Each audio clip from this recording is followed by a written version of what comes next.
When it comes to sad, pathetic things on the internet, I feel like I've seen it all. I'm like the Oracle from the Matrix. Nothing surprises me anymore. Yet, today I bore witness to something so tragically embarrassing on Twitch that it's making me reflect, and it's put me in a very somber state. I feel as though I'm at a funeral service. A streamer invited one of her mods to hang out with her in real life, and then did a stream that was an hour and 25 minutes of agonizing, miserable, inhumane torture. Waterboarding would have felt more pleasant for this mod, I imagine. She spends the entire stream basically just insulting him. He is the butt of every one of her jokes, and she kind of just reduces him to a spittoon for her and her chat to spit in and make fun of. Now, I think punching bags get treated with more respect than this guy did, and it only got worse the longer the stream went on. She had a donation goal where if the stream gave her $500, she would kiss him. Oh god, fuck. I'm sorry. Sorry, one more shot, guys. Dang. If you ever want to get drunk really fast, just have to kiss Dilly, you'll be fucked up by the time the night's over. That is soul-crushingly mean-spirited. That is downright diabolical. Saying if you want to get drunk, just try and kiss Dilly, you'll be fucked up by the end of the night. Saying that you have to be hammered to want to kiss this guy. And this is the attitude for the entire stream, so she makes it pretty clear that she can't really stand to be around him unless she is extraordinarily drunk, so the whole time she is drinking throughout the stream. They reach the donation goal, so now she's obligated to give him a little smooch.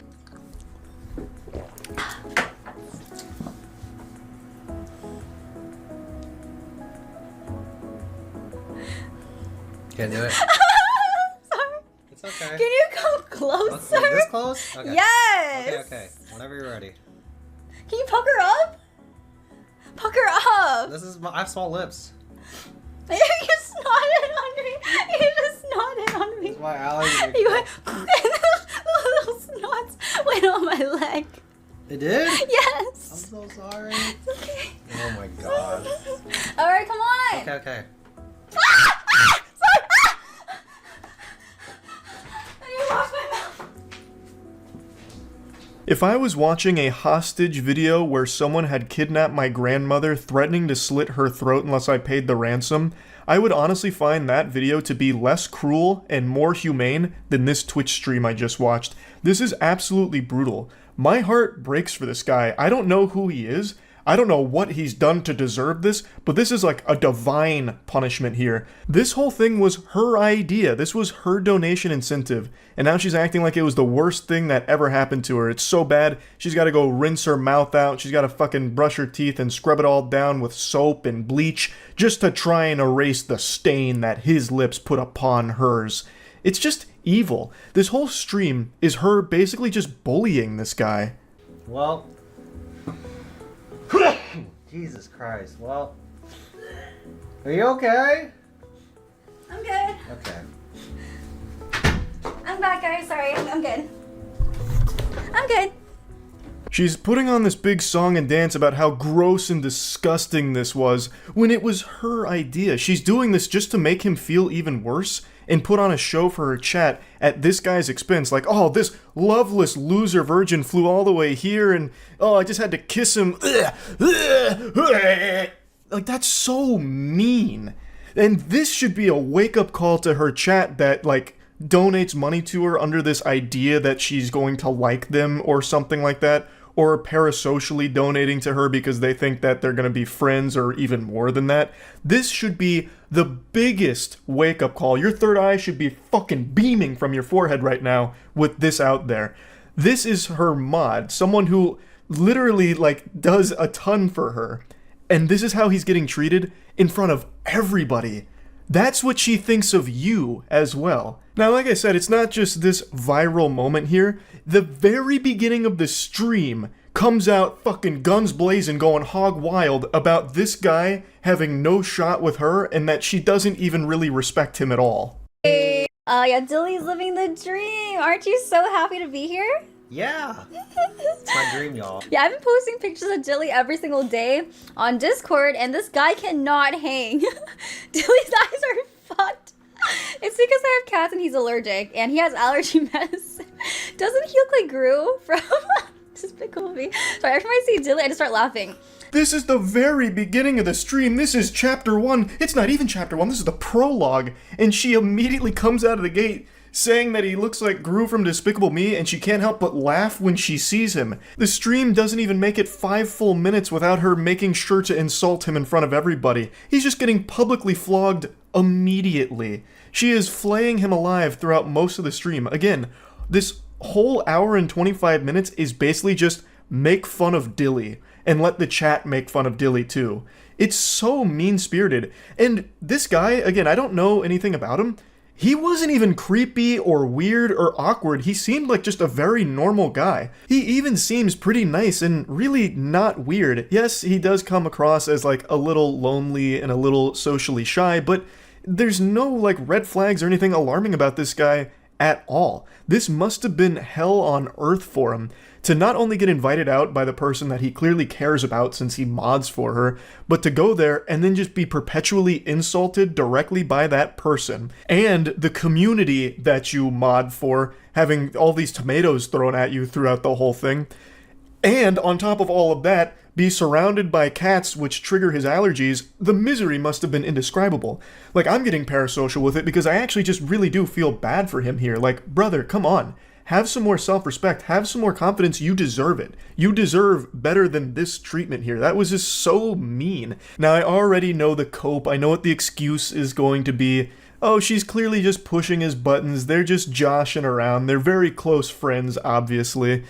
But I don't get that impression at all. These aren't jokes I would tell to even my best friend Matt, who I've known since middle school.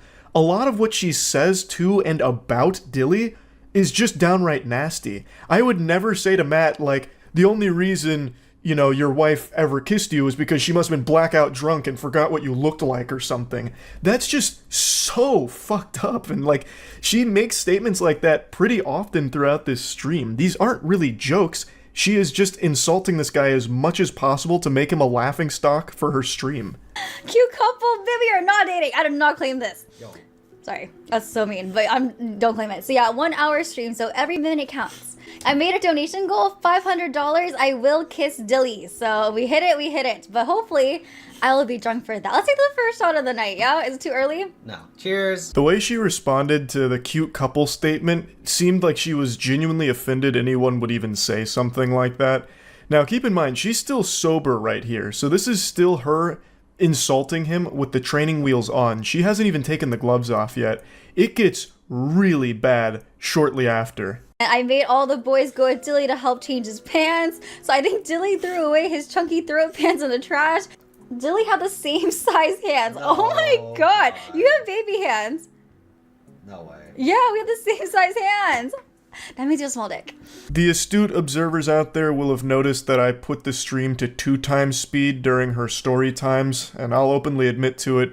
The reason is because it was genuinely painful listening to her tell those stories because it's just shitting on Dilly. She's putting him on blast as frequently as possible, sharing his most embarrassing moments, so giving his lowlights. Here's the worst of moments with Dilly. Here's what Dilly did that was so embarrassing last night. You guys need to hear this. It's just, again, so unnecessarily mean. And then, of course, she has to do something about penis size, so she says, we have the same size hands, which means you have a tiny dick. Your hands aren't even the same size. His hands are visibly bigger than yours, but again, this is just being rude for the sake of it. Nobody is meaner to tier 3 subs or Twitch mods than the streamer themselves, it seems. She is so much nastier to her mod than anyone on Twitter has ever been to any mod for any streamer ever. Now, there are a couple times in the stream that she says that they're good friends, so it's all, you know, in good fun. And what a load of dirty barnacles. I think she says that to try and convince Dilly, and Dilly, he believes it. Dilly's bought into that fantasy. This does not strike me as two people that are friends. This strikes me as her using him for content, as a punching bag. That's what this all seems like. No friend dynamic is like this. No friendship goes like this. Of course you're going to joke around with your friends, you're going to get mean with your friends, but at the end of the day, you're close and you know that there's no actual bad blood or malicious intent there. I do not get that vibe from this interaction at all, because it is unrelenting for an hour and 25 minutes, and what I'm about to show you here, I think is the most foul thing that she said throughout it. Oh my god, so either go back with my ex or get with Tilly for 6 months. Fuck. Okay, so in case you guys know, or don't know, I don't want to say his name out loud. This ex fucking traumatized me. He had a gambling addiction, drug addiction, porn addiction. Like, he actually fucked me up, okay? So either go through like trauma and emotional abuse or date Tilly for 6 months. Trying to get back with my ex. Okay, next question. Is it true that It's in 2x speed because, again, she was going on a montage of degrading him.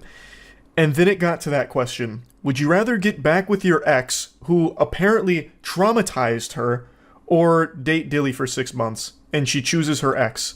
And then just laughs it off. She would rather be in, I guess, this emotionally abusive situation that she called it, and be traumatized, than be with Dilly for 6 months. Why would you even answer this question in the first place? That is so fucked up. I was stunned when that came around. Like, she knows Dilly is clearly interested in her romantically, and yet she uses that as the butt of the jokes. Like, half of the stream is making it clear that she feels she is so out of his league, so superior to him, that the comedy is that people would even suggest there's a chance. So this question rolls around, and she's like, oh yeah, I'd definitely just go back with the ex. Definitely wouldn't go back, or go with Dilly for 6 months. I'd rather be emotionally abused than spend time with this guy.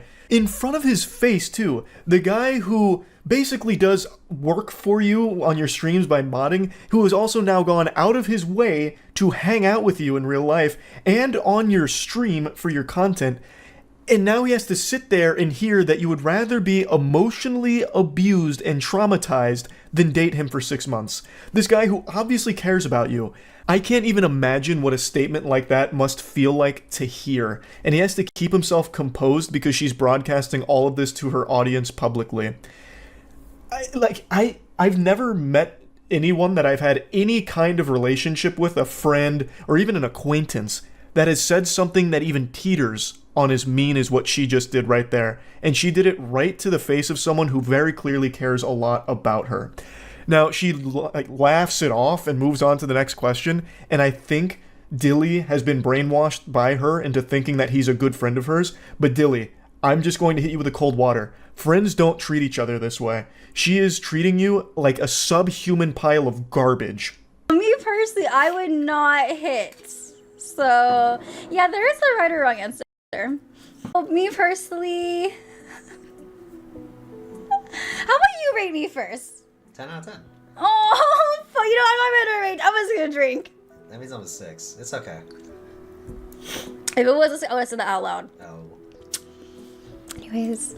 Again, it's just an absolute flurry of disrespect from her towards Dilly.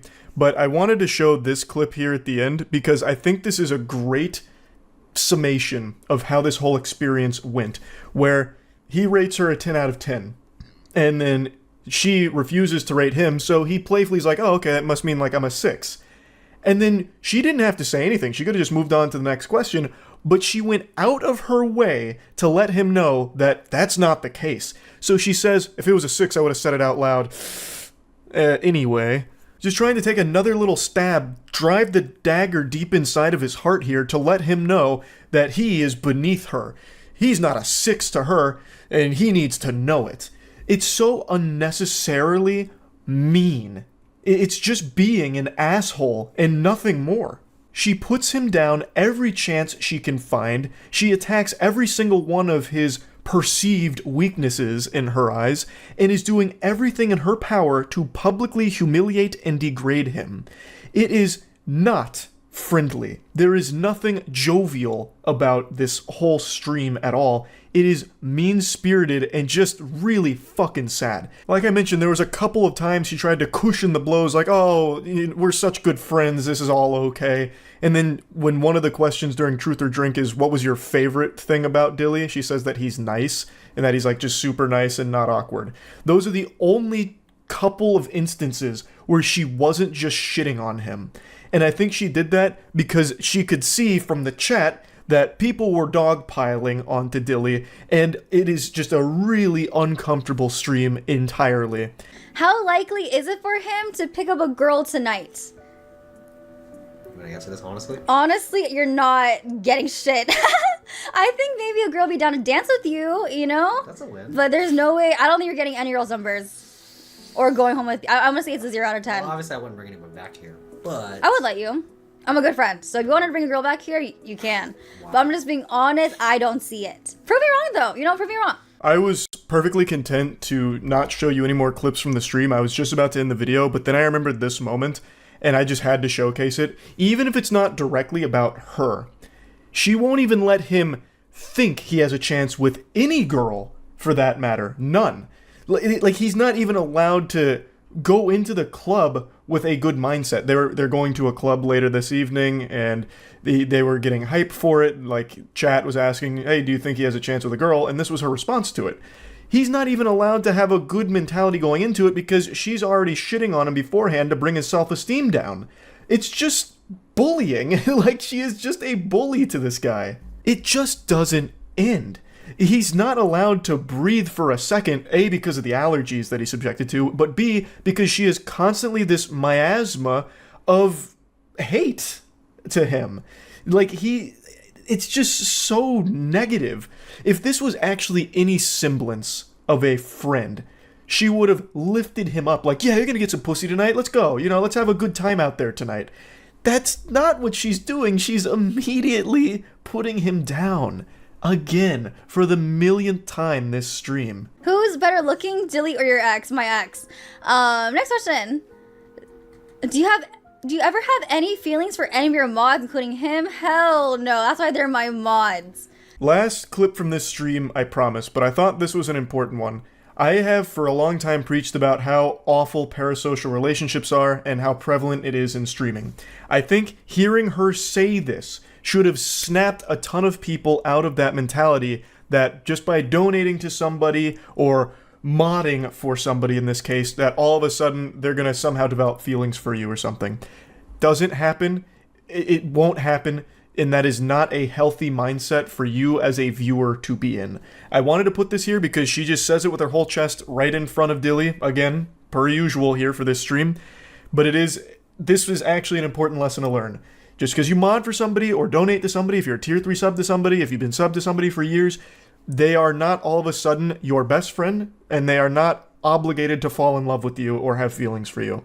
So, tough pill to swallow for some, I'm sure, but it needs to get through.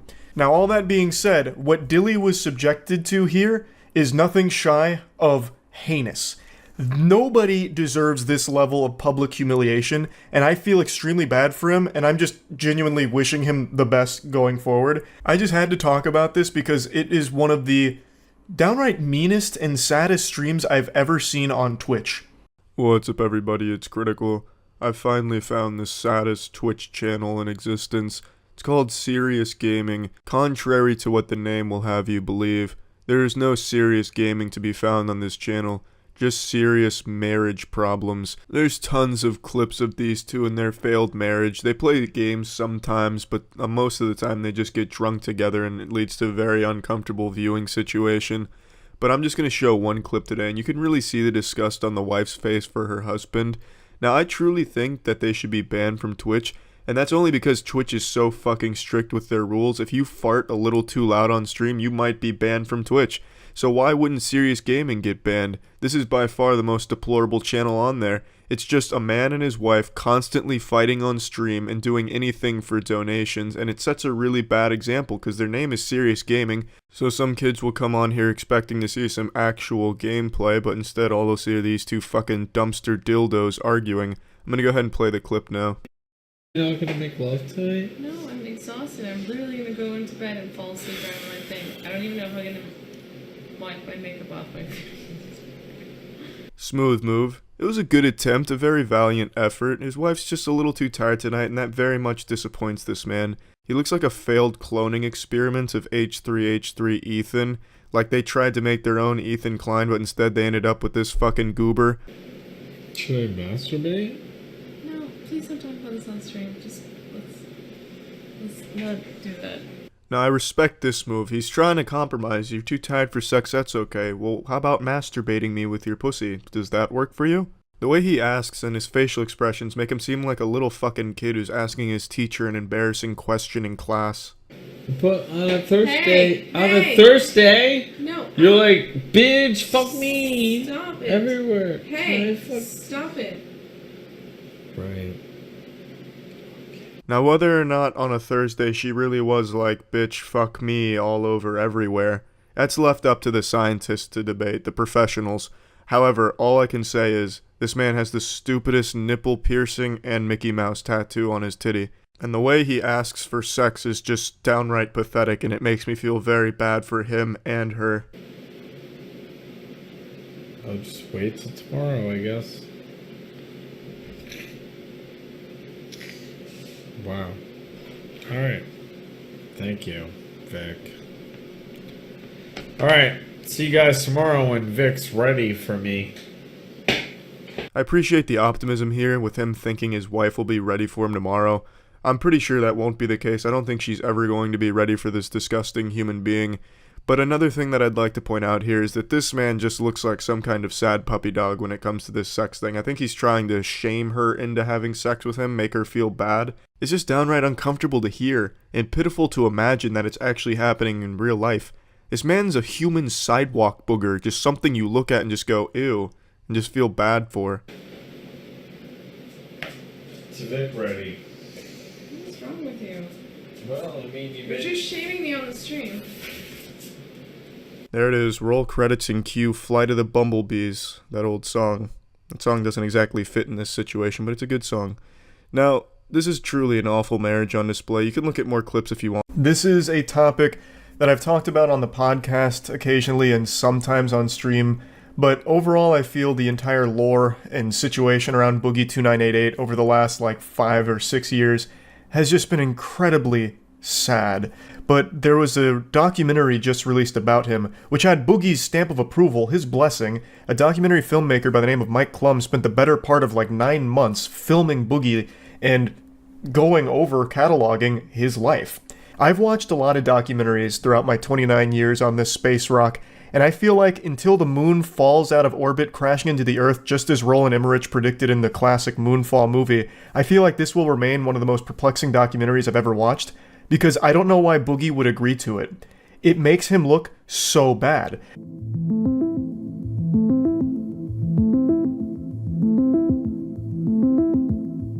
I took women on vacations, and I took them out to fancy dinners, and I took them to Disneyland and shit. I'm not going to show you all the main components of the documentary, I just want to focus on 2 core ones here. If you're at all interested in the story of Boogie2988, I highly encourage you watch the whole documentary here. It's probably one of the most honest looks at anyone I've ever seen. Boogie is just an open and honest book here that's a little bit hard to read from because it is pretty eye-opening stuff. But anyway, his fall from grace on the internet is an extremely well-cataloged downfall. From the repulsive, awful things he said in the past to his manipulative tendencies and his behavior, all of it has led to Boogie going from a well-respected content creator to basically a joke, or someone that's looked at in disgust for his behavior. So, for those that don't know, Boogie is an OG YouTuber who was absolutely at the top of the game for a long time. He won a fucking award for being a nice guy in the gaming community, basically. They used to call him the Mr. Rogers of the internet. But then, Twitter and Reddit happened, and Boogie had this inability to shut up. He would constantly publicize the most foul opinions that he had about situations. He would always talk about the saddest and most depressing aspects of his life because it felt like he was addicted to being viewed as a victim. It felt like he loved the feeling of people viewing him as pathetic. And it's something I know he's touched on in the past that even has a level of self-awareness where he also recognizes how detrimental it's all been to his career and just downright self-destructive. But he just can't stop himself from just posting on Twitter every single private thing that should never be publicized to strangers, because he seems to just be enamored with that attention that he gets when he is viewed as someone to feel sympathy for at all times. And it's just a really weird and sad set of circumstances. However, after watching the documentary, I'm starting to believe he is just not a good person. I was always under the impression that Barry deep down is a caring individual who had a good heart and good intentions and just got a little lost and confused along the way. But after seeing this and all of the worst aspects of his life that he just proudly highlights here, I just really am starting to think he's just not a good guy. So the first thing I want to show you is his addiction to sex workers. He has spent a pretty penny on paying for sex, as well as paying for like vacations and stuff for the sex workers to accompany him, this and that. And it also gives an insight into the way he views women, which I think is a pretty repulsive perspective he has on a lot of it, at least from what he describes here. And one thing that becomes instantly recognizable is his sense of entitlement, which becomes a prevalent point throughout this entire documentary, where he believes that because he was a successful YouTuber, anything he wants, he deserves, he should get, he is entitled to it. It's not a revelation. I like beautiful women. I like to hang out with beautiful women, fuck beautiful women. We all do. I never got to do that. The women I dated were pretty, sure, but they were like Arkansas 8s, not LA 10s. With sugaring, I got to fuck some LA 10s, and I think that's cool. So I deserve to go to Disneyland with a beautiful girl, right? I deserve to go to New York and explore Times Square with a beautiful girl, right? Like, I deserve that, and I want that, and I've never had it. Why do you deserve that? Because you filmed your 20th Francis chugging Mountain Dew while pooping his pants and putting popcorn in a microwave video? Like, what? It's such a deranged mindset that he believes he is entitled to all of these women wanting to slobber on his meat because he is a famous YouTuber. He shouldn't be settling for an Arkansas 8. No, he deserves the LA 10s. So he pays for sex workers because Boogie deserves that top shelf pussy with the pinky out. And to me, this audacity is alarming. To me, this screams that he only views women as objects to be conquered sexually.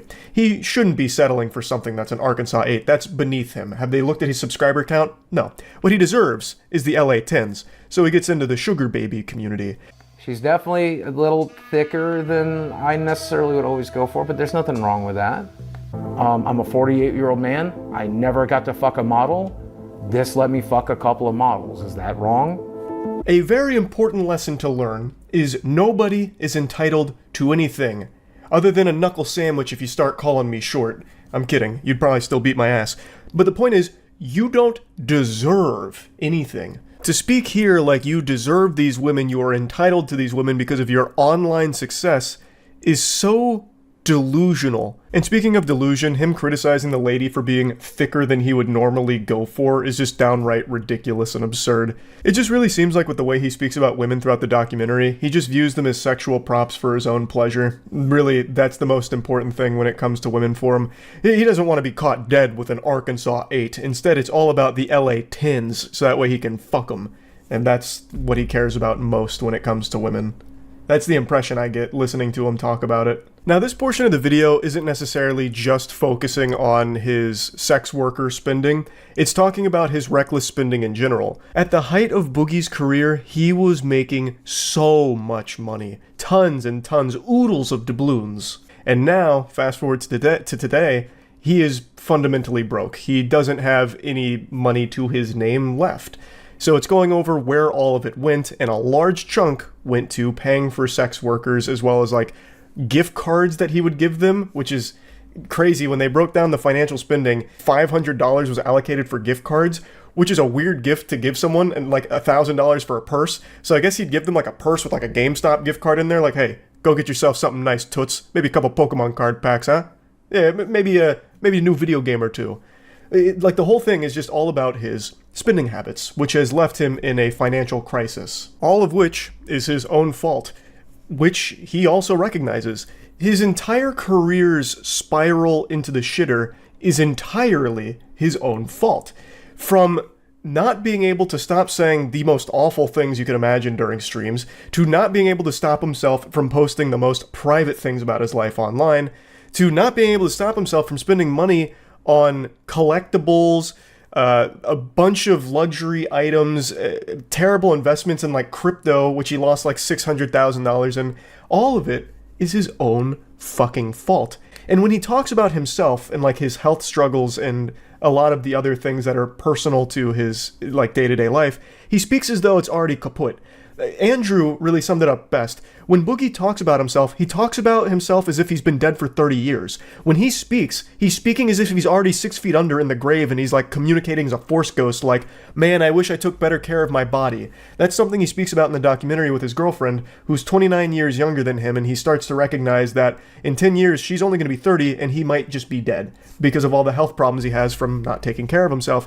And he just speaks as though there's nothing he can do to fix it. He's just like, damn, I should have put more time into fixing my body a long time ago. You know, it's already over. When he can start now. He can still start doing that now. He can still fix his career now, work towards improving his career. But he just doesn't. He refuses to. He just speaks as though he's completely given up, which is another thing that becomes very clear in this documentary, where even though he feels this sense of entitlement, he feels as though he doesn't have to work towards anything. He just deserves all of these women, he deserves all of this money, all because at one point he was a very successful YouTuber. It's a fucking baffling and infuriating mentality to witness in this film.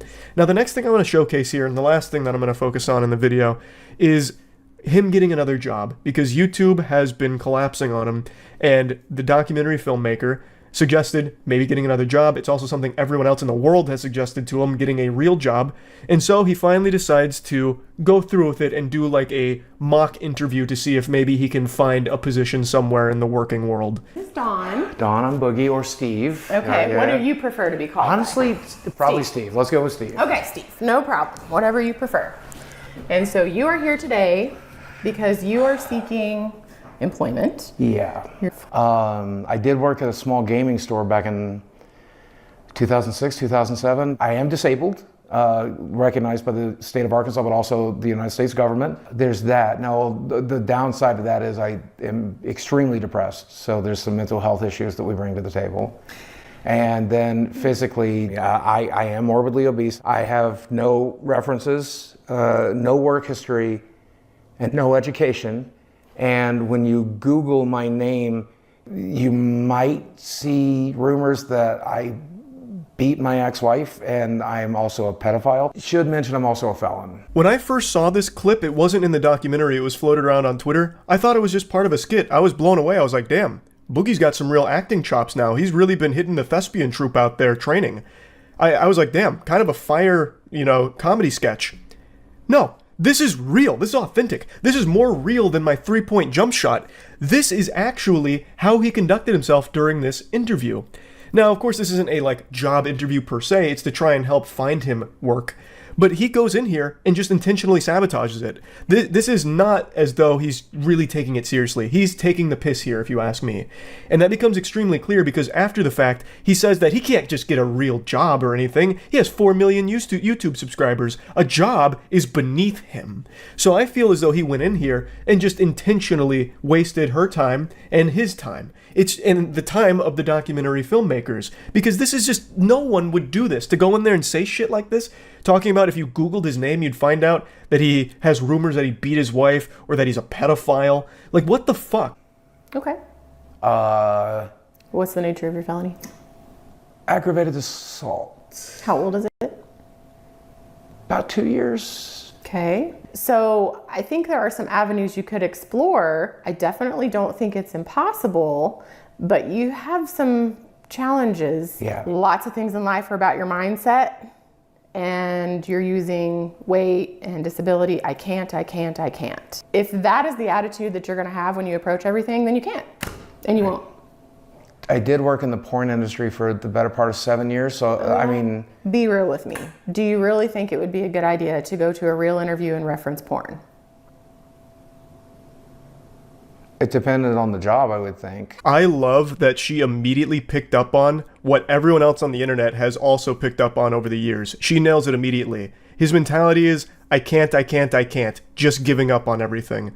That is how he's approached everything online, yet still feels a sense of entitlement where he shouldn't need to put a whole lot of effort into YouTube or anything. People should just be giving him money for existing. She picks up on that mindset right away. That's how clearly he wears this on his sleeve. It's his whole personality of just feel sorry for me. and here's the reasons why you should feel sorry for me. And it's super upsetting because it doesn't have to be that way. Again, he's still alive. He can fix things, work towards things, improve things if he wanted to, but he fucking refuses to. And when the lady does say, like, hey, look, you know, it's not impossible, you do have some challenges, he decides to go even harder to make it even more difficult by saying, oh, I also worked in the porn industry. To which she's dumbfounded, like, would you really say that during a real interview?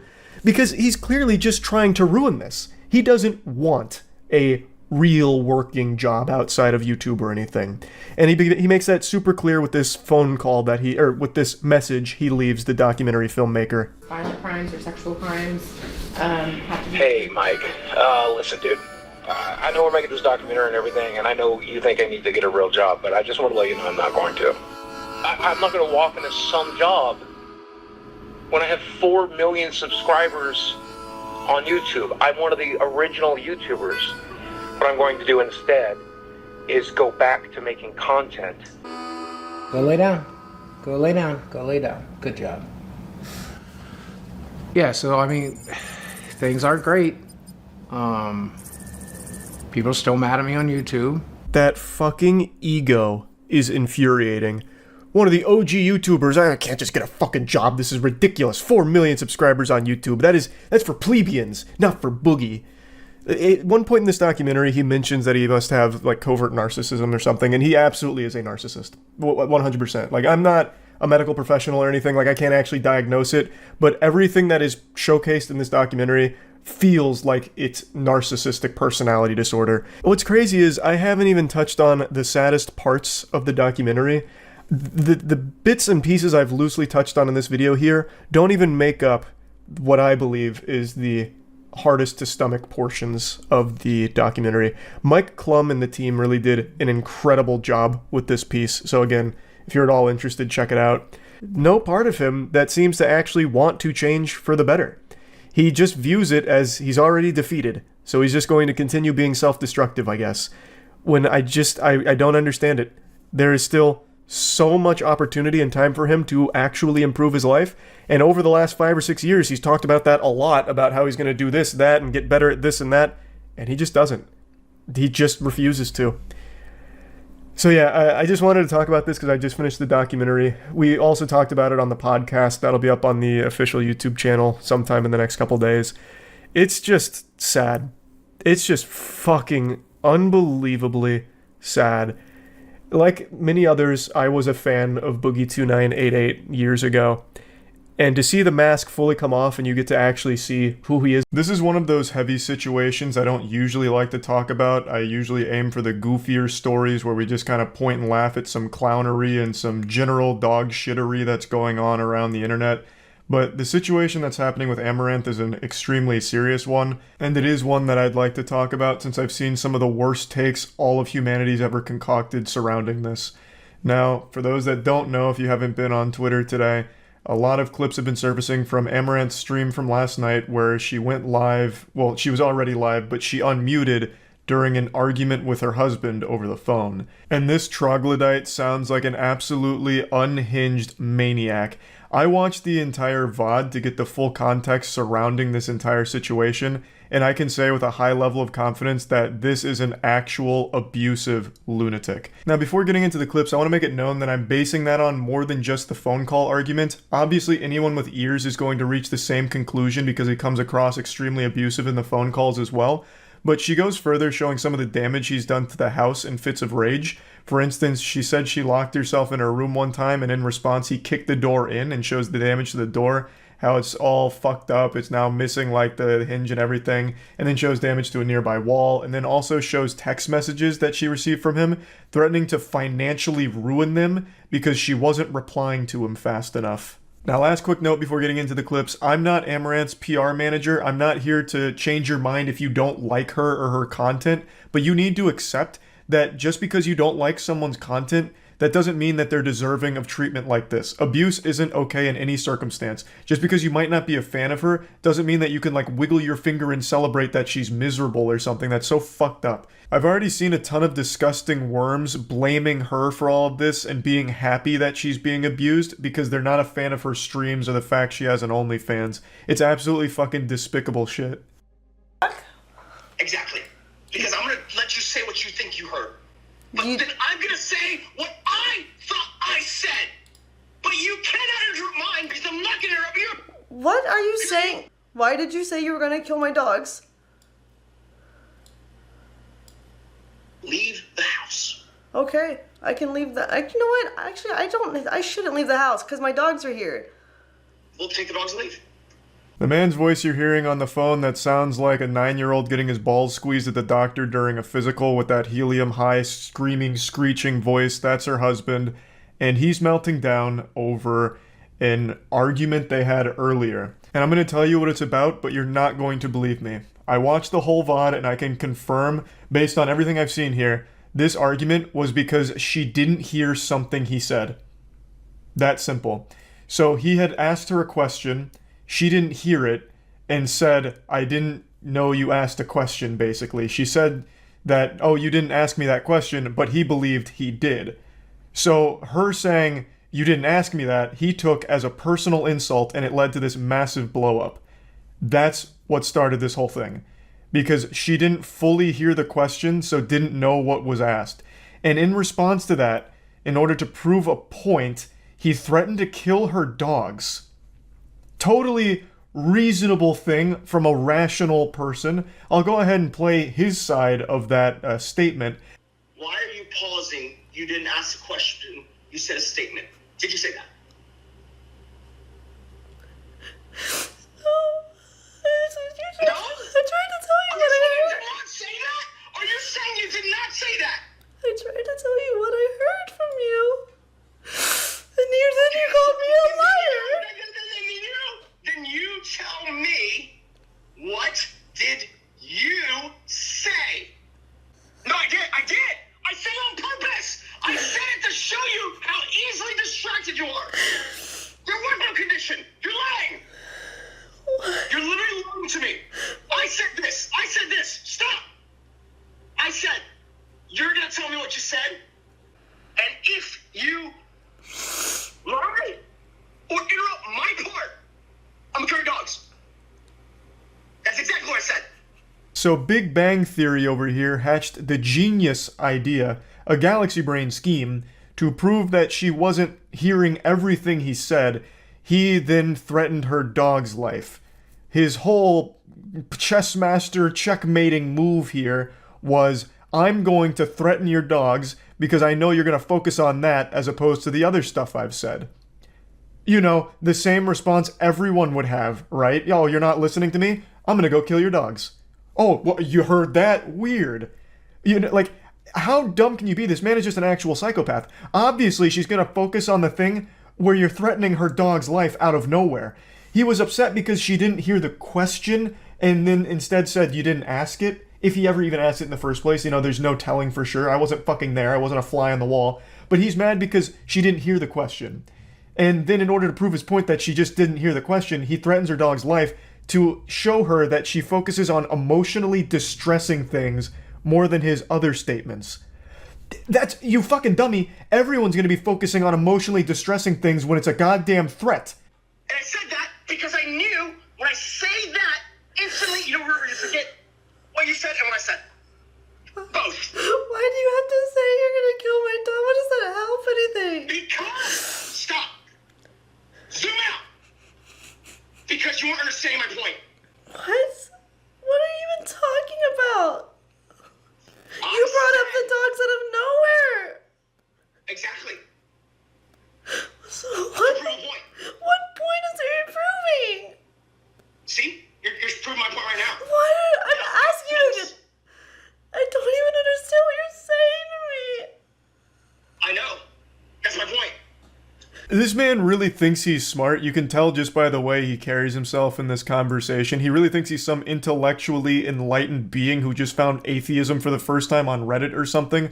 Like, this guy talks like the most pretentious douchebag you'll ever hear, as if his point is the only ever accurate one, and he's so benevolent he even talks about how he's forgiven her for not hearing him sometimes. Like, what a saint.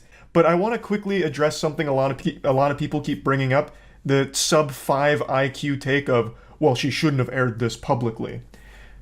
Alright, Dr. Phil, Jesus Christ, let's tackle that for a moment. Let's go over the reasons why she might want to air this publicly. This man has access to all of her accounts. He has all of her passwords, and in this conversation even threatens to make fake tweets to ruin her career, and even goes as far as to typing them up, but doesn't hit send. She is basically his prisoner, because she has tried to go to authorities, at least based on everything I've seen in this VOD, and she has recorded other conversations, but in response, she had her shit broken by him and had her phones taken away by him. Literally got physical with me. And then, like, fucking tried to take my phones away because he was gonna destroy my PC when I recorded it. Now he's just trying to say bullshit because he knows he fucked up. He just admitted he was lying. Fucking asshole. So she tried gathering evidence on her own. It was destroyed. She tried calling the police. Apparently that didn't go super well either because he took her phones away. Like, what the fuck else is she supposed to do? I think this was a very good course of action here, and publicly airs it all out so that way this can help her in her case in getting away from him. Now, he didn't know this was being streamed, obviously. He was under the impression she had stepped away to take the phone call, but she came back after, I'm guessing, the threats against her dogs, and just unmuted and did it publicly. And I do think it was a good, I think it was a good decision. I have the tweet drafted. I'm just gonna send it now. What are you sending? The false fucking, swatting of your husband. And then having your fucking assistant do it too. You literally tried to take my phone. I got scared because you got physical, and I called. Yeah, but I'm tweeting it now, so good But luck. so you're lying on my Twitter. That's gonna look real good. Sure, whatever. I don't care, I'm tweeting it. You're... I'm Amouranth's assistant, or I'm Amouranth's husband, and she is swatting me and calling the cops and calling it a false abuse claim. I didn't say you abused me. I called the cops because you literally were on top of me trying to take my phones from me. You're literally just lying on my Twitter. Yeah, I don't care. I built the Twitter. Yeah, you used my body to build this empire. And I'm gonna get your OnlyFans banned too. So here he is admitting that he was just going to lie about a story to ruin her career and then get her OnlyFans banned as well. So you can clearly see that he had access to all of her shit. And a lot was revealed here. The reason why Amouranth wasn't more public about her marriage is because he didn't let her. I've been wanting to tell people that, like, let's just stream together. Just tell them that we're fucking married. Because it's like, our relationship would be better if we just stream them. And it's fighting all the time. But no, mister, don't say that because it's going to ruin the business model. It's not time yet. Fuck yourself. I'm done with it. The reason why she started doing hot tub streams and committing the hot tub streams is because he forced her to. So a lot of this shit came out about how awful of a person this guy is and how controlling and how scummy and shitty he is. It's literally, I was waiting for a response. You're just calling me crazy then. I didn't say you were crazy. No. Dude, I'm gonna give you one last chance. I'm gonna irrevocably fucking destroy everything. I can tell you something that shatters you forever, and I'll start tweeting about it too. But what? Why would you want to do that? I don't understand. Because you are literally telling me I did not say something that I literally said. That should be okay to let me... You're just... Right here, I'm gonna tell you right now, dude. You're about to lose your entire fucking life in terms of everything that's been built because you're too obstinate to just merely accept that you didn't hear a thing. But I'm already very forgiving about that. This man is so insecure, sensitive, and embarrassing that he just keeps believing that because she said you didn't say that, he is taking it as an insult against his intelligence and he won't stand for it. He believes that she is calling him crazy. And she might not be calling him crazy, but I, as well as everyone else who has seen these clips, is. This man is fucking unhinged. He is crazy. This man is nuts. And he's downright dangerous, I would say. To be threatening the lives of his dogs, also makes threats against our horses about how he's going to sell them to meat packaging plants or some shit. Like, the man is not a safe person to be around. Now, one other thing I'd like to get into before showing some more clips is the brain-rotted take that keeps floating around about how this is all manufactured drama and it's fake for the sake of exposure and clout for Amouranth. And I understand why people like to take everything with a grain of salt. I think it's a very good thing to always really try and hyper-analyze everything to make sure that what you're getting is legitimate, which is why I'm so surprised that after doing that, people still arrived at the conclusion that it's fake. You'd have to be clinically stupid to think that this is fake, because in order to reach that conclusion, you'd have to ask yourself, why is it fake? What would be the goal? What would Amouranth gain from this? And let's break that thought process down. Why would she fake it? She's already reached like the pinnacle of internet success. She makes over $2 million a month from streaming and OnlyFans. Like, that doesn't even count like merch or anything. So she's making plenty of money, so she doesn't need money, so that wouldn't be a reason. She doesn't need exposure because she's one of the most popular streamers on Twitch and most popular OnlyFans models, so that probably wouldn't make any sense. So why would it be fake? There's nothing to gain. There's only things to lose because now it's public that she's married. So that would be a detriment. Even though it's something she wanted to share, there are those delusional weirdos who believe that by donating money to her, they'd get to date her. Like, that's obvious. So this coming out doesn't help her in any way. There'd be no reason why she'd fake this for anything because she has nothing to gain from it. It's just a nonsensical take from people that clearly haven't thought about it for even an iota of a second. Man, we're in the house now. It's like, the next time when I say plan, do it. Dumb fuck, do you understand? Like, what plan talking about? It's like, fuck this, I'm calling you. So I disappeared from stream. Take a call. So I can't, tell them I can't talk right now. We're getting Wi-Fi. I don't care. You get the call now. Last chance. About to dump your luggage. You know, from my hotel room. But throwing your stupid merch off the balcony. Proceeding to ditch your stuff. You don't need the makeup or the live view, like the stream epic. Or the clothes, huh? Deleting social media in 1 minute. Buying options that expire and blasting the cash. About to shut down bank account, your bank account too. Lag is terrible. Stream is garbage. It's like, about to delete Twitter in 30 seconds. If you don't call me, my phone's literally off, right? I'm just like, it literally died. Gonna donate $250,000 to Polo Missy. It's like a bird sanctuary he likes. In the next 2 minutes, $250K gone. We'll donate. Pretty alarming stuff here. Just look at these texts. The man is draining their finances faster than a crypto bro investing in the latest shitcoin.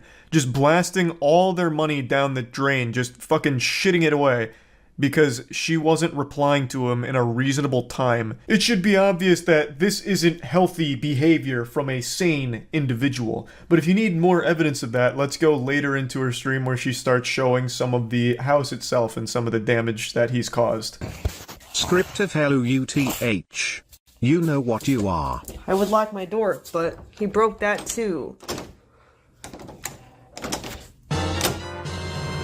So, Best advice I can give during my divorce my grandma gave. This too shall pass. Both phones from me. And so I ran in here to call the cops, and he literally kicked the door in and broke, like, this doesn't even have a hinge anymore. What an absolute nightmare. And you want to know what's really sick about the whole thing? There are people saying that she absolutely deserves it because she does OnlyFans. Can you believe how fucked up that is? And also, a lot of the things people shit on Amouranth for, like pretending to be single to get money from simps or whatever, isn't even her idea, apparently. It's her husband, who is controlling every aspect of her life, it seems. He has access to all of her accounts. He's the one who comes up with her schedule and tells her what to do on stream and all of that. So a lot of the things that she gets shit on is actually her husband doing it, making her do it. And yet Amouranth is the one that has to roll with all the punches. And then once she turns off stream after being insulted all day by a ton of people, she then has her husband insulting her and yelling and screaming at her. Fucking unbelievable. The set of circumstances here are so incredibly sad. Like, just genuinely awful.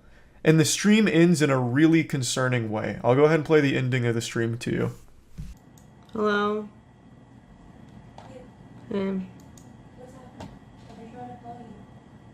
I haven't gotten any calls.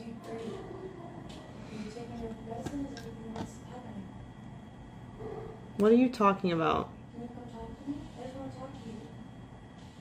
Why would you ask if I'm taking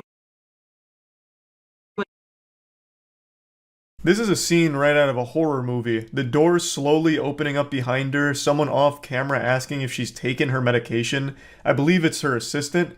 But even Amouranth is confused, like, why are you asking about the medication? You know, like, that's irrelevant to everything. So the assistant knew what was going on here, and for some reason asked about her taking medication, I guess implying that, you know, maybe she's having, like, some kind of mental breakdown. But that's a fucked up thing to even insinuate, because she's not having just some, like, mental breakdown. Her husband is yelling and screaming at her over an extremely minor issue and threatening to ruin her entire career over it, and making threats against her dogs and her horses. Like, this isn't just some mental breakdown kind of thing where she, you know, she's off her meds, so now she's crazy. Like, her husband has made a massive fucking threat, not only to her career, but the things she cares about. It's a very serious thing that most people would respond to in the same way. She's just doing it live, probably because she felt like she was out of other options. So I think it's a really weird thing for her assistant to ask, and the door opening behind her, I think, is eerie. I think that is scary. She hasn't posted since this has happened. Hopefully everything's okay, but no one knows as of right now. But I think this is an extremely important situation to talk about, because for some reason, people are dismissing it as no big deal, which blows my mind. Like, this is a legitimate case of abuse on stream here, and I don't know why people aren't saying it as such. Granted, most people are, but there still is a community of people that still think it's not an issue and that it's her fault. Why is she staying with an abuser? You know, she brought this on herself. If you're in a toxic relationship, just leave. All things spoken by people that have never even felt the touch of another human being. The absolute worst takes imaginable. We're in a very perplexing pickle here, because I'm the gladiator of goofiness, the savant of silly, so anytime there's a weird situation that's a bit wacky, people update me on it, and usually I'll giggle about it, maybe I'll make something covering it. But now, today, there's something that a lot of people seem to think is a really humorous, silly situation, when I don't view it that way at all. In fact, I view it as an extremely sad, distressing situation. It's everything that's been happening with FouseyTube. If you're like me with gray hairs in your beard, that name might ring a little bell in your cobweb-covered brain, because it's a name that's as old as YouTube itself, really. He was around a long time ago doing pranks and all kinds of shit, and he was a big name back then. But he had a mental health meltdown that kind of caused him to step away from content creation for a while to work on himself and try and better his actual life away from the internet. And now he's come back as an IRL live streamer, broadcasting pretty much every waking moment of his life on camera. And it is probably the worst thing that could have possibly happened to him. His streams blew up. He got all of the clout he'd ever dreamed of. And he immediately became corrupted and poisoned by it. His broadcast went from the beginning being pretty wholesome and community-driven, like fun stuff from what I recall when he first came back. It was actually kind of cool to root for like an OG YouTuber stepping into a different ballpark, and he seemed like he was in a much better headspace. But then his numbers kept going up. And as those numbers kept climbing, so too did his ego, until he reached his absolute boiling point and crossed the event horizon of maximal douchebaggery. He became his own worst enemy. He would insult people if they were poor. His main insult was about people's financial status and well-being. He became completely corrupted by clout. He was like Gollum with the One Ring ruining his mind. That was FouseyTube's precious attention. And as his mental health deteriorated, his online presence was only bolstered. People kept tuning in to see what wild thing was going to happen next. What kind of incredible, loud rant is Fousey going to go on next? Just encouraging this downward spiral as people shoved popcorn in their face gluttonously, consuming a man's mental health meltdown on stream. And it really started reaching its boiling point about 2 weeks ago. While on stream, FouseyTube was at an airport and met a woman, and she was very clearly super drunk. She was hammered. And the two got to talking, and eventually she revealed that she was actually the victim of human trafficking at one point in her life. And how did FouseyTube respond to that information? By apparently having sex with her in the airport bathroom. He came back on stream after like a 10-minute break, giddy, and he was saying about how he just joined the Mile High Club, well, not exactly the Mile High Club because they were still at the airport, but you know, we just fucking boinked in the toilets over there. And he was so pleased, and then his community turned on him. They were like, wow, that's actually extremely fucked up. She's super drunk, and she also just confided in you that she was the victim of human trafficking. How could you have done this, Fousey? You just took advantage of this woman. This is really degenerate, unforgivable shit. So then he very quickly tried to like play it off as a joke, and he wasn't being serious. Like, haha, no, haha, that not real, didn't actually happen. Ha, you guys fell for a timeless classic prank. Get pranked, epic style prank, not real, didn't actually do that. When it seems like that's exactly what happened, and this is like Twitter in a nutshell with absolute unhinged lunacy. I did see some people defending this by saying, yeah, but he also raised money for her, so he should have been allowed to have sex with her anyway, so it's not that big of a deal. What they're referring to is he asked his community to donate to her, and they raised like $2,500 for her. And that's apparently an excuse for having sex with an extremely drunk woman who also had just confided in you that she was the victim of human trafficking at some point. It's so alarming seeing people try and rationalize and justify it. That is concerning. Like, that is just downright fucking alarming. But anyway, FouseyTube did face backlash for that, but it actually only made him even more popular because it put FouseyTube's mental health on a bigger stage for more people to see. So more spectators funneled in to watch the train wreck unfold every single day, because he was broadcasting fucking 24/7 basically. A lot of people just kept coming in to point and laugh at the freak show. Look at this crazy guy doing crazy shit. Everyone come watch and laugh at this guy as he broadcasts a very serious mental illness, and as it continues to only get worse. Ha ha. And last night, he ended up getting arrested on stream. I don't even know where to begin with this stream. I actually watched like the last 2 hours of it because even before that, things were looking really bad. FouseyTube had assaulted 2 people earlier in the stream last night after they had only lightly bruised his ego over very minor things. He had been yelling and insulting a ton of people. It was looking really bad. He legitimately looked like he was a danger to not only himself, but others. There was also some unlovable, kissless virgin, loser, turbo, insufferable asshole troll that was calling and harassing FouseyTube's family and threatening their life, threatening his life, which of course only continued to push Fousey down this path. The troll was like threatening his family, threatening Fousey, which only made everything significantly worse, obviously. He ended up getting kicked out of an Airbnb and then checking into a hotel where he had a manic episode again and ended up calling the police. And he basically swatted himself. The fucking questions, send the fucking cops. Send the cops. There's a gun to my head right now. There's a gun to my head. Help, ma'am, he left. Ma'am, he left. There's a gun to my head. Help, get them. Help, bye. Ma'am, Intercontinental, what's my room number? Help, tell me. 2020. He spent like the last 45 minutes of the stream in a panicked, manic state where he was very afraid of that troll who was making threats against his family and himself. And he ended up calling the police, hoping that they could go arrest him and take him away to try and, you know, fix this whole situation. And it was only made worse because the troll kept pushing him. Like earlier in the stream, Fousey had apparently like fallen in love with this girl and she had like broke up with him, and the troll took credit for it, claiming that he had actually planted that girl there so Fousey would fall in love with her and then she'd break his heart. So he mentions that multiple times in the last 45 minutes because he truly believed that that girl he met was a fucking plant from this troll who's controlling every aspect of his life now. Even the girl he had fallen in love with was actually on the troll's payroll working for him in order to hurt Fousey. So it was this just very, very sad thing to watch unfold.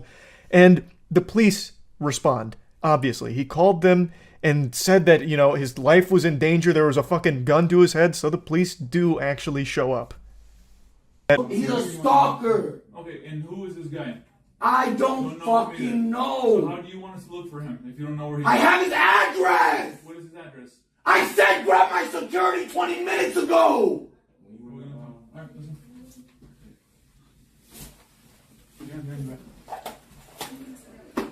You guys are dumb as fuck, man. You guys are literally dumb as fuck. There's conflicting information on if it's an actual arrest or if they're just detaining him because he is having this mental health episode. He was yelling and screaming at them and saying a bunch of things that obviously didn't make much sense. So, because he was so irate and so deeply disturbed, it seems like the cops arrested him and detained him. And I truly believe that that was actually for the best. I think if this stream continued, he would have ended up hurting himself or somebody. He was in a very intense, very manic state that could have ended very poorly. I watched this all happen live in real time, and there was nothing entertaining about it. People were losing their mind about how entertaining it was. W-stream, this shit is amazing. Because there's such a disconnect from the internet, like the normal internet spectator live stream viewer, and reality. What you are watching is a very real person. FouseyTube is a real human being having an actual mental health breakdown. A complete collapse of mental health. And people are just celebrating it and can't wait for him to come back and are praying that he doesn't take medication. He also mentioned during his stream that he hasn't been taking any of his mental health medication for the last 2 days, and he had apparently not slept for 2 days either, and people love it. People can't wait for more of it, and I just find that so fucking sad. I really do. I don't think there's anything goofy about it. Fousey is unfortunately not only being encouraged by his audience that's treating him like some kind of circus show, he's also being encouraged by other streamers in the real world that keep patting him on the ass and pushing him to keep doing this kind of shit. He is surrounded by parasites, these fucking leeches that are latching on to Fousey's ass like a goddamn hemorrhoid in order to suckle some clout out from under him. So he's blown up from all of this. So a lot of other streamers have started trying to be all buddy-buddy with him, like, hey, we're such good pals, Fousey, you're doing great, let me in your content. So they keep forcing themselves into Fousey's life so they can broadcast themselves to promote themselves through him, without ever actually caring about him as a friend. No one is actually helping him get what he needs. He is clearly going through a legitimate mental health crisis. Fousey has been very open and honest in the past about the mental health struggles that he has. He has legitimate mental illness. And nobody around him seems to care. They only care that he keeps bringing in big numbers, which help them. There was a moment right before he was arrested where Aiden Ross called him and told him to, like, calm down and go to sleep. And that is more than a lot of other people in his life have done for him, but that is still, like, the bare minimum. Like, that is, like, very easy to do stuff. That's not help Fousey needs. What he needs is someone that's willing to do the hard stuff. Turn his fucking stream off. Take his phone away. Take his camera away. He needs to be disconnected from the internet, and he actually needs legitimate professional help. That's the hard thing that no one's willing to do, but it's what he needs. That is 100% the only thing that will help him, but no one does it. Like, again, there are a couple people, it wasn't just Aiden, that are like, hey, Fousey, just calm down, you know, go to bed, it's not that big of a deal. But that's not, he's not going to do that. He is in a actual manic state. He's not just going to stop and go to sleep because you asked him nicely. You need someone that is actually caring about him to take all of that away and get him to where he needs to go, to a professional. And also, a lot of other people pointed this out too. The platforms can also do something. Kick could have absolutely suspended the stream. They could have, and that would have been an invaluable help to him. But they don't, because he brings in so many viewers and so much attention, and that's what the world seems to run on these days.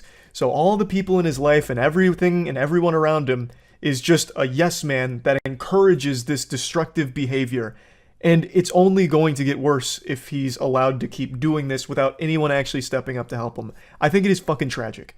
So I don't think it's goofy. I don't think it's silly. I wanted to briefly talk about it because I keep getting asked about it because so many people seem to think that it is goofy and silly. And I just completely... You're not going to believe this until I show you the proof, but the situation with Brandon, the guy who spent $62,000 on Ruby Rose's OnlyFans, actually gets so much worse and more sad and honestly just downright scary for Ruby Rose. I imagine she's considering getting like a really strong team of bodyguards, like trying to hire the fucking Justice League to protect her, because Brandon is unhinged now.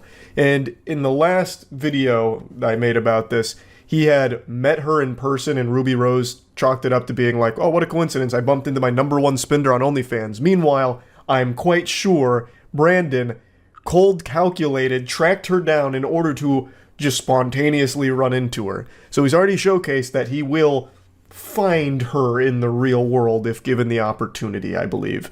And after what Ruby Rose posted today, if that happens again, I feel like there's no telling what he might do in the mental state that he appears to be in. It's fucking frightening. Let's just get into it. So Ruby Rose dropped this banger on Twitter today, "Tat my face on you so I know it's real." And it's a video of text messages between Brandon and her, and that's really not an accurate description because she does not engage in these text messages. It's just Brandon talking at her endlessly. And then another video of the tattoo Brandon got of Ruby Rose's face on his body. Now let's take a peek at the sacred texts here. Let's look at the documents. So right away, Brandon's name is saved in her phone as Brandon Weird OnlyFans Fan. And I think that is just beautiful. Dude has dumped $62,000 in a month on Ruby Rose's OnlyFans content, only to be known by his queen as the Weird OnlyFans guy. I think that is such a powerful lesson many people need to learn. And it's one that extends beyond OnlyFans. This extends to like streaming too. There are a lot of people that believe if they're donating money to someone, they're entitled to some kind of relationship with the recipient of their cash. Whether it's friendship or in this case, fucking marriage, lifelong soulmates. That's just not the reality of the situation. Now let's start reading the texts, and it's important to keep in mind that all of these happen over the course of about 48 hours. So really let that marinate in your noodle up there, because it is crazy how deranged this gets. So he starts by saying, "What are you doing tonight?" And then when he doesn't get a response in a timely enough fashion, he then comes around the next day saying, "Why aren't you answering me? I thought we had a genuine connection." And then the legendary quadruple text, "Ruby, why aren't you answering me? I have invested so much money into our relationship." Pause. So Brandon believes he can purchase a relationship like it's a microtransaction in an EA video game. Brandon dumping his piggy bank while squeezing his hog to Ruby Rose did not buy a relationship with her. And it didn't mean that she was destined or obligated to fall in love with him, which is a concept that Brandon just can't seem to grasp. The only thing he's able to grasp is his cock while watching his OnlyFans princess. This is some frightening delusion here. I imagine Ruby Rose was already a bit concerned when Brandon dumped 62 grand on her in a month. That seems like obsessive behavior, and nobody wants to be the center of an obsession. It's a horrible feeling, and frankly, it's downright dangerous. That's creepy shit, which is why she labeled him the Weird OnlyFans guy, I imagine. And now it seems she reluctantly gave him her number, and he is going crazy with it, further solidifying that he is an unhinged creep. He continues, "I am in love with you. Why won't you love me?" Jesus Christ, brother. And then he goes into like the longest speech I've ever read. I think he got this directly from the transcript of an anime. "I would do anything for you. I would fly anywhere to be with you. All that I can ever think of is you. There is not a single other person in the world as perfect as you are. You could be my queen and I be your king. I would give you anything you could ever wish for. We can even have a one-sided, open-ended relationship where you can do whatever you want as long as I know that at the end of the day, you come home to me and are only with me. I promise. I will treat you I will treat you better than anyone, Ruby. I love you with all of my heart. I've never felt this way about anyone. I want to marry you. I want to have a family with you. I want to only be with you. I would quit everything and give up everything just for you. I will do anything for you to love me. I will give you everything I have just for the chance that you never leave me. I want you to be with me forever. In my eyes, I've never seen or known something that I am so sure will be perfect. I can imagine waking up every day and looking over at you asleep on the bed looking perfect while you sleep and I run my hands through your hair, or my getting you the largest diamond ring that I can find so that it's on the hand of a true queen. I will buy you whatever car, boat, or jet you want. I will never love someone as much as I love you, Ruby. I love you more than Bitcoin. I only love you... I love you more than Bitcoin. Shit, he just won over my heart with that one. Wow, more than Bitcoin? Really, Brandon? What the fuck? That's a lot. That's a lot of love. I will give up everything to have you to only be mine. Please don't ignore me, Ruby. I am sending you more money right now. You are making me cry right now by not answering me. I am bawling at the thought thinking that you won't be with me forever and that you don't love me anymore. I don't know if there is a point anymore to anything. What the fuck do you mean you don't love me anymore? She never loved you in the first place. You have only ever creeped her out, clearly. All I can ever think of or dream of is you. You are on my mind all day, every day. Thinking of how you smelled in the hotel lobby when I first saw you. Thinking of your perfect voice. Thinking of your perfect smile when you first laughed awkwardly as I told you that I was your #1 fan. Everything about you makes me get butterflies in my stomach. Oh, it's making my fucking skin crawl reading this. This is like the most alarming text message I think I've ever fucking read. Without it just being like an overt threat. This is like the closest thing I've seen to just downright declaration of cringe, like frightening obsession. Like, good God. So, it seems like Ruby Rose reluctantly gave Brandon her number when he somehow just magically bumped into her the other day. And this is how things are going. Clearly, these feelings aren't reciprocated because Ruby doesn't even know him. And he doesn't know her. He has an unhealthy obsession with her. And he's imagined this fantasy world of them getting married and all he can think about is her. The obsession is very scary.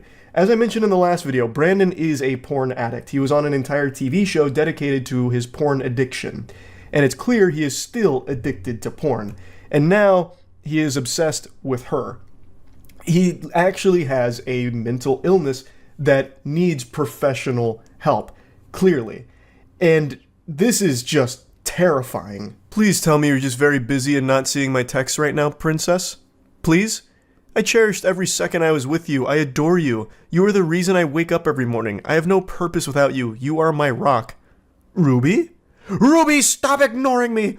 Why are you ignoring me after all the money that I've given you to show you that I'm only loyal to you and how much I love and appreciate and adore you? How dare you not answer me? I see you actively posting on your Instagram story, and you have not answered me once. You are making me very mad. I have treated you like a princess, and you won't even take the time to respond to me. I will not tolerate this. So he's going full mask off here into his Batman supervillain origin story, and I can already just see him slamming his fist into his desk at the last part of that message. I will not tolerate this any longer. Notice how all of this is taking place over the course of hours, like a handful of hours. It's all one day to lead to this, spiraling into the deepest pits of hell with this fury that not even Lucifer could conjure, all because the OnlyFans model that he sends so much money to isn't in love with him and responding to his text messages. His very creepy text messages, mind you. It's not like he's just trying to have normal conversations. He's immediately opening with like, I love you. We need to get married. You are actually all I think about, all I dream about. You are literally my purpose. You are my fucking rock. I know I'm a stranger to you, but you are actually the only angel in my life. You are the sun that shines for me. And I'm looking at the sun and it's not burning my eyes. It's opening them.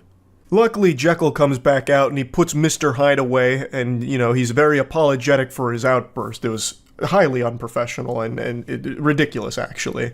Which, again, this is not uncharacteristic of someone with an obsession. These violent mood swings and all of this anger, obsessions are a horrible thing. And this is clearly an obsession. So, he says, I am sorry for getting mad at you. I did not mean to. I shouldn't have, but the love I have for you causes me to get very emotional, especially about you. I love you so much, Ruby. You're my world, my rock, my queen, my everything. There's nothing that I wouldn't do to make you the happiest little princess in the world. I promise that I love you, and only you, for you. Wait, I promise that I love you, and only you, for you. It's like a fucking riddle. What is that? That's like some kind of gotcha moment that Gollum would have used on Frodo Baggins. I don't understand.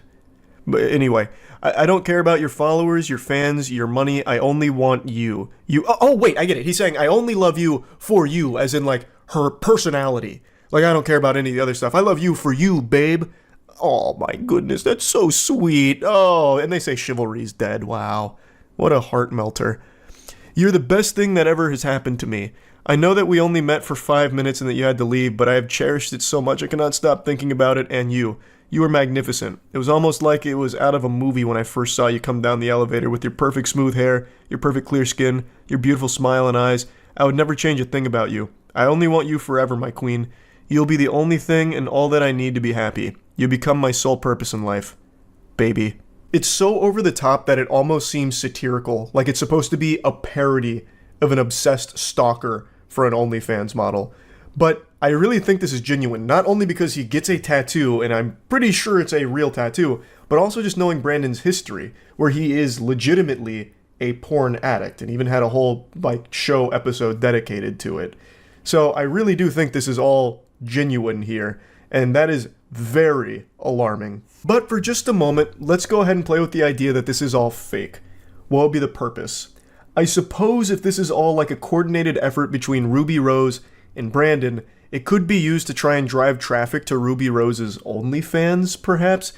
But I still think that's a bit unrealistic because I don't think anyone would ever agree to play this role, and I don't necessarily see this leading to a lot of new OnlyFans signups, because if anything, it highlights the, danger of it to a certain extent. So I don't think it'd be a successful marketing campaign if this is all fake and that's the purpose. Please, answer me, my queen. Please don't leave me. I adore you, Ruby. You are all I need to be whole in life. I will never leave you or even look in the same direction of another girl. I want to marry you. And then he sends another 30,000. I even spent 30,000 more on you since we met because I thought we had something genuine and real. It's so crazy. What do you mean? If it's genuine and real, you wouldn't have spent $92,000 on it. It would have been free. It would have been a real, genuine experience, not like a fucking transactional one. And you didn't even get an experience. You met her for fucking 5 minutes when you bumped into her, which, again, I know you schemed and planned for that. You absolutely, I'm imagining him on, stakeouts and shit, in an unmarked vehicle, kind of following her around, getting her schedule, and then, waiting for the right moment to bump into her. I will empty my bank account just to be with you. I will travel across the country just to randomly run into you again. I will never be over you. You are the love of my life. My perfect little princess, you are stunning. You are my breath of fresh air in a world that is so dark and cold. You are the sun to my thunderstorm, the spurt of luck in my day, the pot of lucky gold at the end of the rainbow. You are my everything in this life. That has to be the worst written line in the history of humanity. That is the worst romance line that has ever been fucking put to paper. Well, put to text. That's worse than 50 Shades of Grey writing with the sodden panties and the, I don't make love, I fuck hard. That, what he just said there, that whole sentence is nauseating. And I wish nothing more than to spend the rest of my life with you. I can spend all of my money and be homeless just to wake up every day knowing that you are happy. I can watch you have sexual actions with other men just to pleasure your sexual needs. I can be your sissy boy and let you boss me around while I do whatever you demand of me in my sissy maid outfit. I will do anything at any cost just to make you happy and just to be in the same room that you're breathing in. I have an obsession with you since the day I first saw you on Instagram. Ever since that day, I have made it my life mission to one day have the chance to see you. I'm going to skip a couple of chapters here, 6 paragraphs worth of more, fucking vomit from his mouth, and go to this. I will send you 10 Bitcoin right now if you answer me. That's worth almost 400 grand. All you have to do is respond to me with one word, Ruby. Please, I need your attention. I need to make sure that my kitten is safe. He's actually trying to bribe her again.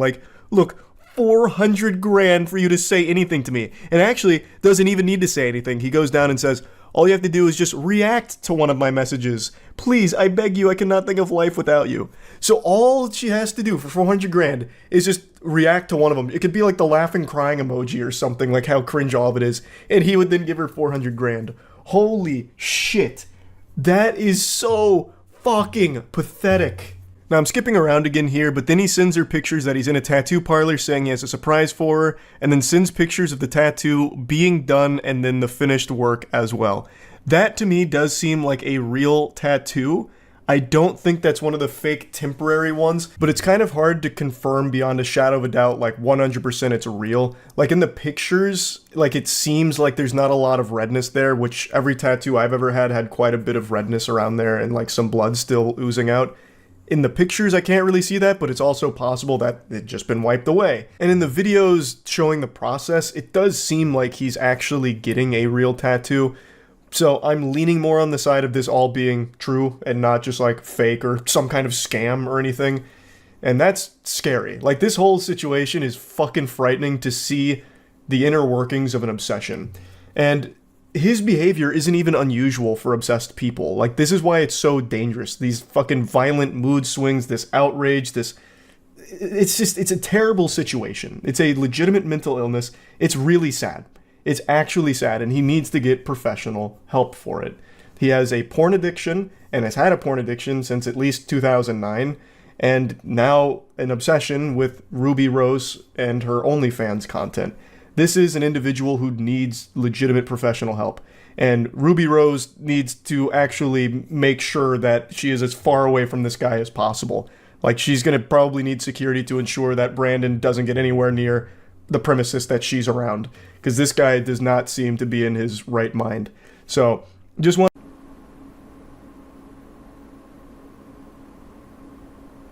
Do you think the video was frozen? I bet you did, you gullible idiot. Your weakness offends me. Me blowing a raspberry right there may have even startled you, and if that's the case, you absolutely make me sick, you fool. Let this be an important lesson to you. Don't trust anything. Not even yourself. Your eyes told you one thing, but the truth was very different. They played a trick on you, those lying bastards. So stay alert. Stay vigilant. Stay safe.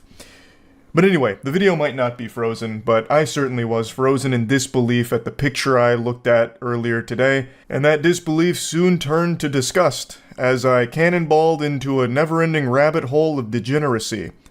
And I thought it was interesting, so I figured, let's talk about it. So Ruby Rose is a very popular individual right now, and she posted this on Twitter today. I ran into my #1 spender on OnlyFans, and we are blessed with two magnificent pictures here. On the left, it is Ruby Rose posing with her #1 piggy bank dumper. Now let's turn our attention to Exhibit B, and we can get the statistics. So he has been subscribed to her OnlyFans for a month, and has spent a total of $62,000. 62,000 clams. Now, if I may for a moment, I'm going to channel my inner method actor here and do an impression for you. This is his financial advisor upon checking his credit card statements. Thank you very much. I'm the next Jim Carrey, what can I say? 62,000 doubloons he has spent in presumably 1 month on her OnlyFans, I think. I think that's how it works. I don't know if you can spend money on someone's OnlyFans without also being subscribed. So I think he is speed running bankruptcy through OnlyFans purchases. Man's making George Santos look like a small fry. This is wildness. Now let's go back to just the tweet itself. I ran into my #1 spender on OnlyFans. Miss Rose, I have breaking news. You did not just run into this guy by pure accident. This was not happenstance, a coincidence, a twist of fate. This man absolutely went out of his way to find you and run into you. So while it may have been an accident on your part, perhaps, that you happened to run into him, this was a calculated maneuver from him, I have no doubt. I can already just see him in the bathroom mirror doing his hands like this, scheming. Okay, I know where she's gonna be. Game time. I'll introduce myself. And then, at the end of the day, dude spends 62 grand and doesn't even get a hug in the picture. There is no contact between the two of them in this photograph there. She is still, wisely, keeping her distance from this guy. Not even like a hover hand or anything at all. But I'm not his dad or anything. I'm not gonna go over and slap the wiener out of his hand. If he wants to spend $62,000 on OnlyFans, all power to him. But you have to wonder, what does he do to be able to afford $62,000 on a single person's OnlyFans? So, I tried to find the scoop, and I didn't have to search very long or very hard because people also were very curious and found a lot of information on him. So, allegedly, he is a crypto millionaire. He hit it big in the crypto boom, and that's where he got most of his money from, allegedly. I can't 100% confirm that, but... And then the most interesting discovery occurred up there with, like, finding the One Piece. They found out that this guy is most likely the same guy from MTV's True Life, I'm Addicted to Porn. And they found this image here. His shirt goes Insano style, by the way. It says, Born for Porn, which I believe should just be a crime, like a charge, if you just wear that in general. But anyway, logically it made sense. Someone spending $62,000 on OnlyFans, a single OnlyFans model, is absolutely addicted to porn in some way. And it seems like through this evidence, he may have been addicted to porn for quite a long time. So, I went to the archives. I went to watch the episode itself. Turns out it's on Hulu, Season 12, Episode 6 of True Life. His name is Brandon. He was 26 years old at the time of filming in 2009. So his meat has not known a night of peace in over a decade now. Since 2009, he has been non-stop playing the skin flute, a symphony to the tune of porn that never ends. The porn industry has got his scrotum in a death grip and it has not let go. Now, the True Life episode has Brandon talk about his addiction, and addiction in all of its forms is an extremely sad thing, and porn addiction is a legitimate illness. It's a real thing. And Brandon talks about how it's affected his real-life relationships, and also it's kind of led him to have this inability to focus on things that are important, like getting a job. There's like a little chunk of time dedicated to his job search, where he spends 30 minutes going through Craigslist looking for job listings, and then after 30 minutes, he just starts watching porn for 2 hours. And he says that he watches porn between 5 to 10 hours a day. 5 to 10 hours a day watching porn.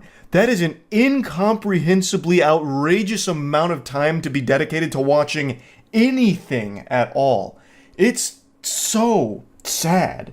And it doesn't seem like he's gotten any better considering how much he is spending on just one OnlyFans model. Now, I'm not big dumb idiot enough to believe everything MTV shows. A lot of it is probably fabricated, exaggerated, and all that.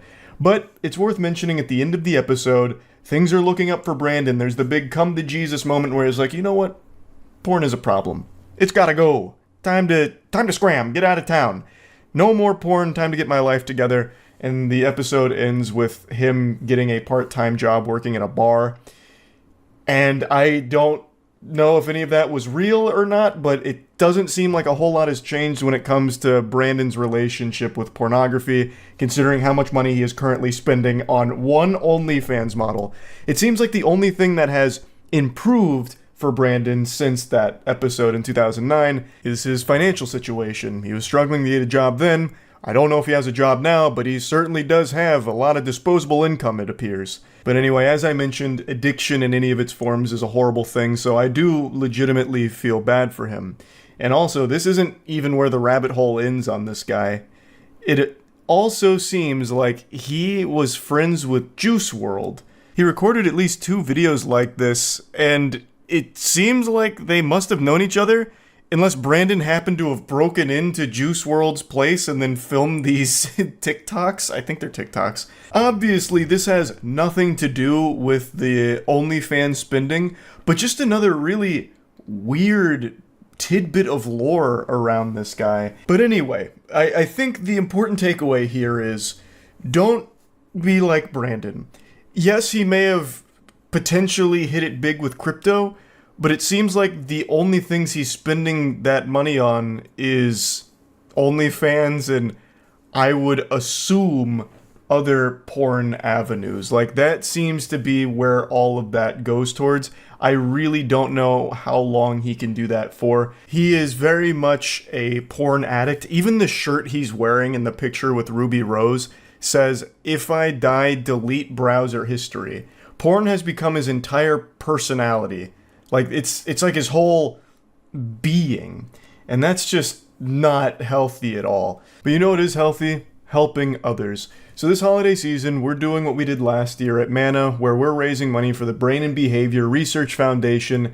Last year we raised over $110,000. It was an incredible series of streams that we did, and this year we're looking to do it again, but adding a few new things, such as these sticker packs. So this one's obviously me.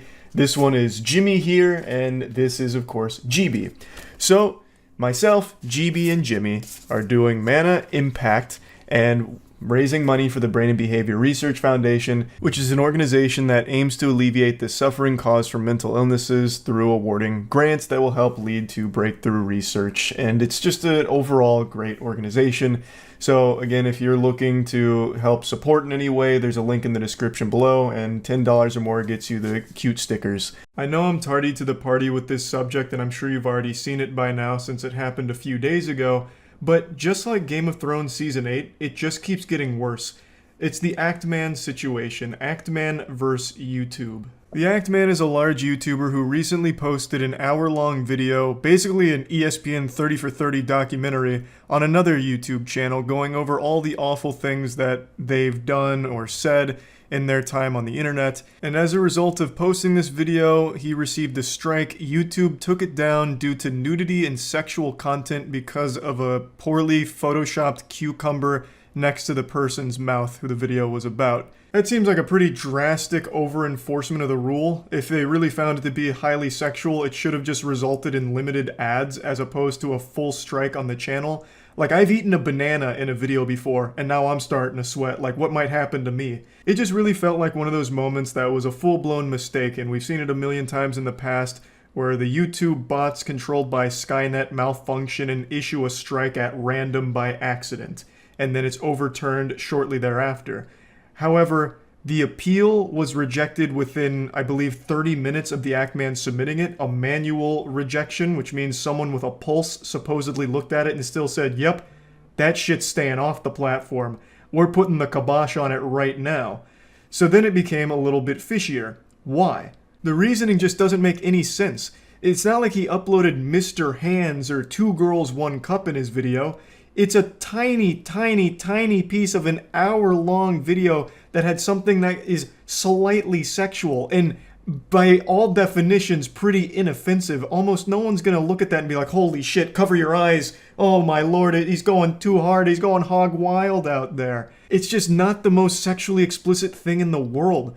Even if they're going full Weenie Hut Jr. mode here, it's still pretty tame by those definitions. Like, it just didn't make any sense. I also think this highlights another shortcoming YouTube's had since the beginning of time, where if a single minuscule piece of a video is a problem, they strike the whole video. They take the whole thing down instead of just letting you yourself remove that piece, that insignificant little piece, that 2 or 3 second little problem zit. Why not just let the creator pop it? YouTube has a built-in editor where you can take things out. So why not just alert the channel like, hey, the video's fine, but there's this one part that's a problem. If you want to keep it in, it's going to get age restricted or you're going to get a strike, but you can take it out and nothing will happen. We're letting you know you have 1 week to take it out. Every single channel would elect to take it out. Like in Act Man's case, if they just told him the cucumber Photoshop thing is a problem, I'm certain he would have used the editor to just take it out of the video. Problem solved, and then there's no issue. And that saves YouTube a lot of trouble as well, because that completely avoids the ensuing shitstorm. Why not just let us use the editor to take out the problem? It's something that I also pitched to Susan, the CEO of YouTube, when I talked to her, and she thought it was a great idea, as did the policy head. That was 2 years ago. When is it coming? But anyway, in his anger, he turned to the dark side and committed the sin that every YouTuber is guilty of. He went to Twitter to start a shitstorm to finally force a real answer out of YouTube, to finally get an actual response and real action from the company. But unfortunately for Act Man, he ended up with YouTube's cucumber in his mouth. They responded to this by age restricting 2 videos of his that were completely unrelated, and then just hitting the speedrun any % record for appeal rejections by slapping it down in 30 minutes. So, needless to say, the Twitter action wasn't super effective for Act Man, but this was only the beginning, because as of 2 hours ago, YouTube wasn't done huffing and puffing. They blew his whole house down. They demonetized Act Man's entire channel, leaving him ineligible for future monetization. This is essentially being fired from his job, all without ever getting a single explanation as to why. It just happened. So this seems like a complete failure on YouTube's part here, and everything that resulted after the initial strike was done in pure pettiness. There's one more thing I'd like to talk about, and it's a little unrelated to the exact Act Man situation, but it has to do with the way YouTubers get YouTube's attention directly. As you've noticed throughout the entire history of YouTube, every time there's a problem, people go to Twitter to talk about it, and vent about it, and tag YouTube in it. And the reason for that is because for most channels, that's the only means of getting a response from the company. Do you know how fucking pathetic that is? To have people like Act Man, who are essentially employees, having to go on Twitter and publicly whine about their boss? That's so demoralizing. having to grovel at their feet, cry and beg for just a little scrap of information as to what's going on and if they can lend a little hand to fix a problem. That is just the worst system of all time.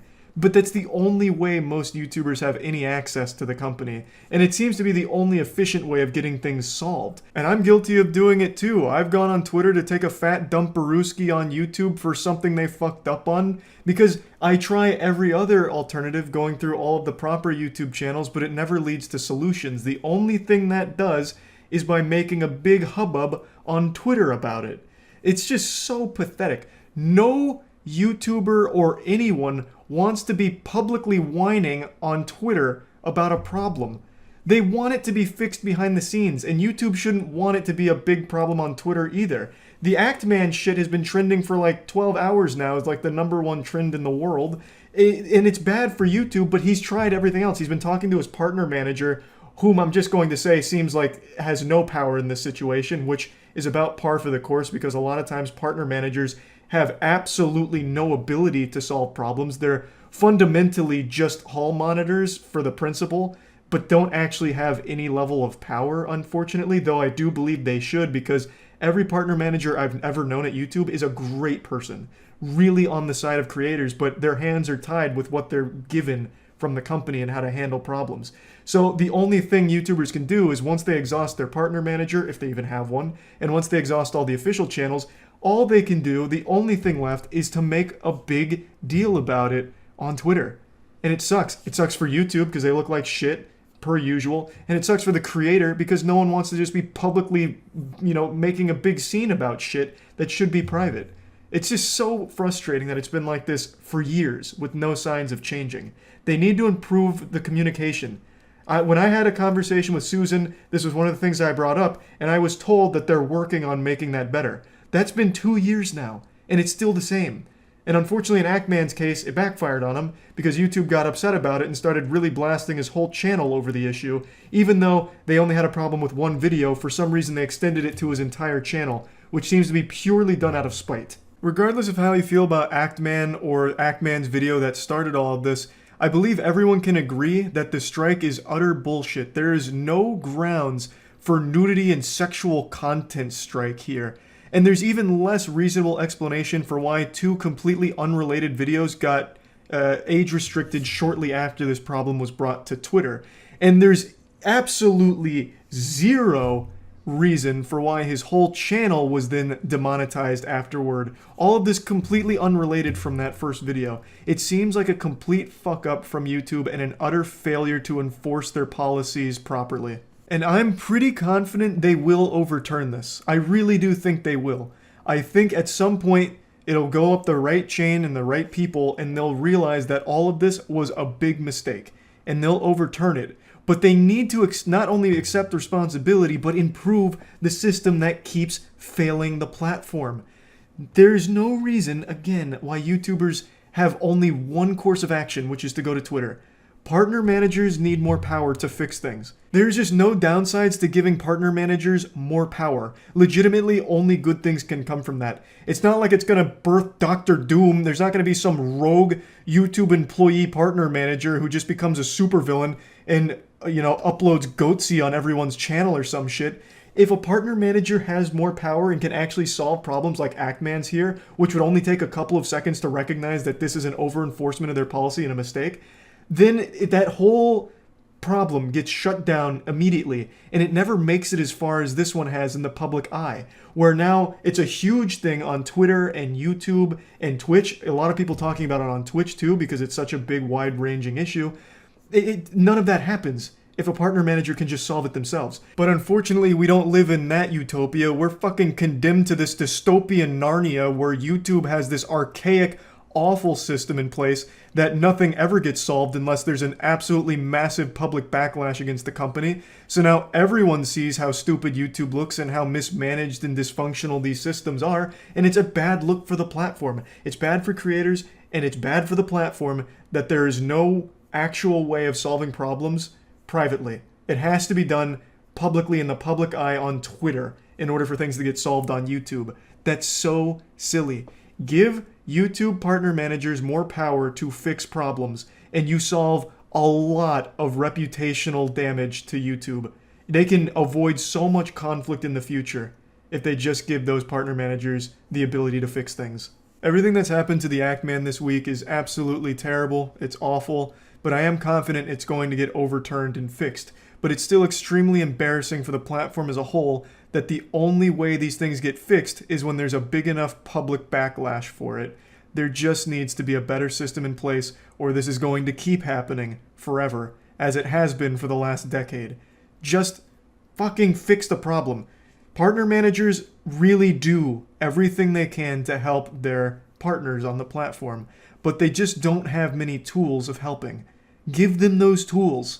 And I'm not an overly emotional gamer. I could rub raw onions in my eyes and they wouldn't even water. The only time I've ever cried during a video game is when I played Dead to Rights on the original Xbox when I was like 12 years old, and I got to the pole dancing scene where you play as a stripper doing a pole dance routine, and I was just crying at the beauty of seeing some animated titty physics. Since then, I've never really even teared up during a game, even though I played like some very sad games like the Walking Dead game, Last of Us, fucking Nier is extremely sad, but all of these games, I really enjoy them, but they've never been enough to really sodden my eye sockets. It's always enjoyable. I love when a game isn't afraid to be emotional and try and make the player feel things, but I've just never experienced a game that was so real that it had like a profound effect on me and a lasting impression where when I think about it, I get emotional. That is until a couple days ago when I streamed a game called Before Your Eyes. Before Your Eyes is an incredibly beautiful, emotional journey of a game. Now, I will say I didn't cry during the game, however, towards the end of the game, I was on the edge of losing my composure and tearing up a little bit. Honestly, if the game had just lasted maybe like 5 minutes longer in that final scene, I probably would have had a tear or two stream down my cheeks. Kinda like in anime when the main character hits the villain and the villain's like, ugh, it's been so long since I've seen my own blood. That's how I would have been with my tears. It was so powerful. The game's only about 2 hours long, and what it's able to do in those 2 hours is remarkable. It's able to deliver such a moving experience to the player, and it's really unique. So it has a very interesting mechanic where it uses your webcam to track your eyes, and when you blink, you jump forward in time. The game is about going through a young man's life, and when you blink, you go forward. So it's the battle of keeping your eyes open to really take in those powerful moments of the character's life, because you don't want to blink and miss something. I didn't know that going into this game. I didn't know fuck all about this game before playing it. It was during a stream where I was just playing some shitty games, and then someone recommended why not trying a good one, and I did just that with Before Your Eyes. But since I was streaming, it was already using my webcam, so I couldn't use it for the game because it's already occupied by OBS, so when I try and use it in the game, it just gives me a blank screen. So I couldn't use that mechanic. Instead, I would just click when I was ready to blink in the game. And to be honest, it didn't take away from the experience. In fact, I almost prefer it that way. I feel like if I was so focused on keeping my eyes open like it was a goddamn staring contest in SpongeBob SquarePants where I'm like fucking straining, my eyes are popping out of my skull, I probably would have been too distracted to focus on everything going on in the game. Having the relaxation of being able to click when I'm ready to move on really let me take in everything that was happening. But I do understand why having to keep your eyes open and force yourself to not blink so you can really relish those moments would also be just as powerful. But it didn't take away anything just being able to click when I was ready. I really enjoyed it still. Though maybe I would have enjoyed it more with the blinking. I'm just assuming that if I was just fucking focused on keeping my eyes open, like it was that scene out of iCarly where the guy sets the world record for keeping his eyes open with no blinking, I would have been too distracted to enjoy some parts of the game where you need to keep your eyes open for quite a little while to get the most out of it. Since completing the game, I've thought about it quite a bit, and it's one of the few games I've played in my life where I think back on it and what the game was saying, the message it was delivering, and just the whole experience. Yes, there's games like Nier and Walking Dead, like I mentioned, that are sad games, but that shit's fantasy. You know, you're not gonna really have to worry about zombies or 10,000 years worth of a plague and robots and aliens and shit, you know? Like, those are sad stories, but the story Before Your Eyes is super real. It's not like, oh shit, my favorite character just got eaten alive by a zombie librarian, son of a bitch, what are the odds? It's a story that's grounded in reality, and without giving anything away about the game, it's a story that maybe a family has gone through in the real world, you know? It's just super special. and the game delivers its narrative beautifully. The voice acting is super impressive. The characters, I was sold on them. It was like you were actually in a real family listening to them talk and interact with each other. All of the supporting characters were really well written with great voice acting, and the music was beautiful. The music alone at points was enough to make a man emotional. Like, it was enough to make a grown man shit. The music was very, very solid, and it really complemented the overall tone of the game to really get you immersed in it. It's just, I can't praise this game enough for what they've done with it. I've said this before and I'll say it again for the people in the back with their cock out. Video games, I think, are the best medium when it comes to getting someone lost in a story, so they lend themselves super well to an emotional narrative like Before Your Eyes. A movie can show you something sad, a book can make you read something sad, but a game makes you experience it and puts you right in the middle of it, the fucking meat of the story. You are the one that is influencing what is happening around you in the game, which is entirely unique compared to the other mediums that deliver powerful narratives. Now, there's nothing wrong with books and movies, unless, of course, you're reading like 50 Shades of Grey and shit, then there's something wrong with you there. But, you know, the narratives in the books and movies are totally fine, and I really enjoy those as well. But games, I think, are able to deliver it in a different way that lends itself really well to something emotional like Before Your Eyes. But one thing video games don't lend themselves well to is horror. Jesus fucking Christ, nearly every horror game that comes out is some of the worst abominable dog shit on the planet. But I'm not here to rant about how awful horror games are. Before Your Eyes is a game that I think does something extremely special and does it extremely well, but it's also not a game that I think everyone will enjoy because it's basically an interactive movie in a way. You are put in the position of the protagonist, and there are certain things that you have decisions on where you get to make choices which influence certain things of the story, but overall, you are just placed in the world, and, you know, you look around, you experience this life of the character, and that's it. There's no real gameplay elements except for the blinking, of course, and for some people that's going to be a huge turnoff, you know, because obviously a lot of people want video games where you're fucking playing, you know, and this is more of a game that's just an interactive story. And so not everyone's going to like the game, and I understand that. But if you just really want a great story and something that'll probably make a lasting impression on you, I can't recommend this game enough. Before Your Eyes is the saddest game I've played, but it's not sad in a way that makes it unfun or anything like that. It tells a very compelling narrative, and it just so happens to be a sad one.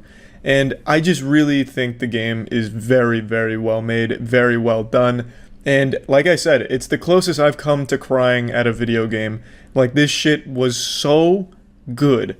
And when I streamed it, the chat also loved it. There really weren't many people, like, not even people joking around like, oh, this game fucking sucks. I didn't see, like, any of that. It's a game where you just get lost in it, you know? Where it's just so strong in everything that it aimed to do. So I didn't want to moist meter the game because I wanted to make a whole video just talking about it because this was a really special experience for me to play this game. This was something that I thought transcended a simple review. I said I wasn't going to do it. I swore I wasn't going to talk about this. I made a solemn vow on stream that not even Batman could beat this conversation out of me, but it's going to leave my lips because I can't take it anymore. This is worse than the torture Jack Bauer put his terrorists through. People keep emailing me and asking me, what did I think about the Jake Paul versus Mike Tyson fight? The reason I didn't want to talk about the fight and the reason I was so adamant that I wouldn't be talking about the fight while it was going on during stream is because it's just boring. It was extremely lackluster, and that was an extremely predictable thing to see from a mile away. Now, apparently the undercard fights that preceded the main event were extremely good, so hats off to all the fighters that really put their best foot forward and delivered an incredible performance in the middle of this fucking circus. I have said, since the very day this was announced, that it was a pathetic endeavor. I thought that this would only end in underwhelming, disappointing disaster. And it only got worse when Mike Tyson suffered a medical emergency and nearly died like 4 months before this fight even happened, which caused it to be pushed back in the first place. It is stupid. I thought it was a horrible concept for a fight. I didn't even watch it. I was streaming Dark Souls 3 through the whole thing and getting updates from chat about how horrible it was to watch, what a giant waste of time and scam it was, and I still was provided with a real-time analysis round by round, and my god, even just reading the cliff notes was sad and lame. Like, it would have been more thrilling to be getting updates at bingo night, hearing about the senior citizens bingo cards. It was just sad. Like, it would have been a more thrilling fight to watch me put my head up someone's butt to fight for air. It's just, from the very beginning, I said there would be no knockouts in this fight. I was very, very firm in that prediction. And there was no knockouts in this fight. Not only was there no knockouts, there was no anything worthwhile. As I said from the beginning, this is just a cash grab. It is two athletes getting a payday and nothing else. And from the highlights, using that word real loosey-goosey, that I watched of it, there wasn't even really much of a fight there. Mike Tyson is nearly 60 years old. He is a legend, but he's also a man. And there is no man that can beat Father Time. Time is undefeated and it always will be. And there are certain things that as you age, you just can't overcome in a physical sense like this. Honestly, I'm very impressed that Mike Tyson was able to even go the distance in this fight to actually finish it, because he was gassed really early from what I can tell. He ran out of steam by like the second round almost entirely, at least from what I've picked up on. Again, I didn't watch it live, but from everything I'm seeing, it seemed like he was completely out of energy, needed to construct additional pylons, like there were no resources left, yet he hung on and still absorbed like 200 punches from Jake Paul. So really, hats off to Mike Tyson for that, and overcoming all of the obstacles that he did to even fight in this event. It really is extraordinary, to be honest. It was never realistic to expect him to come out there and be the Mike Tyson that everyone remembers from the glory days. It was always going to be an incredibly difficult challenge to fight someone as young as Jake Paul. I am not surprised that Jake won this fight, and people are already clowning on him for it, saying that he's already booked his next fight against Joe Biden and then his following fight against Jimmy Carter. Jake Paul hurts more elderly people than a staircase. He's built a reputation of just challenging out of their prime fighters, retired fighters, sometimes not even fighters. I wouldn't be shocked if Jake Paul called out my father, saying that he's bad at iRacing and he wants to prove it by getting in the boxing ring with my dad. I know everyone, including myself, was saying this is a lose-lose for Jake because even if he won, he would still get laughed at for it, which he is, rightfully so. But if he lost, he would get laughed at for that too, for losing to a nearly 60-year-old man. But now, it's pretty clear it wasn't a lose-lose. It was a win-win. Two winners, Jake Paul and Mike Tyson. They both got like $20 million each for this. And you know who ultimately got put in a losing position, a little checkmate? Everyone who watched it. Everyone who spent their night waiting for something extraordinary to happen with Jake Paul versus Mike Tyson. I am surprised at how popular this was. I am shocked that people bought into the hype again. This is a classic how many times do I have to teach you this lesson moment. Logan Paul versus Floyd Mayweather. Like all of these fights like this, where it's YouTuber versus legend, are always underwhelming. I also speculated that this fight, Jake Paul versus Mike Tyson, had a no knockout clause. I still think I'm probably right on the money with that. This truly was just about getting a bag. I don't think there was ever the desire for Jake or Mike to knock the other out, so I think it was probably even written into the contract to maybe not go hog wild in the fight or anything. But of course, that's just a conspiracy theory. That's fucking tinfoil condom shit for me there. Not that it really matters. At the end of the day, this was never about a fight. It was always about a payday for both of them. So, I mean, congratulations to them. They definitely made a pretty penny off of this. Maybe next time when Jake Paul announces his next opponent, when he digs up the corpse of Muhammad Ali and challenges it to a fight, maybe then people will be like, maybe I'll sit this one out. I've been disappointed plenty of times now with these big YouTuber fights. Maybe this is the one that I'll finally skip on. Because right now, this is just an infinite money glitch right here. Jake Paul has made so much doing this same thing.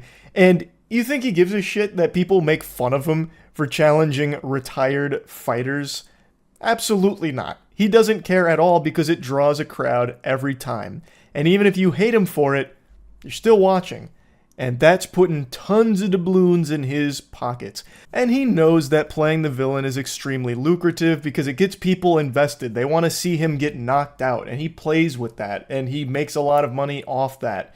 So people will be cheering for whoever he goes up against. When Jake Paul announces that he's fighting the ghost of Christmas past next week, people will tune in hoping that this will be the time that, the dildo of justice rarely comes lubed, and it's coming at Jake raw. It's going to be the time he gets knocked out, and I can't wait to see it. And it probably won't, because Jake is a good fighter, and he is fighting people that don't actively fight anymore. When he did fight someone that does still actively fight, he lost. And I'm going to make another prediction here. I don't think he's going to make that mistake again. I don't think he's going to challenge any more active fighters. That's a bold prediction because he's going to be farming this for quite some time.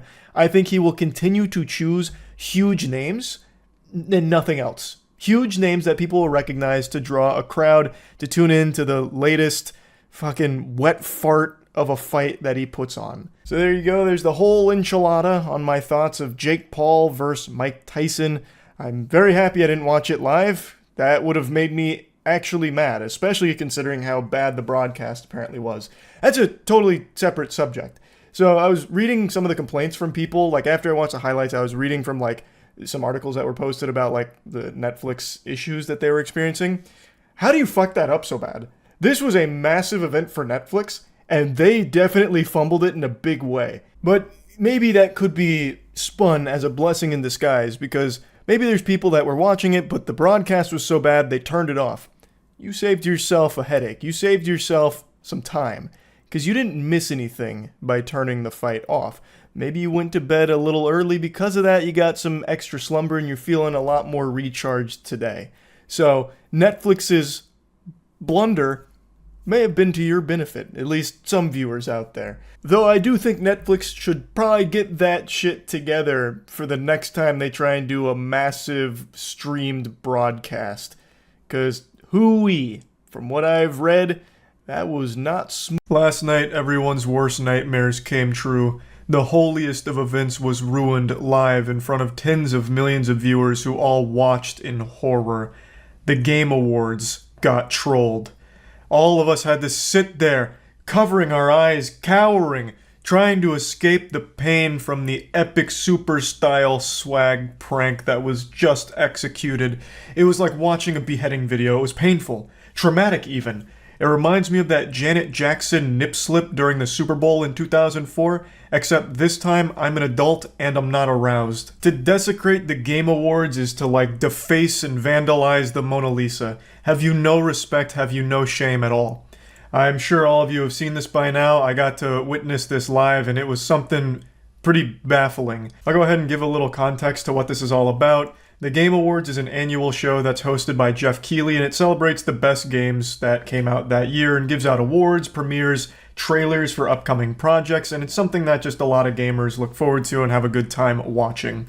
And last night, the prestigious Game of the Year award was given out to Elden Ring, which I'll give my quick take on. I fucking love Elden Ring. I think it is an absolute masterpiece, like a genuine triumph in the medium.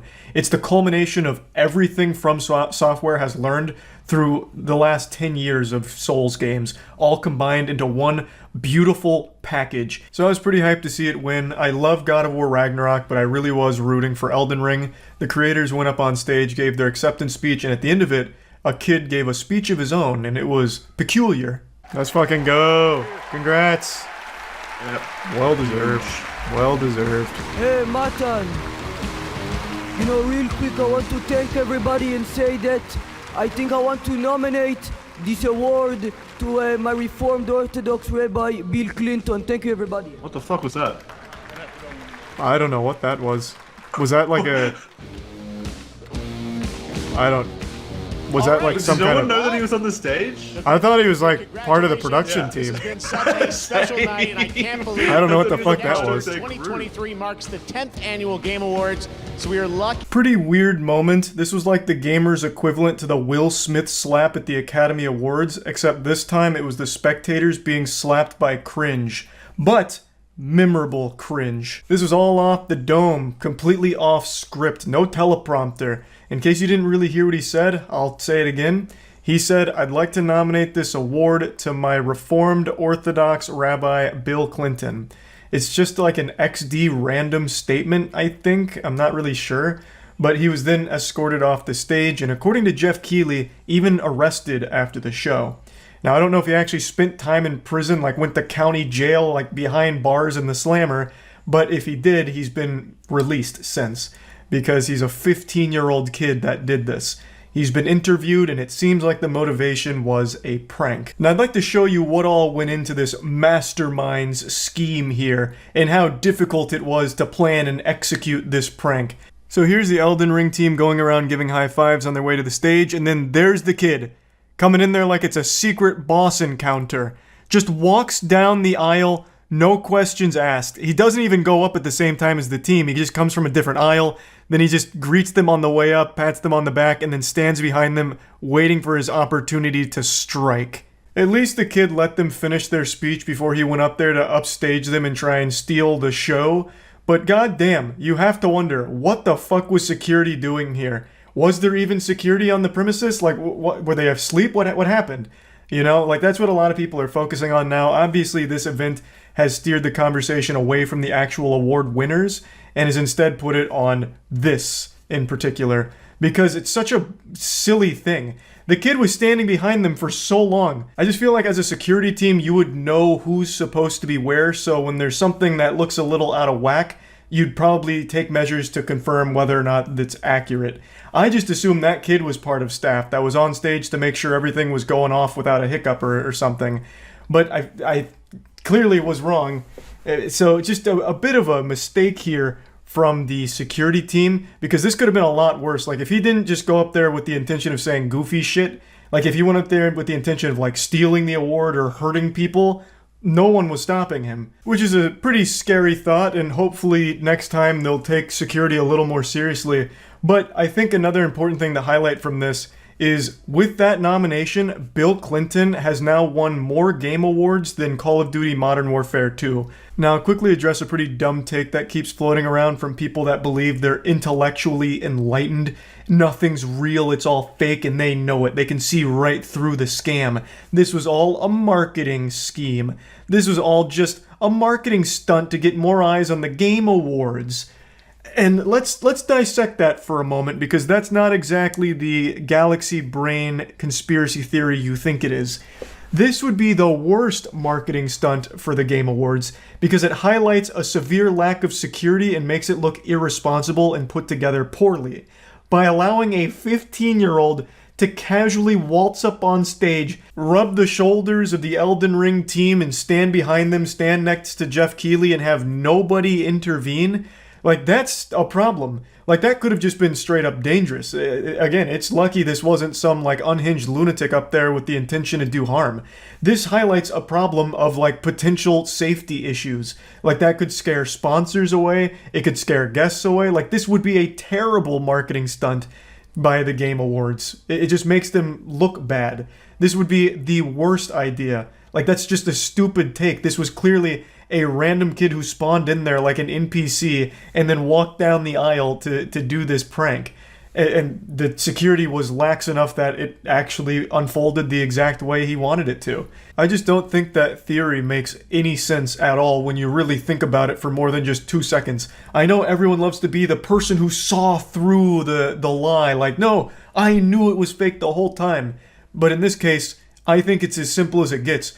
It was a kid who wanted to make a big prank for attention, and that's all it was. Now, it's been almost 24 hours since this happened, and there has still been no word from Bill Clinton, which I'm a little disappointed by. The man just got nominated for a Game Award, and he can't at least hop on Twitter and say something about it. Now, I do believe it's possible that Bill Clinton is being advised not to speak about this situation because it's rather turbulent, but I have no doubt that he's honored to be nominated for that Game of the Year award, and I'm sure he wants to say thank you, but he's being told to put the brakes on it. I expect in a week's time we'll have a statement from Bill Clinton, and I eagerly await his words to see what he has to say about it. You know, I've always said Bill Clinton probably is a primetime gamer. You know, he probably tears up the battlefield in Fortnite. You know, he's out there hitting the gritty while playing as Spider-Man. You know, that's the kind of man that Bill Clinton strikes me as. So he was probably watching the Game Awards, same as the rest of us, and was just giddy with excitement when he received this out of left field nomination. But yeah, anyway, I just really wanted to talk about this because this is one of those rare situations where I actually got to see this kind of thing live. I don't think I've ever had the privilege of watching one of these weird, wacky live TV. It's not often that there'll be a situation where an internet content creator gets accused of doing some heinous, deplorable, degenerate, sketchy garbage, and you're caught off guard by it. Most of the time, the stories play out with people you expect to be the likely suspect, like Logan Paul. You know, when you hear that he's scamming his audience with Crypto.Zoo and not repaying them, you're like, you know what, that sounds about par for the course. That sounds about right. Of course, there are those rare times where it really comes out of nowhere, you know, but it's never going to be something super shocking like Mr. Rogers just got revived from the dead and now he's beating children at a local elementary school or anything. But today, that's kind of how it feels, because a YouTuber that I've really respected for a long time was just accused of some pretty awful things in regards to how they handled their charity organization that they've done fundraising for the last 9 years. And there's a lot of evidence about this that has been put out there to the public now. So the situation is a YouTuber named The Completionist, who's been around for a very long time, whose content I am very familiar with, has just been put in the center of a huge controversy after an investigation was conducted by two other YouTubers whom I have a lot of love and respect for, Mutahar, Some Ordinary Gamers, and Carl Jobst. The two of them decided to team up like a beautiful buddy cop movie, forming the goddamn Avengers here, and they decided to dig into the financial reports that are publicly available for a charity that The Completionist owns called the Open Hand Foundation. It was started when his mother tragically passed away from dementia, and for the last 9 years has been gathering money to give to causes that will help in the battle against dementia. But what Carl and Muta found is that over the course of the last 9 years since it's existed, they haven't donated a single penny from any of their fundraising to any cause whatsoever. All of that money is still, well, most of that money is still sitting in the bank account for that charity. And despite this, over the last 9 years, they continue to raise money while telling the audience that's giving them the money that it's all being donated and it's being helped to fight against dementia.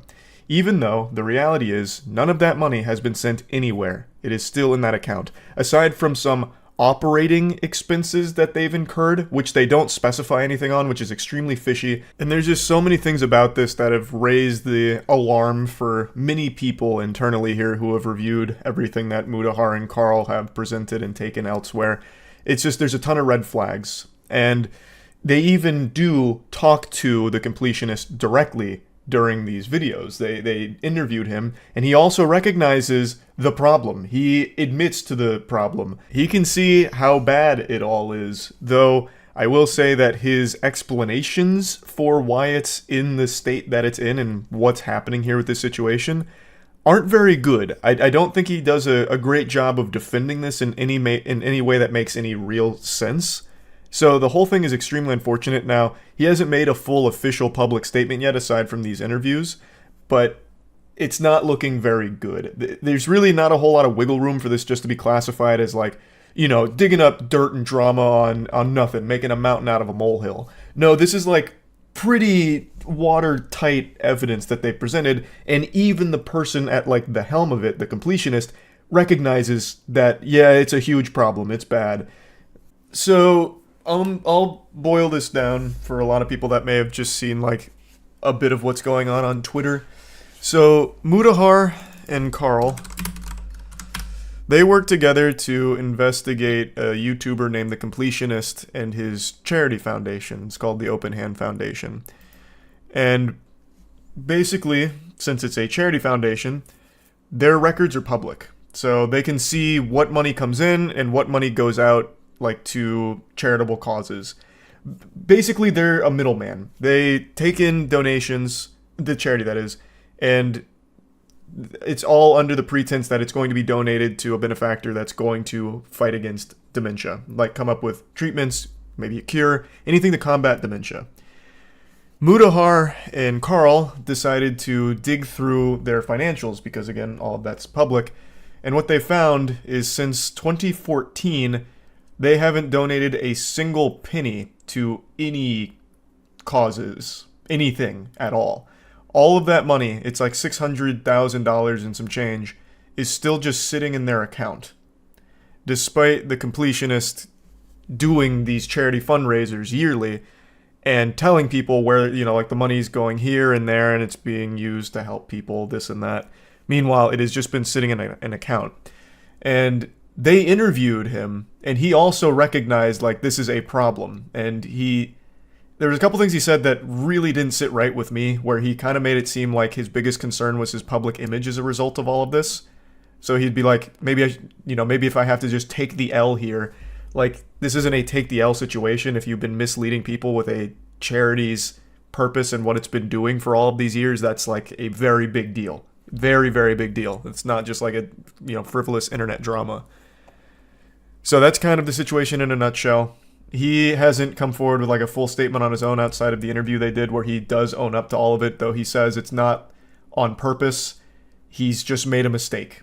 He was under the assumption that the money was being donated. Turns out it hasn't been, so it's just been sitting stagnant, collecting dust and cobwebs in the bank account for the charity foundation. And there was a lot of other really weird stuff, and I won't get into the weeds. I highly recommend watching either Mudahar's video or Carl's video on it where they go over it. But there are a lot of other weird things in there, such as the way that they report what money gets spent on like operational costs. There was just a lot of red flags. But the biggest thing is he continues to raise money for this charity. Everyone who donates believes that money is going towards the cause that he is promoting, like, hey, this money is being used to combat dementia, find treatments, this and that. That's where we're sending the money. It's not. It's just sitting in a bank account. So that's the big problem. It's just lying to the audience. Now, from everything they've reported, Mudahar and Carl haven't said that he's pocketing the money or anything like that. I know Dexerto ran a dog shit article claiming that that's what Mudahar and Carl were saying. They're not. They are not making the claim that the completionist or anyone on his team is taking that money for themselves.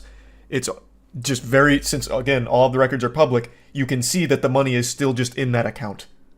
It is still just sitting there for 9 fucking years. And it's because they can't find the right benefactor, which is a really weird excuse. That doesn't make a lot of sense at all. Didn't they have like 100K operating expenses? Something like that, which again, they don't report what the actual operating expenses were, like specifically, which makes them very vulnerable to an audit, which is something they talk about. It's just all very fishy. It's very poorly ran. Poorly ran is being extremely generous. There are so many things in here that don't make a lot of sense at all. I want to show you a clip from Carl's video, actually a couple clips from Carl's video. Their website clearly states they support the UCSF, and they have a quote from David Kessler, the Dean of the UCSF School of Medicine, thanking them for their gift. But the interesting thing about David Kessler is that he was fired as the Dean of the UCSF School of Medicine in 2007, 7 years before OpenHand was even officially registered. That's an extreme eyebrow raiser right there. To any detective worth their salt, they'd puff on their pipe, let out a big puff of smoke and say, "Baloney, what's happening?" and dig deeper, which is exactly what Carl and Mudahar did. Carl reached out to the organization to ask them why they haven't given any money over the last 10 or so years. Which was written by Jacques Khalil, Gerard's brother. They claimed that before their official registration as a foundation, they donated body parts for research. A strange claim that I don't believe can be true of a charity. That's likely referring to a private and personal matter within their family and would have nothing to do with OpenHand. They claim they made financial contributions to an institution that made insufficient progress. Essentially, OpenHand is claiming that because they made donations before they were registered in 2014, which we cannot confirm because it wasn't public at the time, this means that it is acceptable to not pass along any of the money the public has given them until they find someone they deem worthy. That's a lot to take in, so I understand if you need a moment to catch your breath and let all the juices marinate here. It's a very upsetting topic, with charitable causes turning out to be less than stellar, we'll say. It's always a very fucked up situation, but basically what is being claimed here from the completionist brother is that in the past, before OpenHand was registered, they donated body parts to the UCSF, and that's where that quote comes from. But like Carl mentions, that has nothing to do with OpenHand, so why would you be using that quote on OpenHand's website? It's very misleading to people. If I'm someone that's donating to OpenHand Foundation, and I'm seeing that quote, I'm assuming that this means the contributions are going to them. And here's them saying, you know, thanks for all the support. But that's just not the case here at all. The money's not going anywhere, and that quote does not apply to donations that they're receiving from OpenHand. And going a bit further, the completionist brother is saying that they did give money in the past before they were registered, which Carl says they can't confirm since it wasn't public. But he's saying they gave money in the past, they didn't like the progress, they thought it was insufficient, so now they're just waiting for the perfect partner, the perfect benefactor to give the money to now. And it's been 9 years and they still haven't found it. So it's just incompetence, not malice. It's more than incompetence, though. It'd be like full-blown negligence to the point where it's like borderline illegal. I don't even know it'd be borderline. I think it would be just like straight up illegal if they get audited and they find all of these like big red flags. You can't just have a charitable organization make all of these claims about where the money's going. On their website, they even list like a university that they say that they're one of like the historic funders of or something to that effect, even though they haven't donated any money to any of those causes or anything in general. Like, it's all very, very bad sounding. I'm very curious to see what the completionist will say about it outside of the interview he did here. I would really like to hear more from him on exactly what the fuck is going on and why it's in that place. And even more so, I'd love to hear from the completionist on why he continues to do these fundraising events and make the claims that the money going here and there and over there, it's going there, and even though the money's going nowhere. Why does he continue to mislead the audience into giving money under the belief that it's being sent to these different places when it's not? If they've been looking for a beneficiary since 2014, why has Gerard been claiming they support organizations across the world, including the UCSF and the Alzheimer's Association? We are raising money for dementia research in honor of my late mom, trying to help folks who've been impacted by dementia, working with organizations like USF, FTD Association of America, Alzheimer's Association of America, and so many more. Why is he claiming the money is actually given to people who know how to use it? And all that money goes to dementia research. We don't touch any of it. We just work with the people who do need the money, and we help them do their thing. In this case, the negligence isn't hurting anyone. When I read things like that, like I just have to sit there and process it for a second. It takes a while to register just how you could actually believe that, like legitimately, or if you're just kidding. They've collected over $600,000 in donations from their community. Normal people, like you, like everyone in chat, donating under the idea, the belief, because they're being told that that money is being used to help against the battle, help in the battle against dementia. And it's not. It's just sitting in a bank account right now. So everyone who has donated money lost money, and it didn't go to the cause they thought it would. That they thought it would. That was the whole reason they donated the money, to go towards that cause, which it hasn't. It's been sitting there for 9 years. You see the British airline pilot that did cocaine off of a stripper before flight. That was probably the fastest flight in recorded aviation history. Those passengers got to their destination lickety-split. Just a very peculiar situation here, Jordan. Again, if you want, I just went over like the very basic. If you want to get into the weeds of it and really understand the situation, watch Mudahar's video or Carl's video covering this. They both go in depth, obviously, on all of it and talk about everything and exactly the implications and what's going on. And then I'm assuming the completionist will probably make some kind of public statement very soon because it is such a huge deal. And I'm very curious what exactly he's going to talk about. Because he was interviewed here, again. He did say his piece. It wasn't a very good piece, but I am curious where it goes from here. Again, I highly encourage all of you to watch Mudahar and Carl's video covering this subject for more information. There's just one other thing I want to briefly touch on here. For some reason, Muda and Carl were asked for recommendations on where they thought the money should go, and during the interview with the completionist Gerard, he was saying like, I'll donate the money today, you just tell me where it should go. And that's so fucking weird. It's not their job to tell you where that money should go. it's your organization, and you have said where the money's supposed to be going and just haven't sent it there. So just to kind of repeat what Mutahar said, just send the money where you said it was going, like this whole time. It's that simple. They still have most of the funds, minus the 9 years or so of operational expenses they've incurred. So since that money is still just sitting there collecting cobwebs, it hasn't been like fucking thrown into, you know, blackjack tables at the Hard Rock Casino or anything. It's still present. It hasn't just fucking poofed out of thin air and vanished. They can still donate that money to the causes they've said it's going to. Now, of course they should absolutely do that, but the question will always remain now, are they doing that because of this investigation that's put a lot of public pressure on them to do so? Or were they always going to do this at some point, and this was just the final push they needed to finally get there? I'm not doing a good job of explaining the conundrum, but basically there's always going to be this doubt in the back of everyone's mind about their intentions, regardless of what happens going forward. Was this charity from the very get-go designed to be a charitable fraud situation where they collect money from the audience, hold on to it for a really long time, and maybe gradually tap into it to use for their own expenses? Or maybe at some point they just take it all out for themselves and pocket it? Who knows now, because it's been 9 years and they still haven't donated a single dollar of what they've gathered. And I do think they are going to donate it now, but would they have if Mutahar and Carl didn't investigate this? Would they have ever donated this money if the investigation didn't happen? Who knows? Who's to say? Which is why it's always going to be this like doubt in the back of people's mind on what actually was their goal with the foundation, if not to donate the money to the causes they said they were. This is super fucked up. I am extremely curious to see what the completionist is going to say about this going forward publicly. I'd really like to hear from his side a bit more on what exactly is going on. But it certainly doesn't look good, and this is a subject that really hits close to home for me. Many of you might remember for a long time I would donate all of the money I made on YouTube to various charities. Over time I realized a lot of the organizations that I was putting money into were not exactly the best and engaged in a lot of sketchy practices, and a lot of the money didn't go where they claimed it would.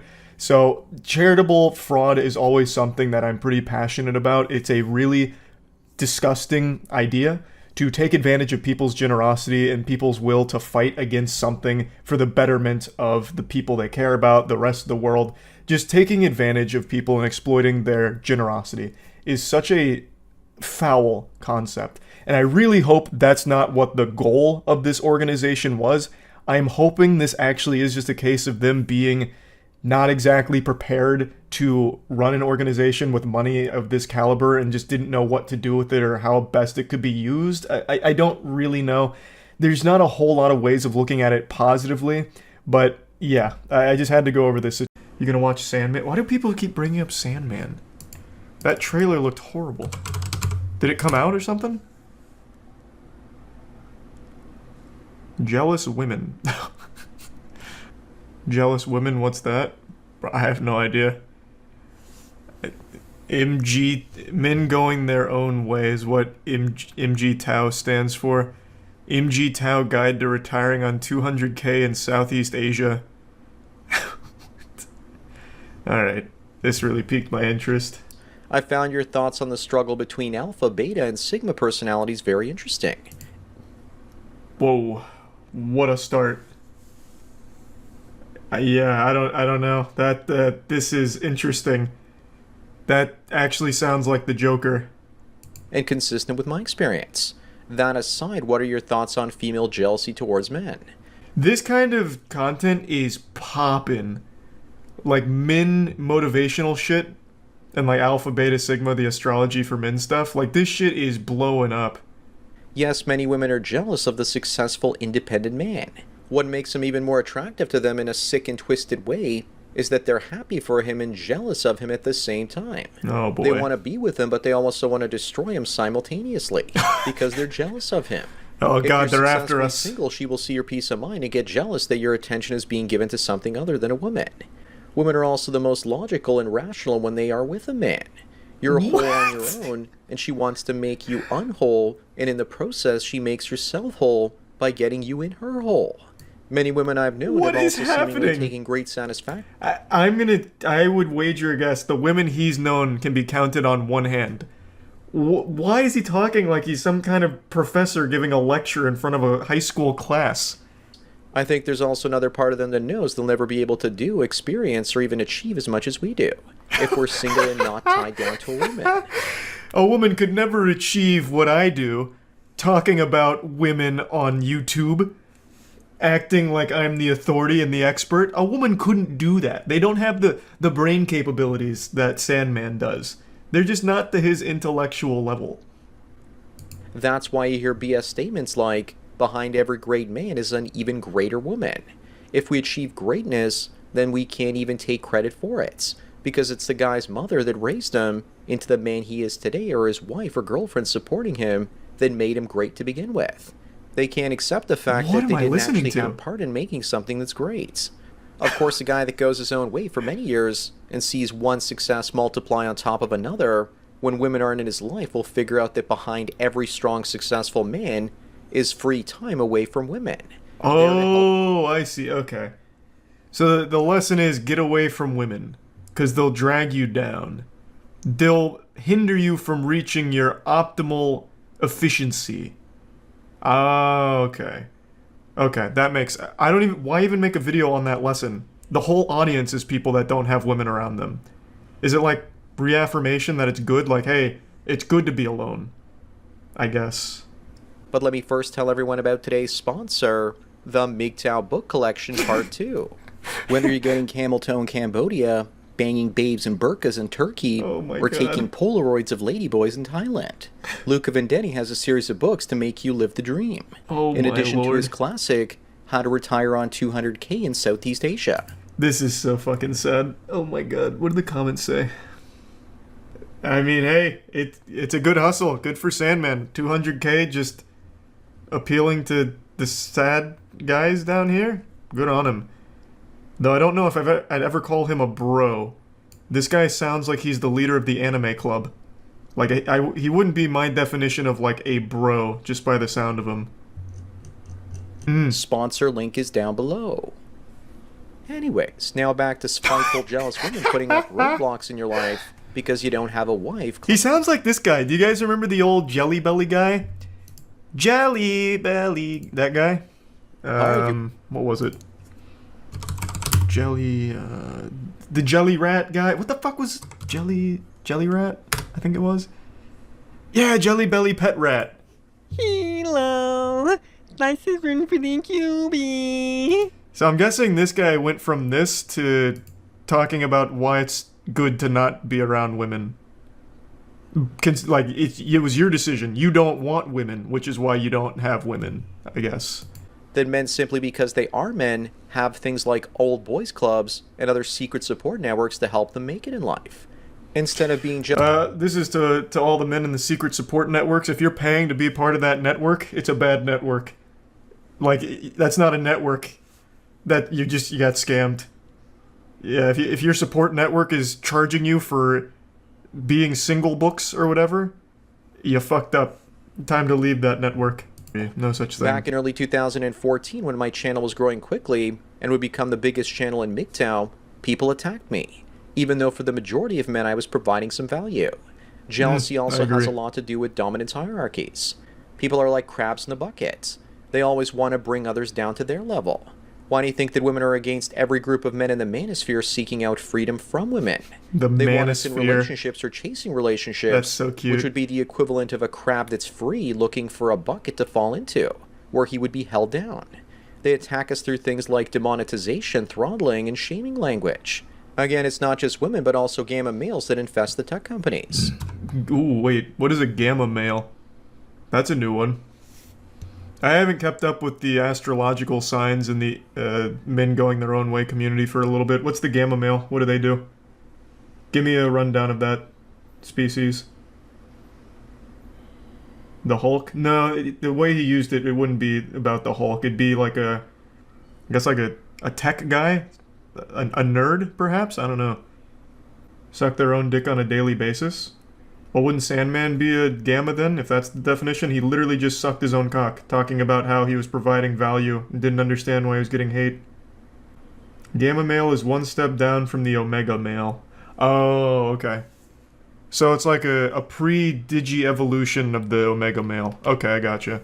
So diet omega. Alright, thank you. That makes sense. That actually would make sense.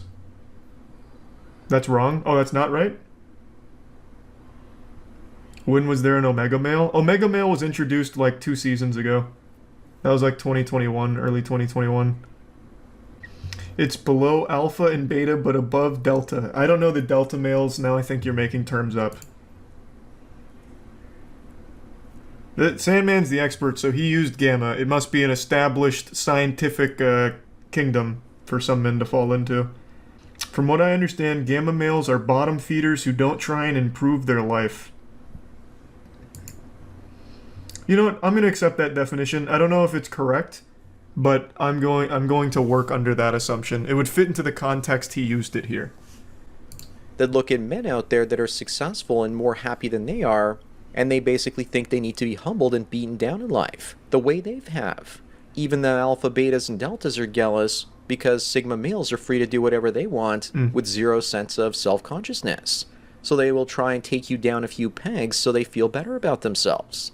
The jealous types are constantly stuck having to calculate their rank in the social hierarchy constantly, thus comparing themselves to others instead of just doing what's right for themselves. If you want to avoid these sorts What of is this picture supposed to be? I don't get it. She's dangling a spaghetti noodle? Does this trigger something in the Sigma male brain? Like, I want the noodle? I'm mad about the noodle? I don't know what this means. Maybe I'm a gamma male. I don't get it. What? Can someone break this? Can they break this down for me? It's hair? That's the thickest hair of all time. So is it another woman's hair and she's accusing him of cheating? But he's explaining, babe, I'm not cheating, I'm a Sigma male? Because after 5 to 10 years of financial freedom, your self-confidence goes up, and you want to share your experiences with like-minded people. Plus, if you do things like travel on epic trips, people might hear of them and wonder how you can afford them. I do love traveling on epic trips. Can't have a girl with me. They realize that you're hiding your Fucking status. weighs me down. When I would film travel videos on my Cool Buildings channel, I would go to locations and ask to do interviews and film some cutaways.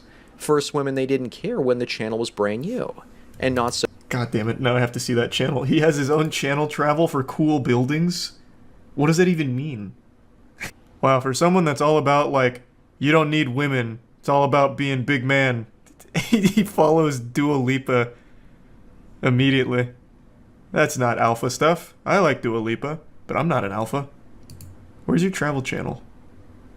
This is just a casual reminder not to go harass this channel, or any channel I ever talk about. If you do that, you're a piece of shit. I don't condone it. Don't do it. Single mothers wrecking soy-ciety. That is pretty fucking awesome. Jesus Christ. Do men going their own way need to leave the West behind?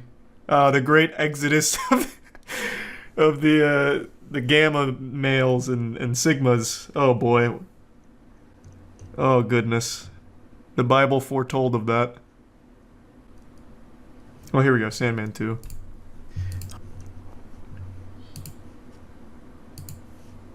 Well, that didn't work.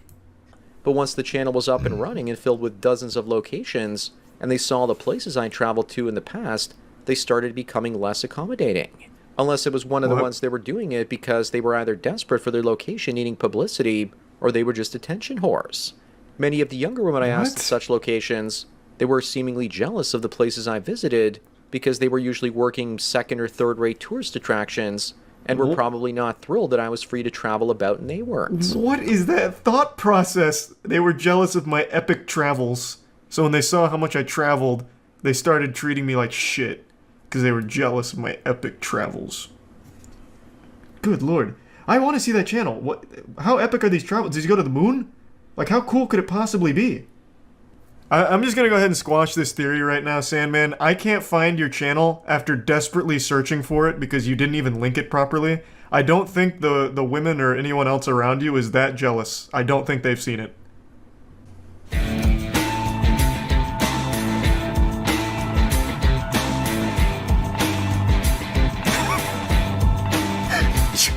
Traveling my own way. Hi everyone, Alone. Sandman here. The Welcome way to I my like Traveling it. My Own Way series, where I actually thought I'd be sharing with everyone my daily breakdown for my trip out west. This is the first part of 16 videos of my solo road trip from May the 3rd all the way to the 19th. What is it? Solo, I can't believe it. These videos are in addition to my daily dose of red pills, and I'm actually labeled them God. TMOW, Oh, or God. Traveling My Own Way, next to them on the channel. My If you don't daily like them, dose then you of don't have to red watch pills. them. Fuck I'm me. basically doing this as an experiment to see.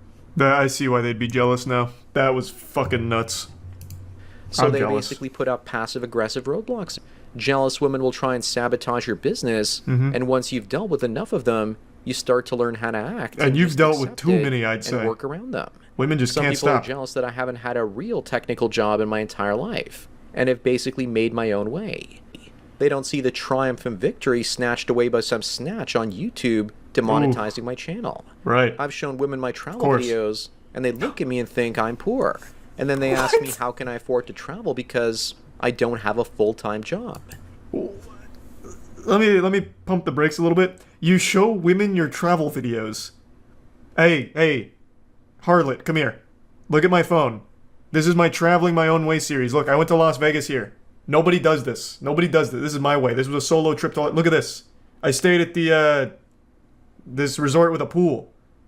Okay. Oh, jealous. Okay. Yep. Walking away. She's jealous. Of course. Yep. She can't handle a man without a... Oh, boy. Oh, goodness. Not again. Cam, the reason they're envious or jealous and suffering is because it all comes back down to hierarchy. Oh, Most boy. people want to be on Oh, top of it God. and hoard all the best experiences and physical goods for themselves. This is the worst part about it. I have no doubt in my mind this guy could have been in a relationship. But he got so lost in this sauce, he made it his entire identity, and now does nothing but repulse women. Like, he just talked about how he shows them his travel videos. Like, it's just one of those things, man. They don't realize they are their own worst enemy. Hearing these things keeps you locked in this endless cycle and spending money on the How to Retire on 200K in Southeast Asia Men Going Their Own Way guide. Fucking rough. Tragic, even. Look no further at women's jealousy of men than the makeup and clothing industries. Oh, In God. almost all species, the male is the more physically attractive half. Oh, no. But with humans, the women use whatever needs necessary to make themselves more visually appealing. Because they're probably jealous of men's natural good looks, without makeup and bright colored clothing. Just be gay then, man. Like, you don't have to put up this front. Just be gay. Like, you don't have to go on this, like, men are so much better without women. I don't like women. Women fucking suck. They're always jealous of my travel videos. Just be gay. Like, it's not that hard. Like, embrace it. This guy is just battling insecurity, like, his entire fucking life. He's been doing this since 2014. Oh my god. That's the point our species has gone to. The men provide women financial resources to attempt to outdo us when it comes to attraction. Men invented bras to keep the girls on their chest from sagging to their knees too quickly. Go to the zoo and see the great apes, and you'll basically be drawn to the male ones, because they look better. The female ones just look too... What? What? There's no way I heard that correctly. I just didn't hear that right. There's no way. Their chest from sagging to their knees too quickly. Go to the zoo and see the great apes, and you'll basically be drawn to the male ones, because they look better. The female ones just look too damn plain. Bro, this guy needs to be on a list. Go to the zoo and check out the great apes. You'll like the male ones. Dude goes to the zoo to look at animals sexually? What is wrong with you?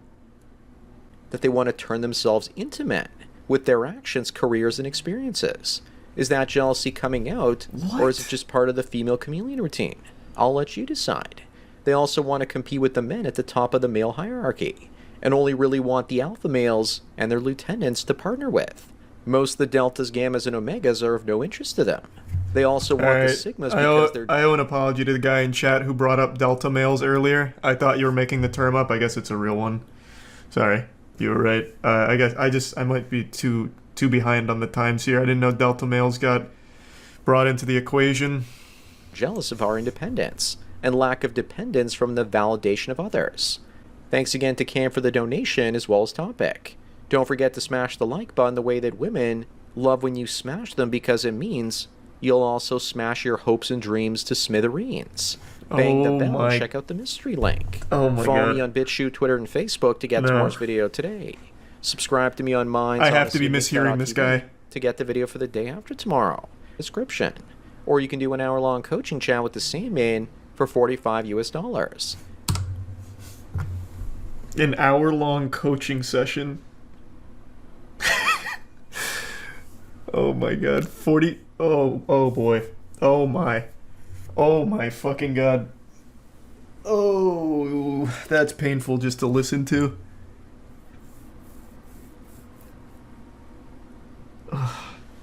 Don't forget to smash that like button, just like women like when you smash them, and also smash your hopes and dreams to smithereens. So that tells me a lot of things. He's never had sex, so he tries to shame anyone that has, trying to frame it as a terrible thing to have sex. And yet he's trying to be the Sigma male leader of the men going their own way movement. Like, this guy is nothing but, like, red flags.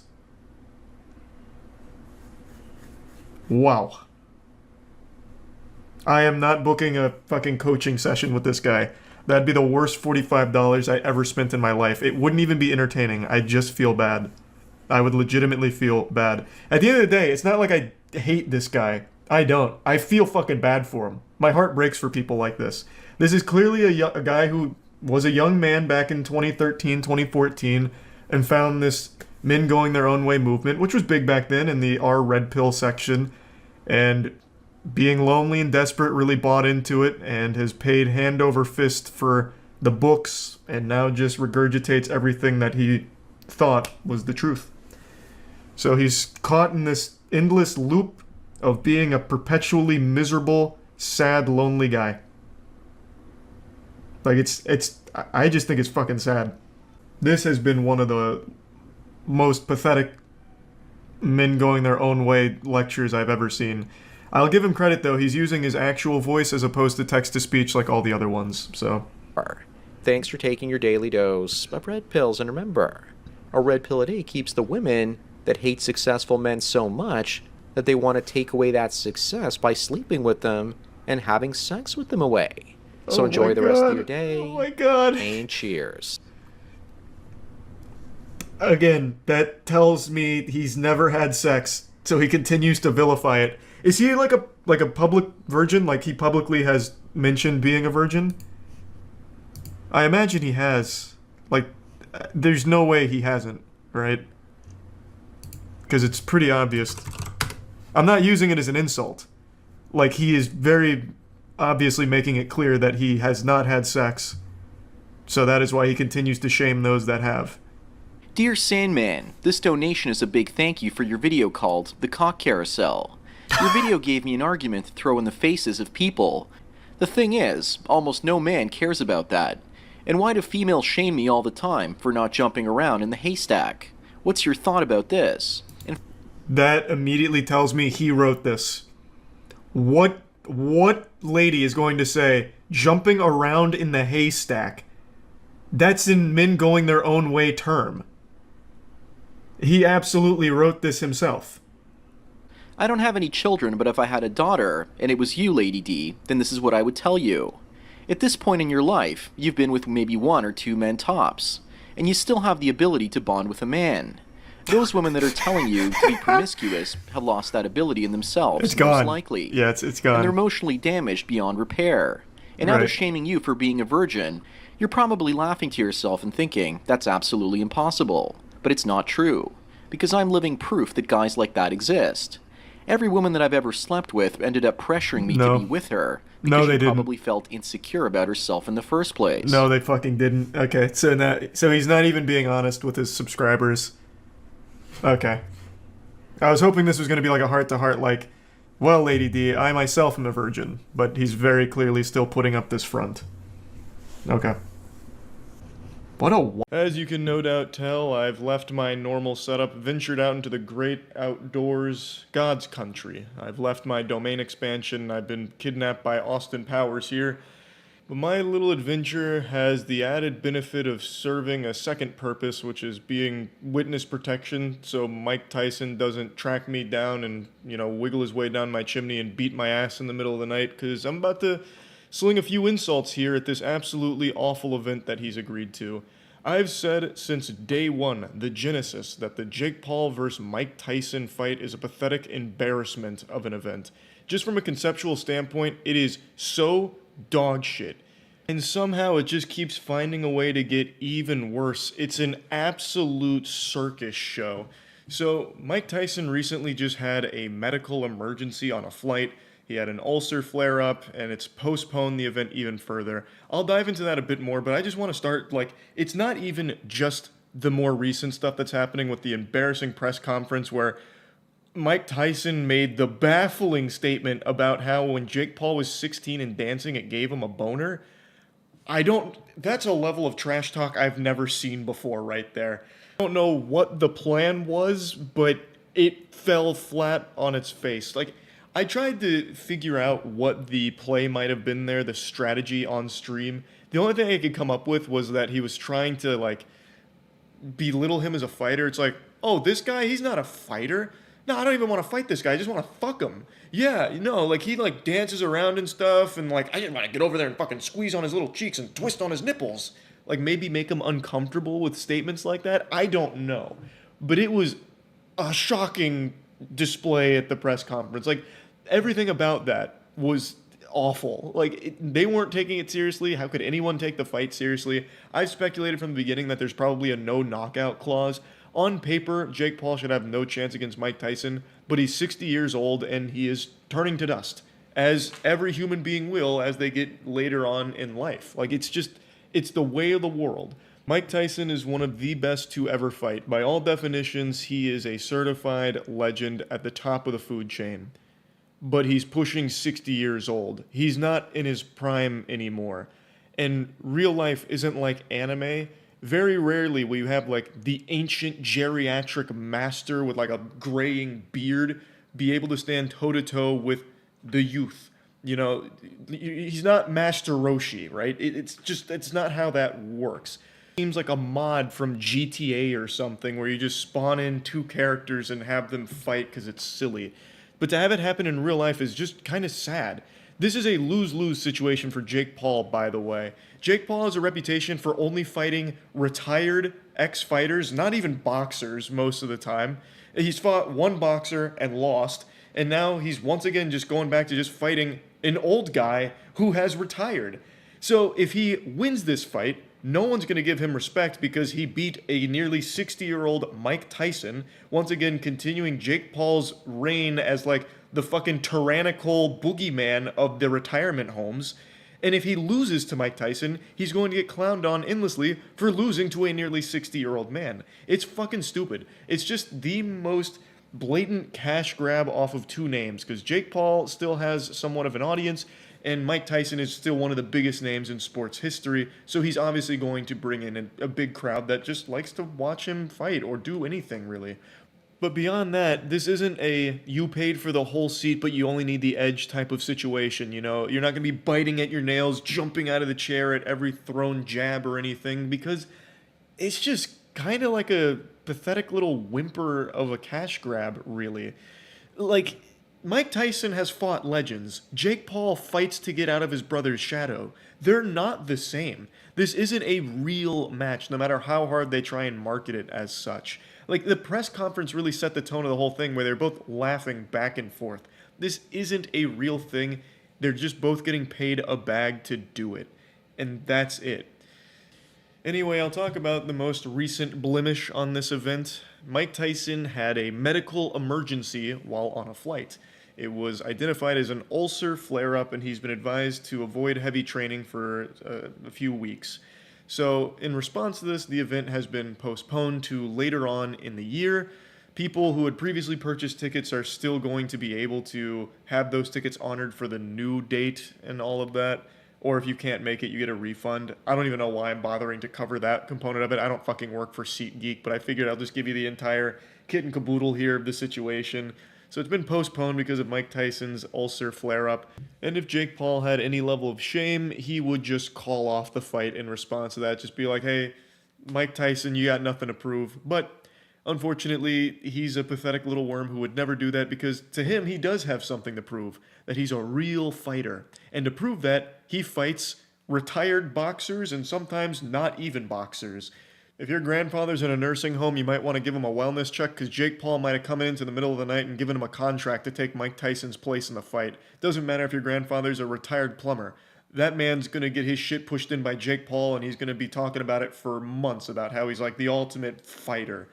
But he refuses to fight actual people his own age or in the actual sports that he is competing in. And the one time he did, he lost. So he's gone right back to just attacking the elderly. It doesn't matter what happens in this fight. There's not a single soul on this planet that's going to look at Mike Tyson differently. If he loses the fight, no one's going to think that it ruins his legacy or anything. He's almost 60 fucking years old. Like, most people are kind of expecting that, but praying that he just, goes in there, goes ballistic, and just beats Jake Paul to a pulp. Like, obliterates him into, like, an unrecognizable fucking mess of flesh. That's most people's hopes, but if it doesn't happen, it's not going to affect Mike Tyson's legacy. For Jake Paul, though, everyone is going to look at him differently, no matter what happens with the fight. If the fight happens, which it seems like it will under no circumstances does it seem to be getting canceled, when this fight happens, everyone's going to look at Jake Paul even more pathetically. People will feel more disgust towards him than a urine stain in a gas station toilet. Because if he wins, he beat up an old Mike Tyson. If he loses, he lost to an old Mike Tyson. There is no winning in this scenario. The only winning move was not to play. But he can't fucking help himself. So anyway, Mike Tyson and Jake Paul both did issue statements in response to the ulcer flare-up, which I'll go ahead and go over here. Mike Tyson said, "I want to thank my fans around the world for their support and understanding during this time. Unfortunately, due to my ulcer flare-up, I have been advised by my doctor to lighten my training for a few weeks to rest and recover. My body is in better overall shape than it has been since the 1990s, and I will be back to my full training schedule soon." Now, Mike Tyson is in phenomenal shape, for sure. But there's a lot more that goes into fighting than just the shape that you're in the physique. And that's where old age really starts to take a huge toll. Jake Paul, this may have bought you some time, but in the end, you will still be knocked out and out of boxing for good. I appreciate everyone's patience and can't wait to deliver an unforgettable performance later this year. We can only pray that that's how this all unfolds. Everyone's got their fingers crossed that that's exactly what happens. Jake Paul also issued a statement. "I fully support postponing the event so Mike Tyson has no excuses come fight night. My fans know I don't want to face Iron Mike at anything but his best, which is why I'm fighting him at almost 60 years old when males really peak. 60 years old is when a man hits his power spike. That's when he's at his best." Yeah, absolutely. Yep, that's how that goes. But let there be no mistake. When he steps into the ring with me, I will be ready to claim my W with a sensational finish. Paul vs. Tyson will be one for the ages, and I promise to bring my best for this once-in-a-lifetime matchup. Jake Paul is correct about one thing in his statement, that Paul vs. Tyson will be one for the ages. It'll be looked upon for years to come as one of the worst examples of boxing ever displayed, a grim reminder of just how bad and corrupt it can get and how greedy it can become. This shit is embarrassing, and I think it will always be looked upon as a spittoon for people to spit in to remind us that, yikes, that was a shameful period in boxing history. It's really just awful. And I just wanted to talk about it a little bit in a video because of the most recent medical emergency for Mike Tyson. So anyway, that's really about it. I don't think I'll be watching it. I never really do. I just catch the Twitter clip highlights to figure out who won because it's a waste of time watching a Jake Paul fight. I'd honestly rather be listening to like a fucking 5-hour lecture on the Krebs cycle from my old university professor. I've been actively following the Helldivers 2 situation over the last couple days, kind of just with my fingers crossed, hoping that Sony will change their mind about the awful decision that's tanking the game. But unfortunately, just like my height, it hasn't changed. And now it looks like it's probably too late anyway. Even if you started putting like a rabbit's foot up your butthole for some good luck, it looks like it won't matter. Because in the words of a great man, This is Democracy Manifest. The game has been removed from 177 different regions from Steam. So this ship is already sailed here. For those that don't know what's going on, Helldivers 2 is one of the most successful games of 2024, a game that I was personally so excited by and happy with that I made a whole video dedicated to singing its praises and just gushing grannies over it, about how rare it is for a game, especially a game like Helldivers 2, which is a live service game, and that title, live service, has a more negative connotation than the title Reddit mod.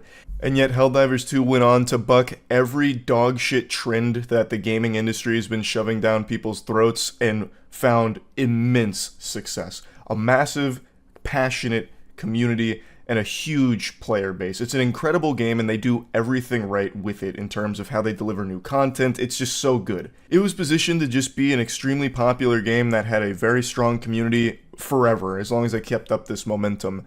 And yet, a couple days ago, from out of nowhere, they were able to snatch defeat from the jaws of victory, thanks to Sony, mainly.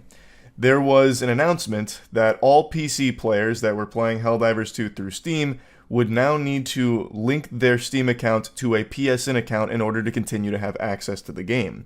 Now, this isn't unusual, and a lot of people were quick to point out, like, gamers are just spoiled, they're making a big deal out of nothing, this is a mountain out of a molehill, what a bunch of fucking barnacles here, this is all horseradish, why are people making an issue out of it?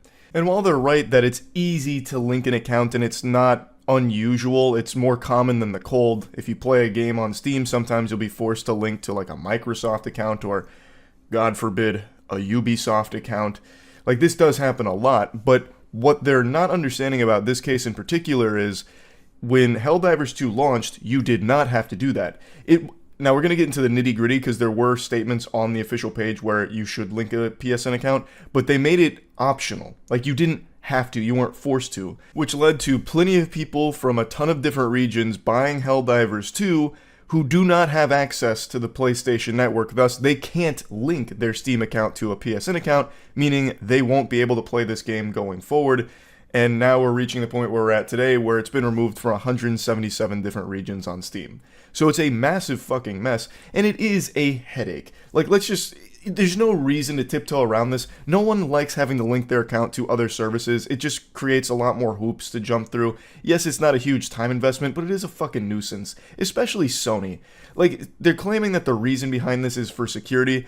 I mean, what a load of hooey. Security, Sony's infrastructure is like the least secure on the planet. I'd rather link my account to a known crypto scammer than link it to the Sony network. They get hacked every couple of years like clockwork. I wouldn't be surprised if hackers started holding their own E3 to make their upcoming announcements on the next Sony hack. It is so frequent, so it's not exactly the most secure place to hold your information. You're probably better off just writing down all your information on a piece of paper, folding it into a paper airplane, and throwing it out the window. It's probably safer that way. Like, it's a ridiculous claim. I think the reason that they want everyone to link their PSN account is because it looks a lot better on their bottom line earnings report when they, like, go through all of their player counts and whatever.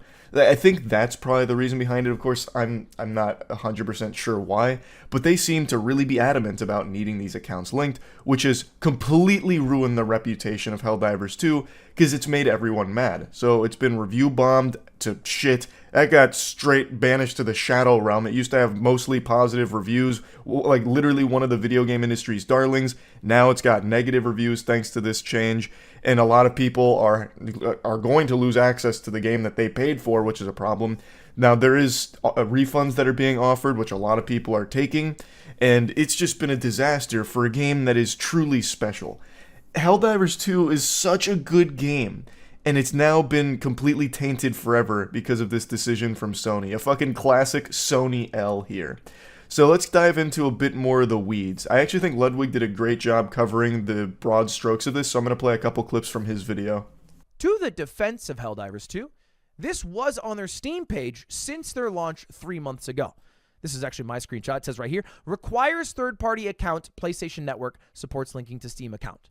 However, they did not enforce it. And if you go to the FAQ on PlayStation's own website, they would say signing into PSN is optional when playing a PlayStation game on PC. They have since changed this FAQ when they made this update today, And that's why people are not happy. Here's another page where it says, do I need a PSN account to play PlayStation games on PC?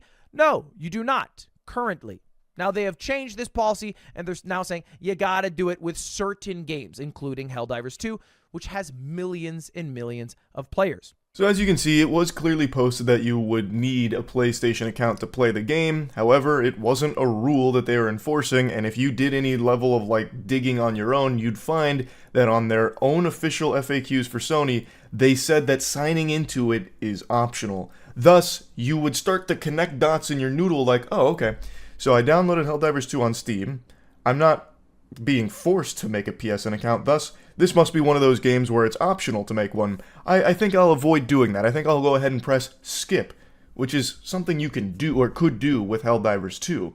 So there'd be no reason for players to think that down the line they would change their stance on this. Like all of a sudden, hey, now you need to sign in here, Buster. You've been breaking the rules behind our back. Because they've made it clear that it is optional in cases. And it seemed like Helldivers 2 was one of those cases, which it was. But what they ended up saying is that there was a grace period. So like you could initially gain access to Helldivers 2 without a PSN account, but it was only for a temporary period of time to guinea pig it to get you hooked on it. And then you'd have to, get your comeuppance here by signing into PSN, which I think is extremely misleading if that really is the case. If that was the plan from the beginning, if they had always planned to just get a huge influx of players and then just fucking bait and switch them with the PSN requirement, I think that is like almost criminal. Because again, there are so many regions that had access to Steam that could download Helldivers 2 that cannot link with a PSN account, thus they're going to lose access to the game they paid for. That is fucked up. That is some super scummy shit if that really is the case, if that's what Sony's long-term plan was. I don't know if that's the case. I don't know if this is just one of those things where they're like, okay, we need more juice in our PSN numbers. Let's go ahead and force the massive Helldivers community to link with us. It'll be great for our numbers here. Like, that's probably the most likely answer, but still.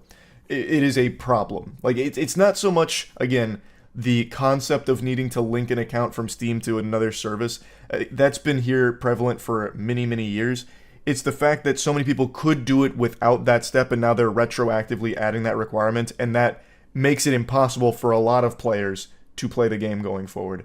That is the main issue here. It's fucking stupid, and it is a decision that has completely ruined the reputation of Helldivers 2, and it makes me super sad to see that, because this is a great, great game that has now just been run through the mud here because of Sony's greed.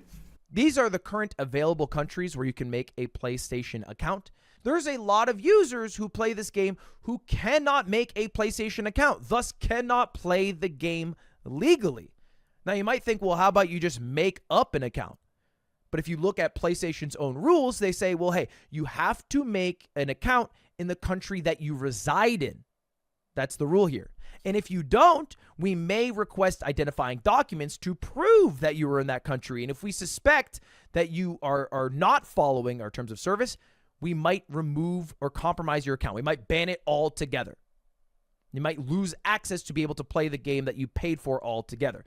So basically, the only way for a lot of the user base to play the game is if they break the rules that Sony laid out, which is a little bit fucking dumb to me. It's a little bit fucking dumb to everyone outside of the Sony stupid tank where they're in there just like actually huffing moron potions. It's crazy how they wouldn't see this as an issue.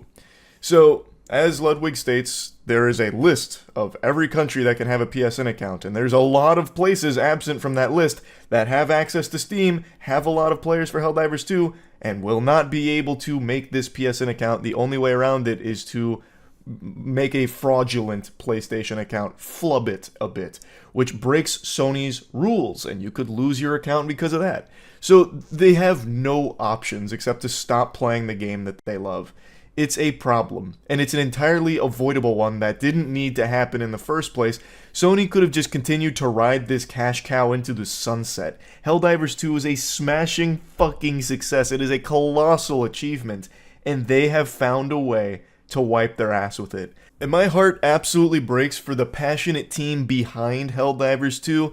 Now, initially when this stuff started happening, one of the community managers kind of made a fool of themselves. I'm not even going to bother showing the screenshot. I'm sure you all know what I'm referring to here. They put on the clown makeup for a second. But shortly after that, they all did start wiping it off when they realized the actual problem isn't the 120 seconds it takes to create a PSN account and link it to Steam. The problem is retroactively having to enforce that rule, which kicks out tons and tons of their players. And there are plenty of players who just do not want to make a PSN account because it's not a secure database. Like, I think that's also a totally fine perspective to have, because they do get hacked all the fucking time. So, like, they get hacked more than, like, a terminal in Fallout 3. So, like, I do get that perspective for people that just do not want to do it because they want to keep their data safe. Thus, they're just going to drop Helldivers because they don't want to deal with PSN. But the core of it, it's just the principle of Sony coming in here and ruining the fun. Changing something that didn't need to be changed in the first place. They could have just sat back, put their hands under their thighs, kicked their legs in their corpo high chairs, and just been like, you know, hey, we're happy Helldivers is bringing us so much money. Thanks for doing all the hard work while we just get a royalty on it.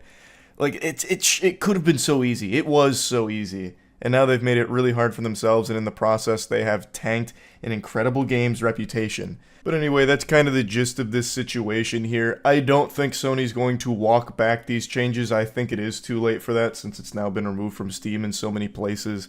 I just don't see them changing their mind on it. And I think Helldivers is going to continue to kind of bleed out here as more and more people leave. And it just, I don't know, that sucks. It's such a good game, and it just didn't have to be this way, Sony. You killed it. You took it behind the barn and you put it down. Ugh. It was so... Time is a very cruel thing, and getting old is the ultimate cringe. But unfortunately, you can't escape it. Aging is an unavoidable fate, unless you're Peter Pan or a lobster, I guess. And the older I get, I take a look in the mirror, and I no longer see a young, spry whippersnapper named Charles with stars in his eyes. I see Squidward. Because now, just like Squidward, when I see people having fun in ways that I don't fully understand, it gets under my skin and I start complaining. As I'm entering my geriatric years, all I want to do is play my clarinet and then, you know, shake my fist screaming, "Bah humbug, you wipe that smile off your face right now, you fucking milk-drinking little nerd. I don't understand why you're enjoying that kind of content." And that's what I'm here to do again today. I'm here to just complain about something I don't fucking get, and something I think is really stupid.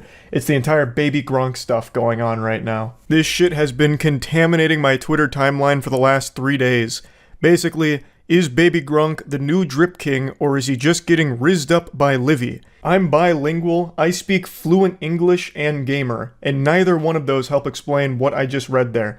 Son of a bitch, what does that mean? I had to do legitimate research to figure out what all of this was about. So I'm here to share my findings like an archaeologist presenting it to the museum, so that way you too can understand what all this hoopla is about.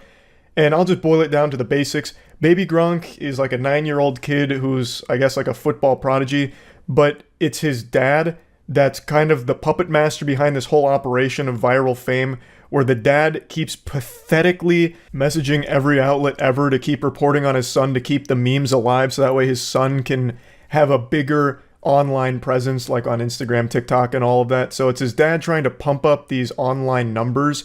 And through the interviews I've watched with Baby Gronk and his dad, it's super clear that the dad is just living vicariously through his child here and trying to make money off of his viral fame. So I actually think it's really fucking sad, honestly. But let's go through this whole thing top to bottom. It all started with this video. Hey, are you that kid from the internet? Yeah, I'm Baby Gronk. I'm Liv. Nice to meet Hi, you. Baby. What are you doing at LSU? I'm a player. You have to come here. It's awesome. I probably will. You're so cute. That whole interaction felt like it was NPCs in Skyrim having some kind of malfunctioning dialogue tree take place. That was so fucking weird. So, what happened there? The woman in that video, her name's Livy Dunn, and she's an online sensation as well as just a very high-level gymnast, so she is an adult. And Baby Gronk is 9 years old. And this led to the internet as well as Baby Gronk's father leaning into the idea that these two were flirting with each other, which is why the caption is Riz Game. For those that don't understand, Riz is like charisma, and it's kind of just replaced like flirting. Basically, when you're talking about Riz, you're talking about like how well you were able to communicate with a female flirtatiously, if I was to try and break it down scientifically. So to try and like spin this interaction as some kind of like romantic thing, I think is fucking awful. That shit is creepy. What in tarnation? That is a 9-year-old child. And Livy is an adult.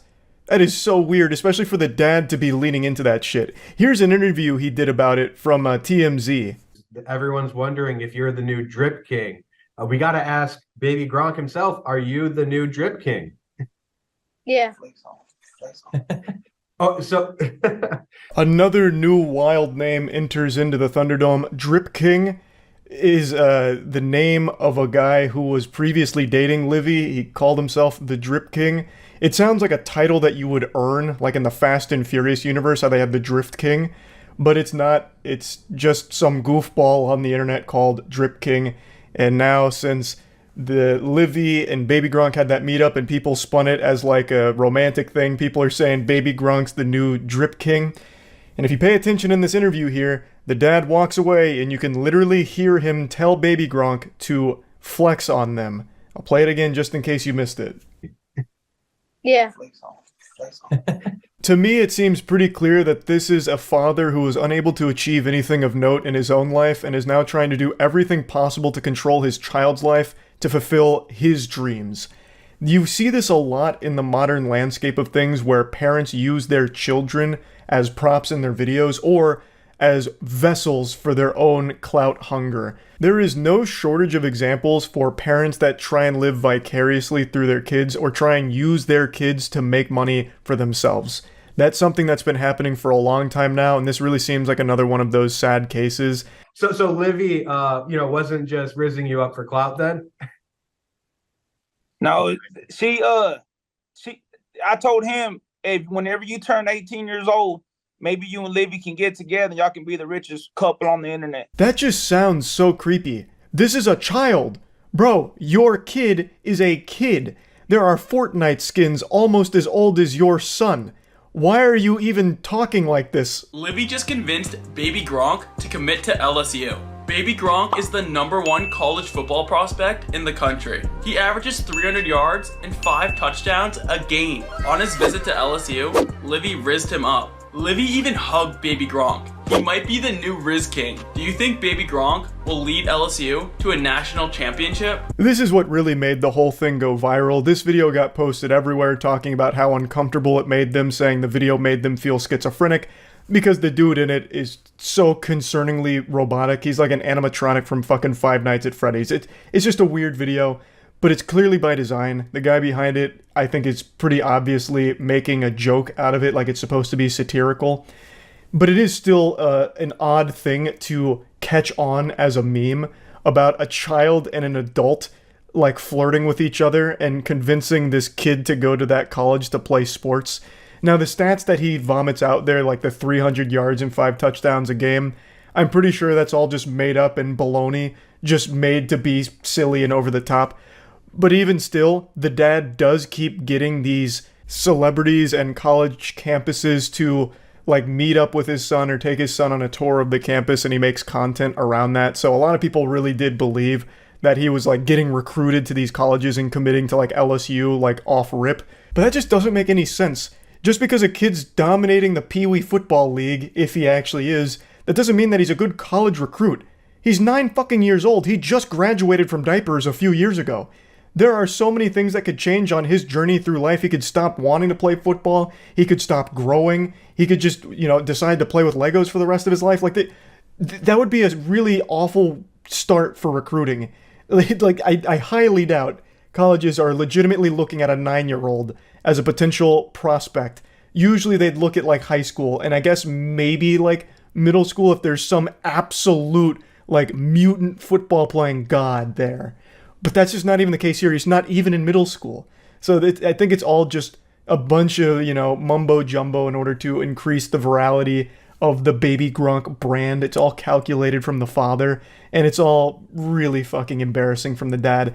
Everything I read from him makes me dislike the dad more and more, such as him talking about how he's always had a plan for his son and it's playing out right now, which really makes it seem like he only had a kid in order to focus on one thing in particular, which was money making, He also talks about and toots his own horn about how great at marketing he is and how he really understands the internet landscape and the balance between reality and the internet world. He tries to spin it in a way where he's like a hero who's just making sure his son is set for life so he can be a millionaire as soon as possible. But it really just comes off as kind of slimy to me. But yeah, there was another follow-up video after that one went viral where it kind of, you know, exacerbated the meme even further and then even brought the Drip King into the equation. Baby Gronk just stole Livy from the Drip King. On his visit to LSU, Baby Gronk rizzed up Livy and they started dating. They are so in love, Baby Gronk got Livy's name tattooed on his arm. Is Baby Gronk the new Drip King, or is Livy just using him for clout? Goodness gracious. Talking about a child and an adult being in love here. For the sake of the meme, I guess? I don't know. I get that it's supposed to be satire. I understand that. But it's still fucking weird, and even weirder that the father of that child is leaning into it for his kid. Talking about, you know, like, eventually they'll be dating in the richest couple in the world or whatever, and then, I guess, writing Livy's name on his son's arm? That shit is weird! It's creepy! What the fuck? I am really surprised that Livy hasn't just shut that shit down herself, been like, yep, this is creepy. Wow. But I just wanted to talk about it a little bit, because this is a meme that for some reason, or not even like a meme, like a story, I guess, because so many articles are being written about it every day now, that's just infested my Twitter feed. Like, it is all over Twitter, and I just needed to get to the bottom of what the fuck was going on, and now that I understand it, I dislike it even more. Shit sucks. I feel really bad for the kid. I legitimately do feel bad for Baby Gronk because his dad is a loser, and it feels like he's just trying to exploit his son for money here on the internet through viral fame. So that is always awful. Last night was the saddest moment in sports history. Jake Paul won his fight against Ben Askren. Ben Askren is no spring chicken. He's 36 years old. He's had like 15 fucking surgeries. He's basically just like Frankenstein's monster held together by little staples and shit. But he's still a 19-2, extremely decorated and talented fighter from the MMA. And Jake Paul is a YouTuber. While Ben Askren was making a living beating ass in the MMA, Jake Paul was making a living kissing ass on the Disney Channel. And somehow, Jake absolutely blasted Ben. It wasn't even close. The entire fucking fight fits into a Twitter gif. It was like a 40-second fight and a TKO to win it in the first round. I just genuinely can't believe it. Until a couple years ago, the only thing Jake Paul ever fought was to get out of his brother's shadow. And now all of a sudden he's beating a professional fighter? Yes, Ben Askren is a bit older and he looks like an alcoholic father who climbed into the ring last night, but that's still a 19-2 professional MMA legend. And he got manhandled by Jake Paul somehow. It wasn't even close. I'm actually pretty sure the only hit that Ben landed was when they hugged each other and gave each other kisses on the cheek, and he gave him like a little love tap on his oblique. I'm pretty sure that is the only shot from Ben that connected and the only punch he threw. I could be misremembering, but I can't show the fight for obvious reasons on YouTube. I can only tell you about it, but if you go on Twitter, the entire fight is there because it's so incredibly short. It was sad to watch, to be honest. It looked like someone's dad went to school to teach a bully a lesson, but then just got their ass beat. It was a very unfortunate thing to witness. There was no grace at all for Ben.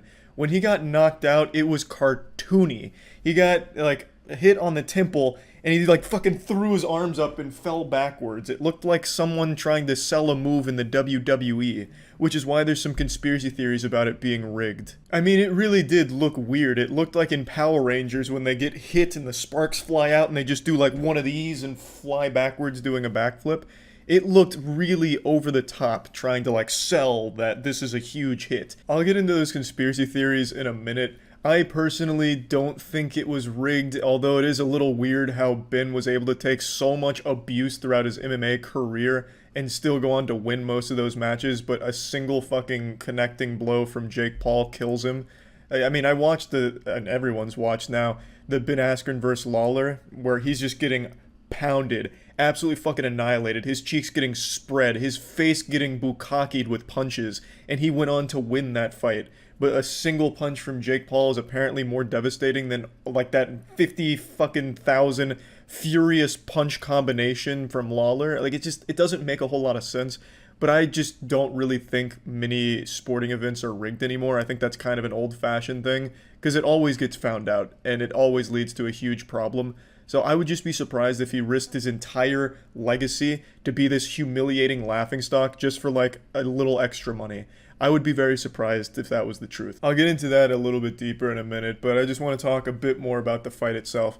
The fight took like 4 hours to start. You got like an entire circus performance beforehand, except for the slapping, which was great. I love slapping, as you all know, but it was filmed so terribly that most people thought the slapping was fake. They need to fire whatever camera crew was filming that, because that really did a horrible job of showing how fucking cool slapping is. It made it look silly and fake and scripted, which I don't think it was, but they filmed it like shit. It's like every time a slap was thrown, they'd change the camera angle and like shaky cam it a little bit, so it just looks really fake and dumb. The whole 4 hours leading up to the fight, most people started losing interest and just like falling asleep. The fight didn't start till like 12:30, when it was like scheduled for 9, but even with every other fight, it usually takes like 2 hours. This took an extra 2 hours. It was horrible. I didn't pay for it. Luckily, I would have felt like I was scammed if I did. I just got the highlights from chat because I was streaming at the time, so they were keeping me updated, and then I just look on Twitter to see what was going on. And then once the fight happened, I took a piss, and by the time I was done with my piss, the entire fucking fight was over. Victory by TKO in the first round for Jake Paul was probably the last thing I would have expected with this fight. He didn't KO him fully. He knocked him down. He didn't like banish him to the shadow realm with the punch. But he did fuck him up, and the ref called it pretty early. I'm not too familiar with boxing, but it seemed like a really early stoppage in my opinion, because Ben didn't stay down super long. He got back up. He was a little wobbly, but I've seen plenty of boxing matches, some classics that went down in history where the person was wobbly, bloody, and they continued to fight, and that person would win. So I do think like the stoppage was a little early, but maybe I'm just a bit naive and having a little too much confidence in Ben. Maybe his soul really did leave his body on that first punch, and the only thing standing at that point was a corpse, a fucking husk of Ben Askren, who does look quite a bit like Beef Testosterone, my fighter that I made in the UFC games. And just like Beef Testosterone, he got fucking abused. All credit to Jake, because it does look like he knows what he's doing, and it seems he does really care about boxing. So, just wanted to talk about the fight being pretty fucking wild and shocking, but now I want to talk about the conspiracy theories that are developing about it being a fake fight, scripted, rigged, shit like that. And I will say, again, it is odd how easily Ben went down and gave up and didn't fight the stoppage or anything. He seemed just totally content for it to be over, and it didn't seem like his heart was really in it. Watching the fight, he doesn't really make any moves. The only time he even shows any act of aggression towards Jake is he like kind of goofily charges at him one time and like wiggles his way over there kind of like a penguin going at him, and then doesn't even throw a punch or anything. He just like wiggles at him, and then that's it. And then everything after that was all Jake Paul being the aggressor towards Ben.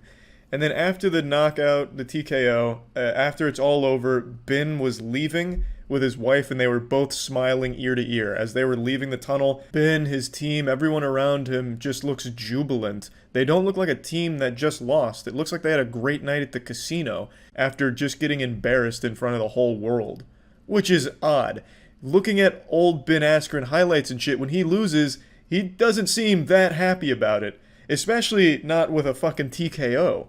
That'd be something you'd be pretty sad about. For example, in that historic loss to Masvidal, where he got the fastest KO in history against Ben Askren, Ben wasn't exactly bubbly about that loss afterwards. He wasn't happy like he is in this loss.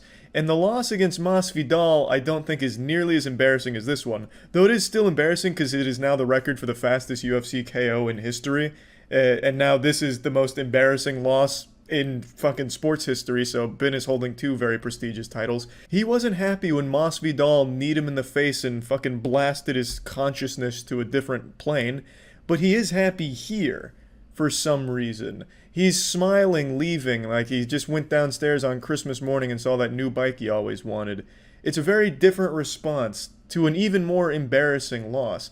Maybe it wasn't as painful as Masvidal, but he still lost by TKO, which means there had to be some level of pain because you just got fucking blasted, apparently.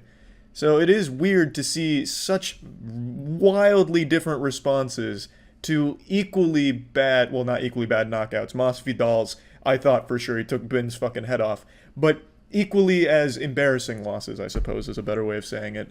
So yeah, his response to it's weird.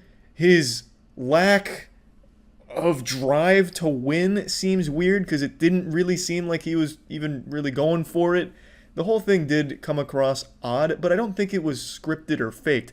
If I had to guess, I think Ben just didn't respect Jake at all, which makes sense because almost nobody respects Jake, and for good reason, I suppose. But I think what happened is the same thing that happened with Nate. He probably didn't put much effort into training. He thought he'd come in here and just roll him. But Jake Paul's not incompetent. He knows what he's doing with boxing, so he got fucked up. That would be my guess, because I really just don't think throwing matches like this is super common, especially not when his entire legacy is now going to be the butt of all sports jokes. I just find that unlikely. Ben has a lot of accomplishments under his belt, and now none of them will ever be talked about again. He will always be remembered as the guy that lost to a YouTuber. And I just don't think he would willingly accept that just for a little extra money. I just find that very hard to believe. Alright, fair warning, things are going to get a little bit heated here, so I apologize in advance for maybe getting a little red in the face. Excuse my potty mouth and pardon my French, but Netflix is a bunch of dummies. Netflix, for some reason, greenlights every single project that accidentally floats across their desk, assuming it came from someone with a pulse. I hate to be so crude and crass with my language here, but Netflix is a bunch of goofball, stupid idiots. It blows my mind that they have so many Netflix originals and so few of them are even decent. I want to be clear, I'm only focusing on Netflix originals and not its overall catalog, even though I do think the strength of Netflix's overall catalog has been diminishing in a big way over the last few years. It's becoming pretty weak in comparison to the competitors. I'm only talking about Netflix originals for this video. They release so many, and I guarantee you haven't heard of even 2% of them. According to this data, they released nearly 900 originals in 2022. Where did they go? They certainly weren't marketed or advertised efficiently. They just fucking flush them down the Netflix shitter or something. Where are they? I can probably count on one hand how many Netflix originals of 2022 I actually watched and liked, or even really heard of in a big way. The others are just left to fester and die, just a rotted, bloating corpse on the Netflix catalog that nobody will ever click on because they are not interesting. I just don't understand why they greenlight so many productions and why they take so many series and put them on here as a Netflix original when most of them are just actually horrible. It's movies and shows that nobody will ever click on. Netflix original presents The Poop That Took a Pee. Netflix summer blockbuster #1 trending.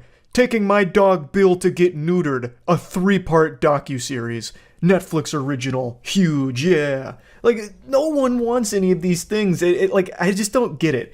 And I guess the reason I'm a little heated is because Netflix is an expensive fucking subscription. Like, Netflix costs a lot, and there's, like, nothing on there that I really watch actively. I really just kind of watch the big Netflix originals, like the good ones, the rare time that they have a hit. But for every one hit, they have 1,000 shit. It's just so weird how they, with a smile on their face, will throw so many things at the wall and just hope maybe 1 or 2 of them stick. I just can't imagine that's a super effective business strategy, but then again, what do I know? I thought them removing password sharing would pretty much put them in the grave. I couldn't have been more wrong. They now have more Netflix subscribers than ever because people were too gluttonous. They needed their fix of Netflix content, so they all immediately signed up after getting kicked off from password sharing crackdown. So clearly I'm not an expert on what's going to make Netflix a ton of money, but I can tell you what will never make them money. A Jake Paul documentary. I think the Jake Paul documentary they have slated to come out pretty soon is the perfect example of how out of touch Netflix is and how willing they are to just say yes to any project ever. Like, no one wants to watch a fucking Jake Paul documentary. This guy has vlogged every second of his life living in his brother's shadow since the time that he was an actual teenager. There is nothing about his life that people either don't know or care about if they don't know. Like, no one gives a fuck, and yet he's got a Netflix documentary coming out. Why? What is the point? Now, to be clear, I know the documentary isn't just about Jake Paul. He is a component of it. But what a wasted component. This is a waste of a Netflix original. Him just whining about being the villain of boxing, or the bad guy of the internet, or the Disney Channel star turned douchebag. Like, who cares? Who fucking cares? The new Jake Paul documentary on Netflix. Another perfect example of how out of touch Netflix is. Yeah, apparently they're doing a Jake Paul documentary called Untold. Jake Paul, the Problem Child. That's so ridiculously dumb. I cannot imagine even his own fans will watch this. I just can't. I really can't. Because it's fucking boring. Who the fuck is going to turn on Netflix and be like, I want to learn about Jake Paul, the guy who vlogged every single second of his entire goddamn life. I need to know more about Jake Paul. Like, have him do, like, if you're going to make a Jake Paul show, have him do something.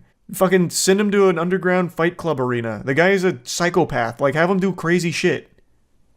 Instead of just tell his life story that everybody already knows. Then call the fucking wambulance about people not liking him. It's just such, it's so simple. They don't get it. Netflix is so out of touch, it's crazy. Like, who the fuck cares? Have them do something interesting for the show. So what would you make a show out of? If I was tasked to make a Jake Paul show, I'd have this fucking goofball doing stupid odd jobs. I think that'd be interesting. Have him, like, train for Cirque du Soleil and put him in an actual performance and see if he tanks the entire fucking thing. Like, give him something to do to make actual entertainment, as opposed to just have him sit down in front of a camera, like, half fucking lobotomized to tell a dumb story nobody cares about, everybody already knows, where he orders some goddamn French fries whining about why people don't like him and he's the problem child. That's lame. That's fucking lame. Have him work in a high-pressure place that has to be nice, like a waiter. Okay, a bit of a silly idea, but like your heart's in the right place. Just have him do anything. Just give him shit to do to make an entertaining show. Fucking give him his own Eric Andre show and watch it be an absolute disaster. Even that would still be somewhat entertaining to see how bad it could get. Like actually just give him shit to do. It's the exact same thing I said about the quarterback show, where they just sit quarterbacks down to interview them, I guess. That's boring. No one's gonna turn on Netflix to learn about fucking Jake Paul's life that they already know. Dirt cheap to produce. Yeah, but you're gonna get nothing out of it, and it's not gonna be that cheap. You think Jake Paul did this for cheap? One of the greediest men on the planet? You think he did this Netflix deal for cheap? Hell no. Why do people care so much? Nobody cares. This is gonna be a massive fucking flop. Nobody cares. That's the point. That's the point I'm making. Netflix is so lost. It just produces trash. And then occasionally gets lucky with like one good thing that comes out. Do you think they'll make something with other creators? They already have multiple times, and they all flop. Miranda Sings has a show on here. I don't know when Netflix is going to learn its lesson. I don't know. I don't know what it takes to get the message through. Paying oodles of clams every month for a Netflix subscription, and this is the kind of shit they deliver to the table? This is what they cooked up in the kitchen? Bring the chef out here. I want to have a few words here. Where's the Netflix chef? Because this is revolting. I'm sending it back to the kitchen. Just fucking why? I just don't understand. And Jake Paul is not the only YouTuber they have done this with or done similar things with. I just don't get it.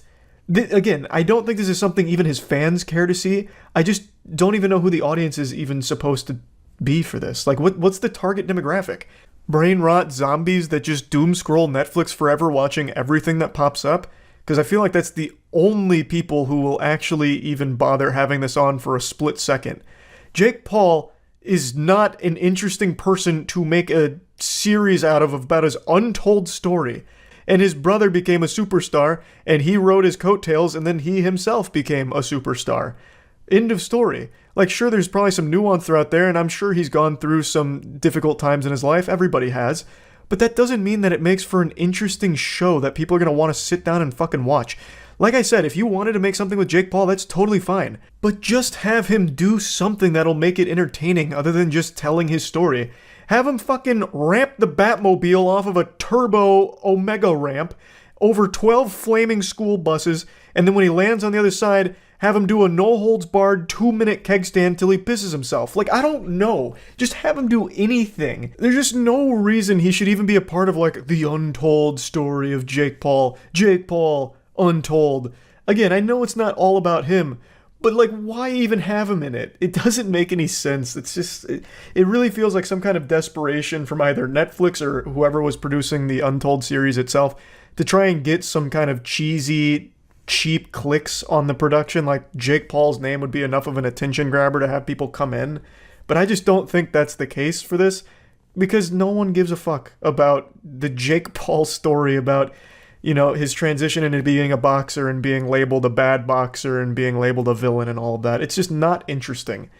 So yeah, I just wanted to talk about this because Netflix just has so much garbage on it. And I really think this is a great example for just, they greenlight anything, actually anything, which I don't think they should do. I would rather them just not have 891 originals come out in a year and instead maybe have less than half of that, but all of the... A couple days ago we had the solar eclipse, which to sane people is just a fun spectacle to ooh and awe at. It's a very rare event. It's like a special occasion in an MMO, and people just got together, checked it out, and went on with their lives. Nothing crazy happened, but leading up to it, there was a lot of hoopla, a lot of hootin' and hollerin' about all kinds of doomsday prophecies, all kinds of crazy conspiracies.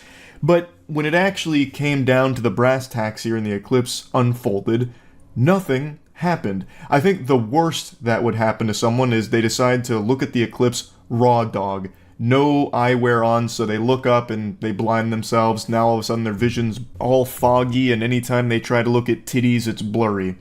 But that's about the extent of the danger of the eclipse. However, those crazy conspiracies I mentioned, well, they actually led to an astrology influencer killing her partner, her 8-month-old, and herself. A very popular astrology influencer, whom had a massive Twitter audience, started melting down, blowing a gasket over this eclipse about how it's the apocalypse and how people need to wake up. And now she will never be able to wake up because on the day of the eclipse, she went on a killing spree, which included herself. She believed that the eclipse was the epitome of spiritual warfare. Does that sound familiar to any of you? Well, actually, it's only going to sound familiar to the people that are fucking online 24/7, which is goobers like me. That spiritual warfare line is something that was spit up and regurgitated by thousands of Twitter drones that are trying to like fearmonger on every possible aspect, even the most trivial nothing burgers. Do you guys remember like 6 months ago when they tested the emergency broadcast text? And people on Twitter were losing their goddamn minds about it. Like, make sure your phones are locked in 5 layers of aluminum foil and put it in your microwave, and then lock yourself in a dark room and turn the bathtub on. Because if that text message reaches you, it's going to activate the 5G in your brain, and the microchips are going to fucking flip on, and you're going to be a sheep under their control. This is how you got to break out. Every single time there's anything going on in the world, this line about spiritual warfare or why this is the apocalypse or the start of the doomsday is always being preached about by mentally unwell individuals online. But because everyone is online, people have so much access to it. So people like Danielle Johnson, who's the astrology influencer that went on this killing spree, sees all of it, buys into it, and is living their life fearful and delusioned. And then when something like the eclipse happens, after being told so many times how bad it is and how this is the apocalypse, she goes and does something crazy, something evil. Because there are so many mentally unwell people online that are constantly feeding other mentally unwell people, and it ends with a fucking tragedy like this. You hear about the influencer who killed her family because of the eclipse? Happened in LA. Mom accused of murder-suicide leaving kids on 405 freeway was an astrology influencer fearful of the eclipse. Mentally unwell people have become... Well, I guess I can't say have become. I guess because it's more so we just have access to seeing them. Since everyone is seen online now, everyone has a digital footprint, we just see all of them now. But to be this afraid of a fucking eclipse... The death of an infant and the injury of a young girl, both found on the 405 freeway earlier this week, was tied to a murder-suicide investigation involving the children's mother, Danielle Johnson. It spanned 3 neighborhoods and resulted in the death of 3 people, including her partner, her 8-month-old, and herself. In the days leading up to the murders, Johnson took to social media where she posted a slew of misinformation, anti-Semitic, and conspiratorial rhetoric under the handle Ayoka, Johnson retweeted posts about theories regarding the origins of COVID-19, video about Jews promoting pedophilia in the entertainment industry, and apocalyptic speech concerning the recent solar eclipse to her over 100,000 social media followers. How are more people not talking about this then? If she had 100k followers on Twitter, and she was one of these like conspiracy lunatics that ended up killing herself, her partner, and her child, how are more people not aware of this? Wake up, the apocalypse is here. Everyone who has ears, listen. Your time to choose what you believe is now. If you believe a new world is possible for the people, retweet now. There is power in choice. There is power in choice. Repost to make the choice for the collective. On Monday morning, the day of the recent total solar eclipse, Johnson's 2 children were found on the northbound side of the 405 freeway. According to officers, the 9-year-old held their infant sister in her lap, sitting in the passenger seat of Johnson's car while they drove down the freeway. Johnson allegedly slowed down in the middle of the road and pushed 2 girls out of the car. As the 9-year-old fell into the middle of the freeway, she injured herself and dropped the infant. And then, in a race to get out of the freeway and not get hit by the traffic, the 9-year-old managed to get to the shoulder successfully, but the infant was struck by traffic and succumbed to her injuries in the middle of the freeway. Holy fuck, this is absolutely horrific. The infant's death was connected to a murder in Woodland Hills and a fatal car crash in Redondo Beach. A woman in her mid-30s fatally stabbed and killed her partner around 3:30 a.m. The stabbing victim was 29-year-old Jalen Allen Cheney, Johnson's partner and father of one of the girls. After stabbing Cheney and leaving the 2 girls in the middle of 405, police said Johnson drove down to Redondo Beach. Her car crashed into a tree around 5 a.m. near a church. Authorities say Johnson died at the scene and her death is being treated as suicide. She was driving at speeds in excess of 100 miles per hour. She did all of that, and ironically, she's now going to hell. Yep. And I bet she heard all of this from a bunch of those absolute fucking degenerate Twitter users saying the most outlandish shit ever, and she just bought into it hook, line, and sinker. Ends up killing herself, her partner, her 8-month-old. All over a total solar eclipse that lasted fucking minutes. But the moon is in retro phase, Charlie. Astrology has a major impact. Right you are, I suppose. How have I not heard about this? This feels like it'd be everywhere. She had 100,000 people in her audience. That's not a small number. I mean, her engagement isn't like super low. Like, I don't think this is all bots or anything. Like, her posts get like 600k, a mil, and just reading through these, clearly mentally unwell. That's the wildest part about Twitter. You can just literally take a peek into actual, like, psychosis. It's scary. And then they're constantly, like, enabling others, and then it escalates to something like this. It's extraordinarily sad because I don't believe everyone that preaches these things is someone that believes them. I believe they're doing it because it fosters a community that will buy into it, and then they have this loyal following, this loyal audience that they can sell things to and make money off of. So I think a lot of the people that are always saying things about how the eclipse is about to end the world because it's waging spiritual war on us, so it's time to pick a side, the righteous or the devil, that kind of thing. I think a lot of the people that start propagating that are some of those people that have recognized they can make a lot of money from doing so. And they are directly responsible for situations like this because they feed into it. They make people believe it, and they make people afraid, and they make people do crazy things. People that are already not mentally sound. It's sickening. They just try and take every controversial approach to everything they can about how anything is a huge problem that you need to be afraid of. You need to wake up to. You see that verbiage all the time on Twitter and on TikTok. CERN's opening a portal, letting demons through on the day of the solar eclipse. Take cover. Buy my book that's going to enlighten you on how to avoid all of the demons in your life, because now CERN's working behind the scenes, pulling the strings, the puppet masters that are releasing all this demons into our world. And for a lot of the people that watch these things or read about these and start believing them, once you believe in one of these theories, you start believing in all of them, because then you start convincing yourself of every single one of them, no matter how nonsensical or illogical, no matter how little evidence or proof there is. Once you buy into it, even slightly, you convince yourself that it's all true. So you don't just believe in one conspiracy anymore. You start believing in All of them. Look at Danielle Johnson, for example. All of her tweets are every possible conspiracy you can find. Every conspiracy you can think of, she believed in. And I'm sure it started with just one that she saw from someone on Twitter that is once again just fanning those flames, trying to make people afraid, and trying to get them to buy into whatever they're trying to sell you. Now, that's not every case here. There is a lot of instances where extremely mentally unwell people gather a huge audience and they themselves truly believe the awful things they're spitting out.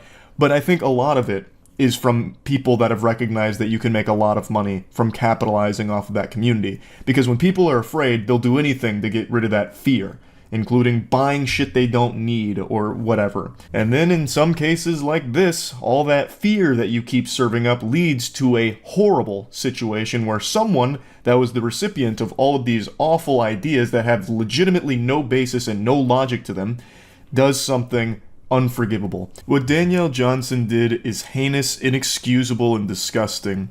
And I really do believe that all of those TikTok and Twitter conspiracy accounts that keep just fucking firing from the hip with the most ridiculous theories ever did play a real role in her getting to this point. It's no coincidence that all of the things that she was speaking about on her Twitter are the same things you see on other accounts all saying similar things.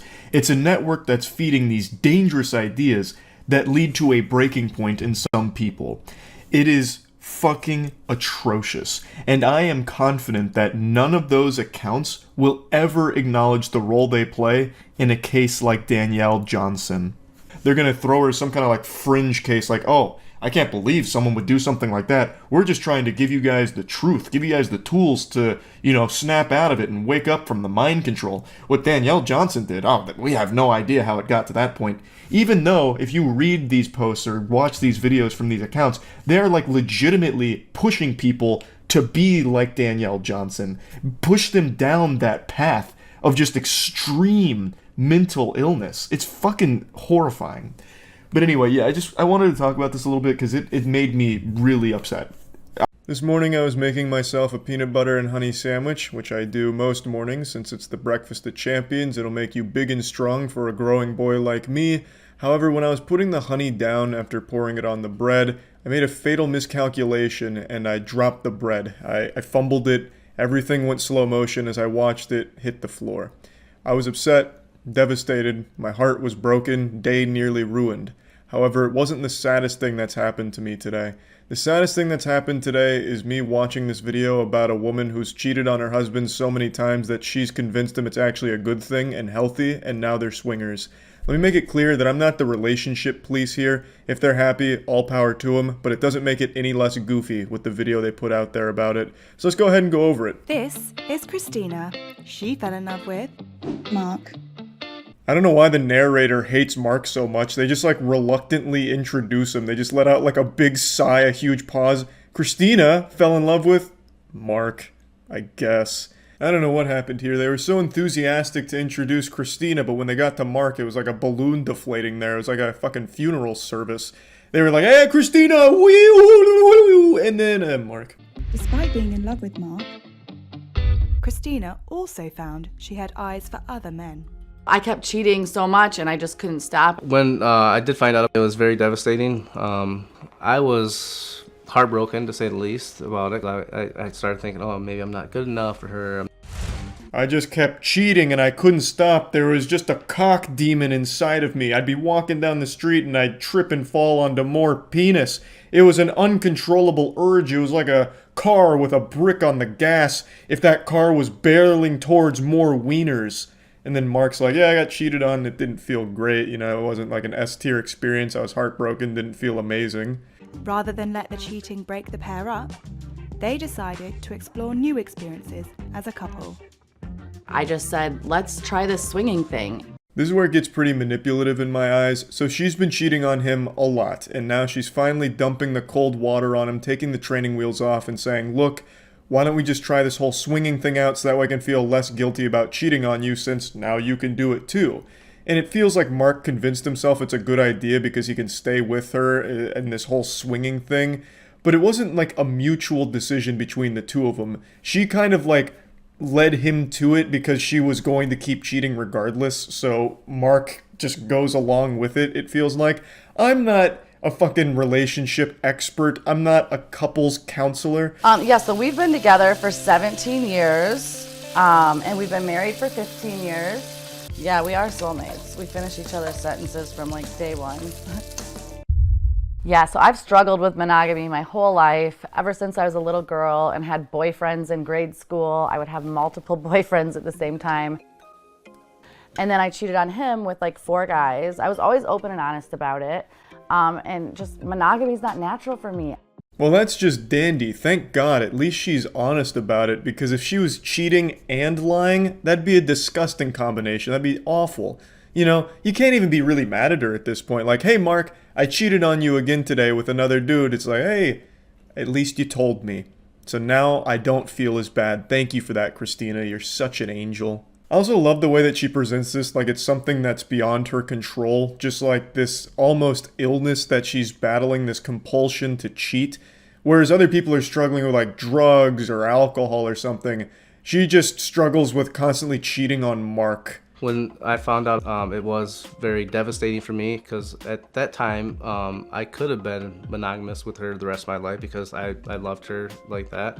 It was hard for him to accept that, like, that I was only in love with him and only wanted to be with him forever, but yet wanting other men. So it took tough. a little while for you to like tough to really actually wrap comprehend my head around. that. It was tough at first, but now I get it and I'm totally on board and I love it now. I don't know what's so hard to understand. It's such a simple concept. She loves you, you're her soulmate, but she's also fucking other dudes. Like, hey, what? Don't be selfish, you can't share? Huh? What's wrong with you, pussy? You insecure? You're not gonna let other dudes fuck your wife?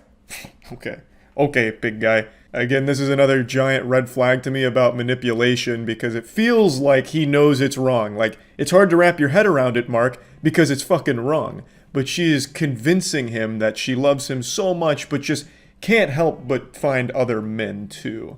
Now I want to make it clear, I understand there's a lot of relationships where they also have other partners outside of like the two of them, they're not monogamous, and that's fine if the couples like mutually arrived at that. In this case, from everything I've seen in the video, it seems like Christina pushed Mark to be okay with it, as opposed to something that they both were on the same page about. I also love the way at the end he says, I get it now, I'm totally on board, I love it now. It sounds like he's being held hostage. That was like an actual, like, fucking prisoner of war there. Christina, it seems like she must have had like a gun on her lap pointing at him like, hey, fucking say the line, please. This is a YouTube video, we need to look good here. Say it! Say it! Say you love it! For me, it was just, I just desired to be with other men. And then I would feel super guilty about it. And I had done it with every relationship. When I try to be monogamous, I am not the happiest person in the world. I'm kind of like bitchy, so. You are very bitchy, yeah. I know. He sees such a difference now that I'm not monogamous. Like, he sees, like, I'm just so much happier. 2020, right? Yeah, you wish you would have done this years ago, right? Right. Jesus Christ, it's like a commercial for a Snickers bar. You're not you when you're not cheating on your husband. Honey, you're acting so crazy today. Honey, why are you being such a bitch? You know what? I'm gonna call up my friend to come fuck you to calm you down a little bit. Or, better yet, why not just go to the local hockey team and let them spit roast you in the locker room? And that way you can come home a little bit more mellow, okay? You're acting nuts, and I'm gonna need you to go have some sex with some other dudes so that way we can have a more healthy relationship. It's so, like, weird, the way he just goes along with it. She's like, oh, I bet you wish you had done this years ago, right? Yeah. Oh, it's so much better now. Even though, like, his face kind of says the whole story, it doesn't seem like he's really happy about it, honestly. But again, I'm not the expert here. Maybe he does love it. I couldn't tell you. But either way, it doesn't seem like he was the one that arrived to this decision naturally. It was something that was kind of forced upon him if he wanted to stay with Christina, whom he seems to really love. Our family and friends, they basically all found out that we were swingers through TikTok. Never once has one of our friends of 26 years said, I saw that you guys were swingers and I accept you for it. They all want to follow my TikTok, but yet you've been my best friend for 26 years. You've ghosted me. Who gives a fuck? It's not your friend's responsibility to sign off on your relationship decisions. You shouldn't be looking or demanding them give you a green light or a thumbs up, a pat on the ass like, hey, good game. when's my turn with your wife, Mark? Like, they don't have that responsibility to you. Sure, they can give advice or input or whatever, but to be mad at them for not signing off on it is super weird, and to be, like, angry at them for not, like, going out of their way to be like, oh, we totally accept this. They don't care that much, I imagine. If my best friend came up to me and was like, Charlie, I'm a swinger and a cuck. In fact, I'm just a cuck. I'm not a swinger. I don't get any action on the side. I just let my wife fuck other dudes. I'd be like, all right, bro. I mean, that's fine. So when are we playing Elden Ring? I also do appreciate that apparently the news broke to all their friends and family through TikTok. That sounds about right. TikTok is such a wild and wacky space. It's ridiculous how like nervous I get about going TikTok live. 27,000 of my followers are on right now, which is pretty good for 10:30 a.m. Hello, TikTok live. How are my people doing? Mark, answer if he gets jealous or not. At the time that I got jealous, she actually had a side piece, and mine Two of was them. kind of like ghosting me and acting a little crazy, and so I just cut it off with her. So I had no side piece, but she did, and it kind of made me a little bit jealous. Why even jump in there and interject? No, actually, Mark, you stupid fucking idiot. You goddamn Neanderthal. I had 2 side pieces. It's like, why even throw that in there? So they go on TikTok Live, which is another fucking weird space. TikTok Lives are a lawless wasteland. So they're on TikTok Live answering frequently asked questions. The question they're answering here was about, do you guys get jealous? She's like, nah, I don't get jealous. Why the fuck would I? Mark's like, well, actually, I did kind of get jealous one time. She's like, no, I was 2 dudes, and it was silly for you to get jealous, you goofball. So the whole thing is just a little odd. Swinging has changed our lives for the best. I mean, not only are we happier, we're healthier, mentally, physically. We don't allow toxicity in our life. Right. We only allow positivity in our life. We're active all the time. We're active. It's made us just more attracted to each other. It's made our love deeper. Yeah, if you say so, Christina. At the end of the day, if they're both happy, good for them. But it really does feel like Christina got the better end of this bargain. She got to have her cake and eat it too. She never compromised. She never learned how to just love Mark and only Mark, even though he himself was committed entirely to just Christina. He was the one that had to compromise in a big way to convince himself that the swinging lifestyle is great. And even during that, he mentions like some jealousy. And it's just, you know, it doesn't feel like it was something that they arrived to together. It feels like something that was forced upon the poor guy. But again, I'm not the expert. Maybe they're happy, super into it, you know, good for them, whatever. Over the last year, I feel as though there's few channels that have exploded to the same degree as Outdoor Boys. It's a channel that's been around for a long time, but only recently have so many people found and fell in love with its content. Wholesome, adventurous fun. And now today we have to say goodbye for good. I guess, okay, phrasing there is maybe a little misleading. It's not like we're saying goodbye because they've shed the mortal coil. Like, it's not a funeral service, no one's dead. It's Outdoor Boys has announced that he is going to be stepping away from content creation.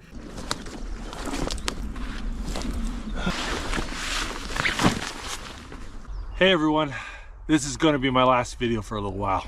No sugarcoating it, no foreplay, just immediately popping a squat and hitting you with the cold water. Now, I know I've talked about YouTuber retirements quite a bit over the last year and some change because it's been happening quite a bit. And it is always sad, but I do think that there's always something bittersweet about it. Demo Ranch is also another channel that recently announced his retirement. I talked about that quite a bit on stream.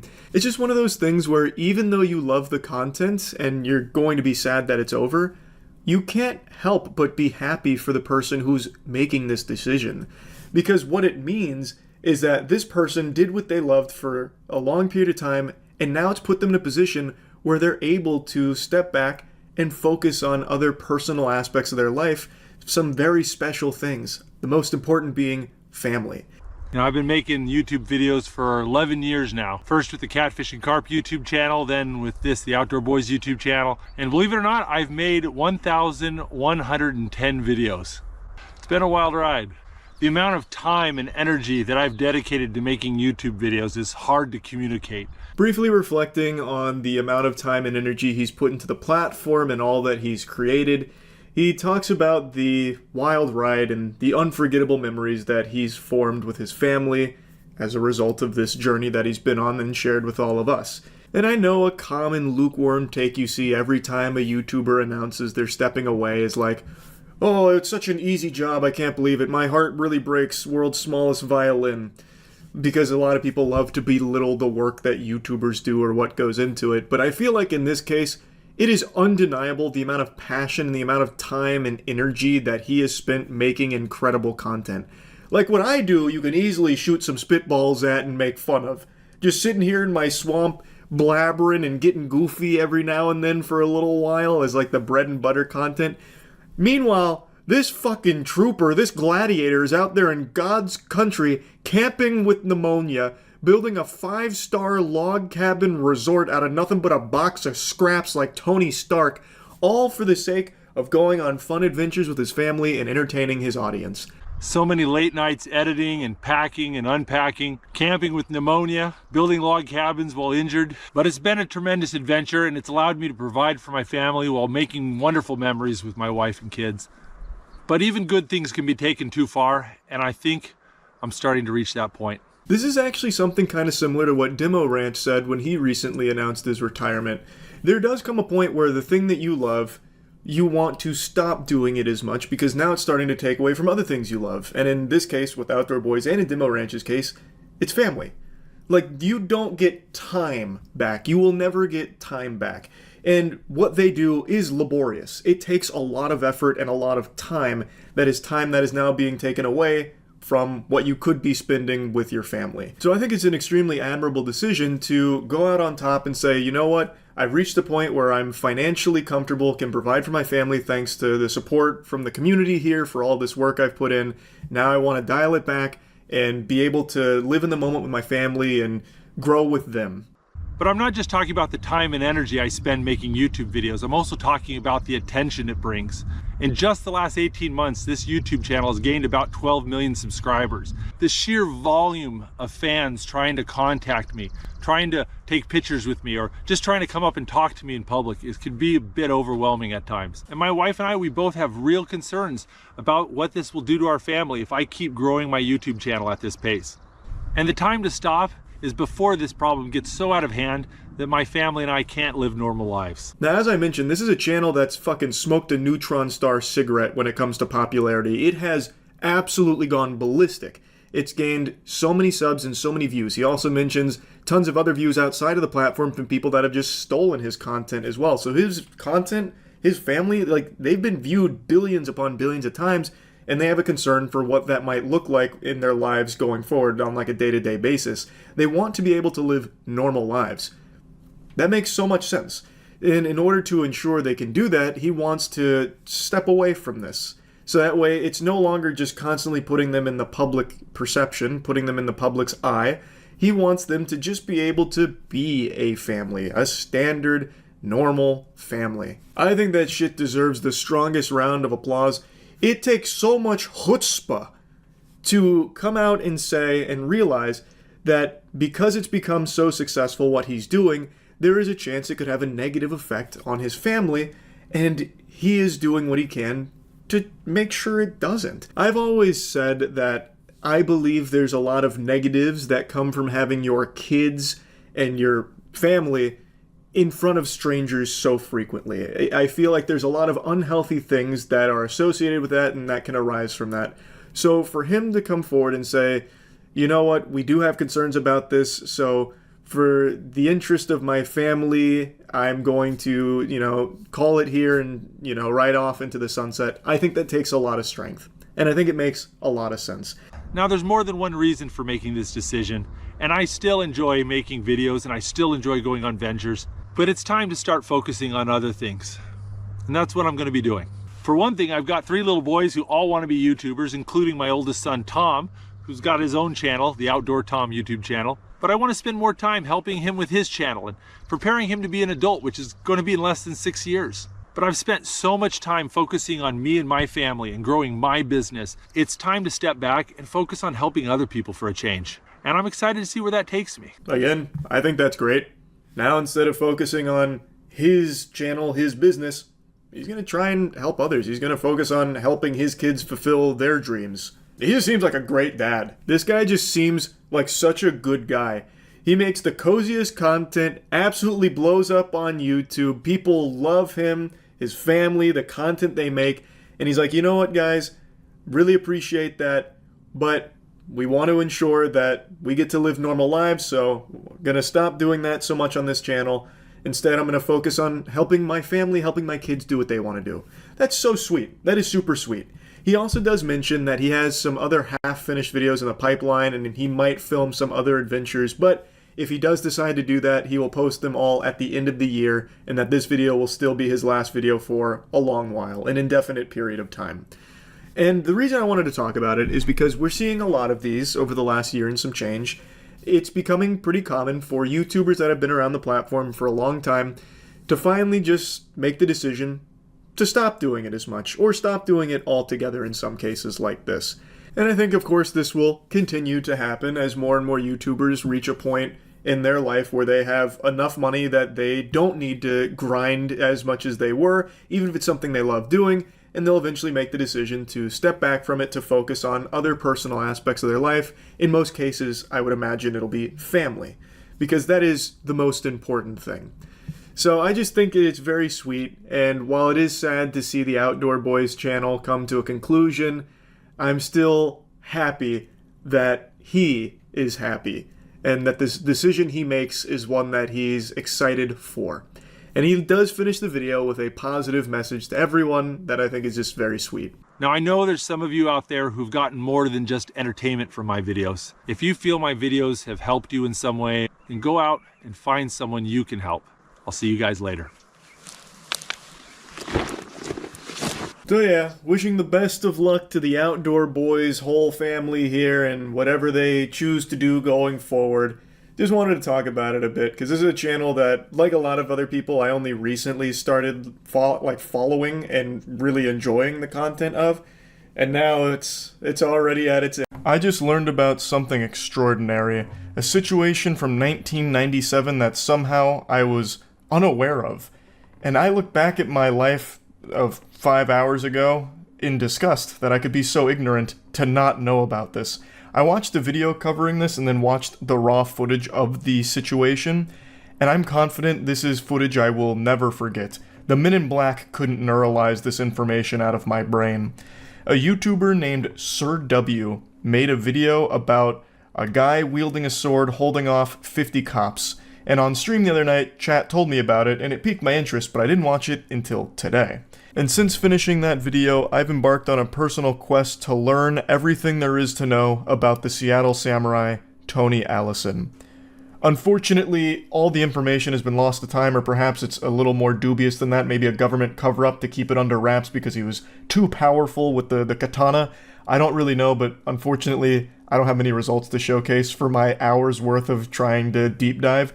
But I still wanted to talk about this story and show you Sir W's video, as well as the raw footage of the police standoff with the Seattle samurai. With nothing but sunglasses and a samurai sword to his name, this man held off an army of police officers for 11 hours and just stood there. His name is Tony Allison, but on this day, he insisted that everybody, including the police, refer to him as Apollo, and it all started with him doing nothing. Yeah. April 3rd, 1997, a date that Seattle still bears the scars from. A date that is etched into the tablets of time, never to be forgotten. Except by pretty much everybody, it seems. Sir W, the YouTuber here, even mentions how surprised he was that no one else had covered this story, and I am equally as surprised now after having learned it. It is outrageous. So, it was just a normal, peaceful afternoon in Seattle, and then we witnessed the birth of the last true samurai, Tony Allison, who was walking around brandishing his trusty blade, and some of the civilians were a bit disturbed by it, weirded out. You know, why is he walking around with a sword? Eventually an off-duty officer followed him around because he found it to be odd as well. Now, Apollo was suspicious of this guy following him, and rightfully so. I would be as well. So he took what the cop describes as a defensive stance with his sword at the ready, which is understandable in a defense situation like this one. But sadly, that was enough for the off-duty cop to call his buddies, and they would remain in that same location for the next 11 hours. As quite a few of the YouTube comments point out, this entire situation is the very definition of He's just standing there menacingly. At no point does Apollo ever use his blade. He doesn't swing it. He doesn't get aggressive or show any signs of trying to draw blood. He's not trying to carve flesh from bone or anything. He's keeping his Bushido arts under wrap. He doesn't unleash his Bankai or anything. He just sits there wielding the blade for 11 fucking hours. And he is striking some mean power stances. Like, he is looking like an anime character. It looks like a video game idle animation from a lot of the footage I've seen here. For 11 hours, as like 50 officers surround him and try and talk with him. Now, his name is Tony Allison, but he wanted to be called Apollo. He didn't really communicate with the authorities, aside from a couple of sentences that he said that were apparently pretty cryptic, but one of the things that he requested was that they refer to him as Apollo, which is a pretty badass name. Almost as badass as Gamer Sups, the best beverage ever invented. We all know this. Everyone in the world knows Gamer Sups is the best fluid that has ever graced this planet. And I'm happy to announce their newest product, Gamer Soups, which is just good ramen. For the last month or so, all 8 of us at the warehouse have eaten this for breakfast and lunch pretty much every day, so I can confirm that full-grown adults can survive on a diet consisting solely of Gamer Soups. It's really just that simple. No misleading marketing mumbo-jumbo about this being some super healthy alternative, turbo food that's going to be better for your body than broccoli or anything. It's just good fucking ramen. So Gamer Soups is live right now. I'll put a link to everything in the description. You can follow their Twitter, follow their Instagram, or get yourself some Gamer Soup of your own. Big thanks to them for sponsoring. Seattle, Washington. An explosive standoff begins when a man brandishes a samurai sword on a downtown sidewalk. A friend of the man confirms authorities' worst fears. Yeah, he knows how to use the sword. Everyone's worst nightmare has just come true. Just like Roronoa Zoro, it turns out Tony Allison is aiming to be the best swordsman in the world, I guess. I don't know, they said that this guy is a friend of Tony's and that apparently he knows how to use the blade. I don't know if he's necessarily an expert or anything on the matter, or if Tony, does, performances with the sword or something. I don't know how he would know. I feel like if you're studying the blade, you're not exactly showcasing your abilities to others. You want to keep it a secret in case shit gets hairy, right? You don't want to reveal your techniques to potential opponents. So I feel like when he was interviewed and asked, does he know how to use the sword? He's like, yeah, fuck yeah. I'm sure he does, probably. And to be fair, I feel like if you have a sword, it's kind of intuitive. You swing it a lot, and maybe you thrust and stab it a bit. Everybody on! Police quickly cordon off the block. Everybody on the curb! Over there! A SWAT team arrives and surrounds the man. They begin talking to the suspect, trying to persuade him to drop his weapon. They got the whole force out here like they're trying to apprehend Cobra Commander. I'm assuming there was no other crime going on in Seattle because they got the entire department to come down here for a fucking field trip.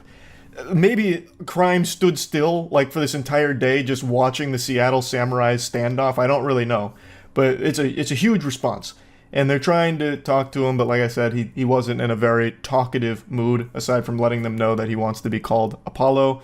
Now, according to Sir W's video, they tried to bribe him. I'll go ahead and play this section for you. Got there, apparently they tried to bribe the samurai sword out of his hand with a glorious sum of $50. I want you to take one look at this guy and guess how he responded. However, the police did not give up here. They went back to the drawing board and came up with another offer. I can't make this. Offered him a Big Mac. No, I'm serious. This is real. They offered him McDonald's. This is targeted. Then they assumed since he was unmoved by this, he must have a mental health history. So they tried triggering schizophrenic urges. Of course, he was unmoved by these childish tricks and continued to stand his ground. Now, from all the research I've done, and keep in mind, there's only so much available. I guess a lot of information may have been lost in the Library of Alexandria on this case. God only knows where all of this has vanished. I feel like this is something that media would have loved to do a little more digging on, but perhaps not. From everything I was able to cobble together, I can find no official sources from the old newspapers or old articles written about it that confirm whether or not they tried to bribe him with $50 and a Big Mac. Sir W mentioned two of his main sources, and this information appears on this one, where it says that they offered him $50 for his sword, he ignored their bribe, they tempted him with a Big Mac, he held fast. But this site was making a joke out of the situation, like this post is clearly just playing around with it. It's not like 100% serious, though the situation is real. This isn't just like a factual, play-by-play of what was really going on, so I feel like there's potential that this was just slid in here as a joke. Just a little bit of baloney, some fucking dirty barnacles to spice it up and make it a little wackier and not real, because this appears nowhere else. Now, I'm not saying it's impossible, it's potential that they did try that. Just to me, it sounds a little far-fetched and unbelievable. I just can't imagine one of them going on the horn being like, "Hey, bud, drop the sword and we'll give you $50 and this Big Mac that Bill was going to give to his kids after the shift today." Like, it just doesn't seem like something they'd really try. But who knows? Again, this whole thing is already ridiculous, so it's possible. He also said that he was possessed by demons and wanted to kill them. He talked about Satan. He talked about his brothers in Russia and China, but he never really engaged the negotiator. Now, I'm going to go ahead and jump ahead here. It turns out that Tony Allison suffered from schizophrenia and manic depression and had previously spent 10 years in a mental hospital and even had a previous criminal charge of second-degree assault with intent to rape. So he's not exactly in his right mind, as you might imagine based on what you're seeing here. But the suspect is unresponsive. Never once did this individual talk to us. On occasion, he would shout out some things about Apollo and Satan and things like that, but we never were able to establish any sort of a conversation with him at all. As Commissioner Gordon states there, they couldn't really communicate with him aside from, again, the mentions of Apollo, and he also talked about his brothers at some point, as well as, like, Satan. So it was very much a mental health crisis moment, which is why I think this lasted so long, because authorities really didn't know how to handle something like this, especially back then. I feel like they were even more in the dark on what to do in a situation like this. So they spent a long time in just a complete standstill for 11 hours, trying to talk to him, trying to get him to drop the sword and reason with him, to no avail. So then they started to brainstorm some more aggressive ideas. They load their guns with special bean bags that strike with the same impact as a heavyweight boxer's punch. They're designed to halt, but not harm suspects. Unable to convince him to stop, police fire the bean bags. The suspect retreats, but he endures round after round and shows no sign of surrender. Have you ever seen anyone this resilient? An immovable force. What a titan. I almost feel bad for the beanbags that struck his body. They probably just fucking exploded on impact, just vaporized. I tell you, the katana he's wielding is not the only thing made out of steel there. His body is also made out of steel, forged just as powerfully as that blade he uses. But he did retreat. He didn't necessarily like getting hit with the beanbags. As night falls, the man still refuses to relinquish his razor-sharp sword. 8 hours have passed, and police must try to disarm him another way. But the man shakes off the tear gas with almost superhuman strength, never releasing his weapon. They tried to tear gas him, which he just shook off with ease. He looks mildly uncomfortable with the tear gas. It actually is like borderline superhuman. The SWAT team has one final option. Use fire hoses to remove his sword. In a highly orchestrated maneuver, police pin the suspect down with a ladder, pole, and riot shield. And that's how the last samurai was defeated. An 11-hour stand. As the YouTube comments also pointed out, very few samurai throughout history can ever claim that they held off an army for 11 hours alone on the battlefield. So a very impressive feat. The fire hoses knocked him down, and then they said that they did a textbook maneuver claiming that what they did next was by the books, like really, standard procedure pretty much, where they pinned him with a ladder and a pole and a riot shield. To me, that doesn't really seem like something they practice. That's probably not in any SWAT training textbooks, I would imagine. Of course, I'm not SWAT trained, but that just seemed like they started to improvise. Like when he fell, they're like, all right, what do we got? What do we got? Give me that ladder, grab that broomstick, and then your riot shield, just sit on top of him. All right, go. And then they did, and it happened to work. So after this, he was once again put in another hospital, from what I've read, and he hasn't been seen since. Except Sir W actually did a bit of super sleuthing of his own and may have found evidence that the Seattle Samurai is still out there. 2021, a dad was with his son at Bitter Lake Playfield, and while passing by a homeless encampment, spotted this distinct shiny object sticking out of the debris. Now, the location of this park happens to be about 50 miles away from Western State Hospital, or a mere 8.2 miles away from where this whole thing began. That's one of those stunning moments in a movie where the audience just goes, like a huge gasp. What a great find from Sir W there, because that does look like the same blade that he was wielding, and it's pretty close to where this standoff happened. And it's also such a cinematic conclusion, it actually looks like the end to a Dark Souls game. After you beat the final boss and the final cutscene's playing, and then it's just like your plus 10 moon veil stuck into the ground there. Like, that's what that whole scene played out like. Now, of course, it's not really a happy ending because it seems, if this really is him, that he is still homeless and must not have gotten the help that he needed, which is extremely sad. Really, the whole situation is very sad, but it's one of those odd things that I can't believe actually happened, and even more peculiar is that nobody has ever really talked about it. So yeah, big thanks to Sir W. You never forget the first time you get scammed. For me, and probably for many others, it was RuneScape. A game that'll teach you to never trust anyone ever again. It'll even have you questioning the real motives behind your parents' decisions. It'll really just change the way you look at the world and make you afraid of betrayal at every turn. But I also think getting scammed on RuneScape prepared me for the reality of shit out there. Since then, I've been very good about avoiding scams. If I get a call that says anything about my vehicle's extended warranty, I hang that shit up right away. If I get a call that even sounds like a telemarketer, I just immediately hang that shit up. They don't even get the fucking breath out of me into the phone. I'm just putting that shit down. But one scam I have fallen victim to, unfortunately, over the last year or so is watching YouTuber boxing fights. It's like this guilty little pleasure, and every time it's over, I just feel like I've been scammed. I feel dirty. I feel like I've sinned. I'm unclean.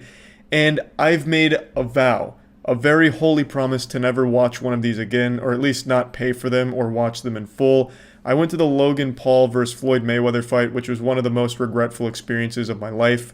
An event so bad it changed the way I perceive our universe. It was beyond boring. There's not even a word that exists to describe just how insufferably boring going to that was, and how awful I felt having paid for it too. But just like the free armor trimming scam in RuneScape, it did teach me something.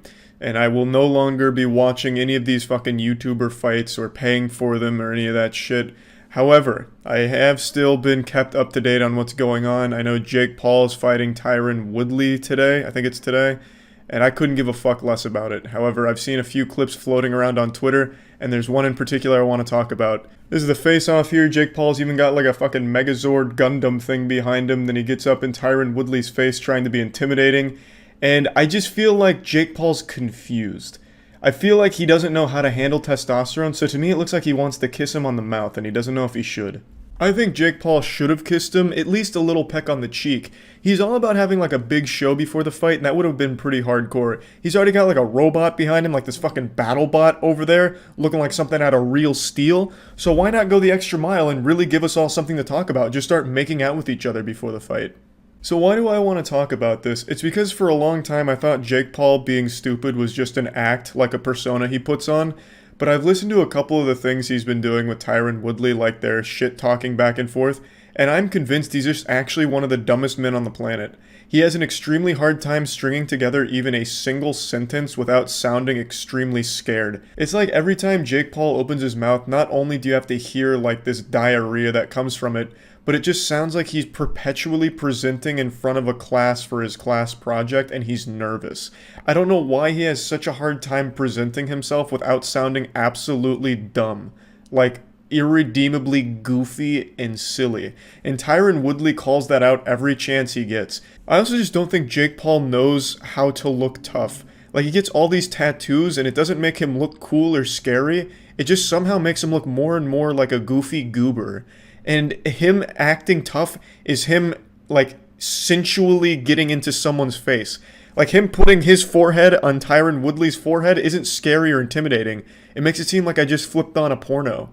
Like, my girlfriend puts her head to my forehead sometimes, like, cuddling. You know, maybe I'm picking up the wrong signals. Maybe she's trying to challenge me to a fight, and I'm misconstruing the information here. But to me, it doesn't seem tough. It seems like Jake Paul has all of these hormones going on. He's probably on some gear. His pecs are looking a little more titty-like, so maybe he doesn't know how to handle all of these endorphins going on. So he's in Tyron Woodley's face, and he's like, you know, he doesn't know whether or not he wants to, like, lick him and kiss him, or, like, you know, put his finger up to him like, you should be scared.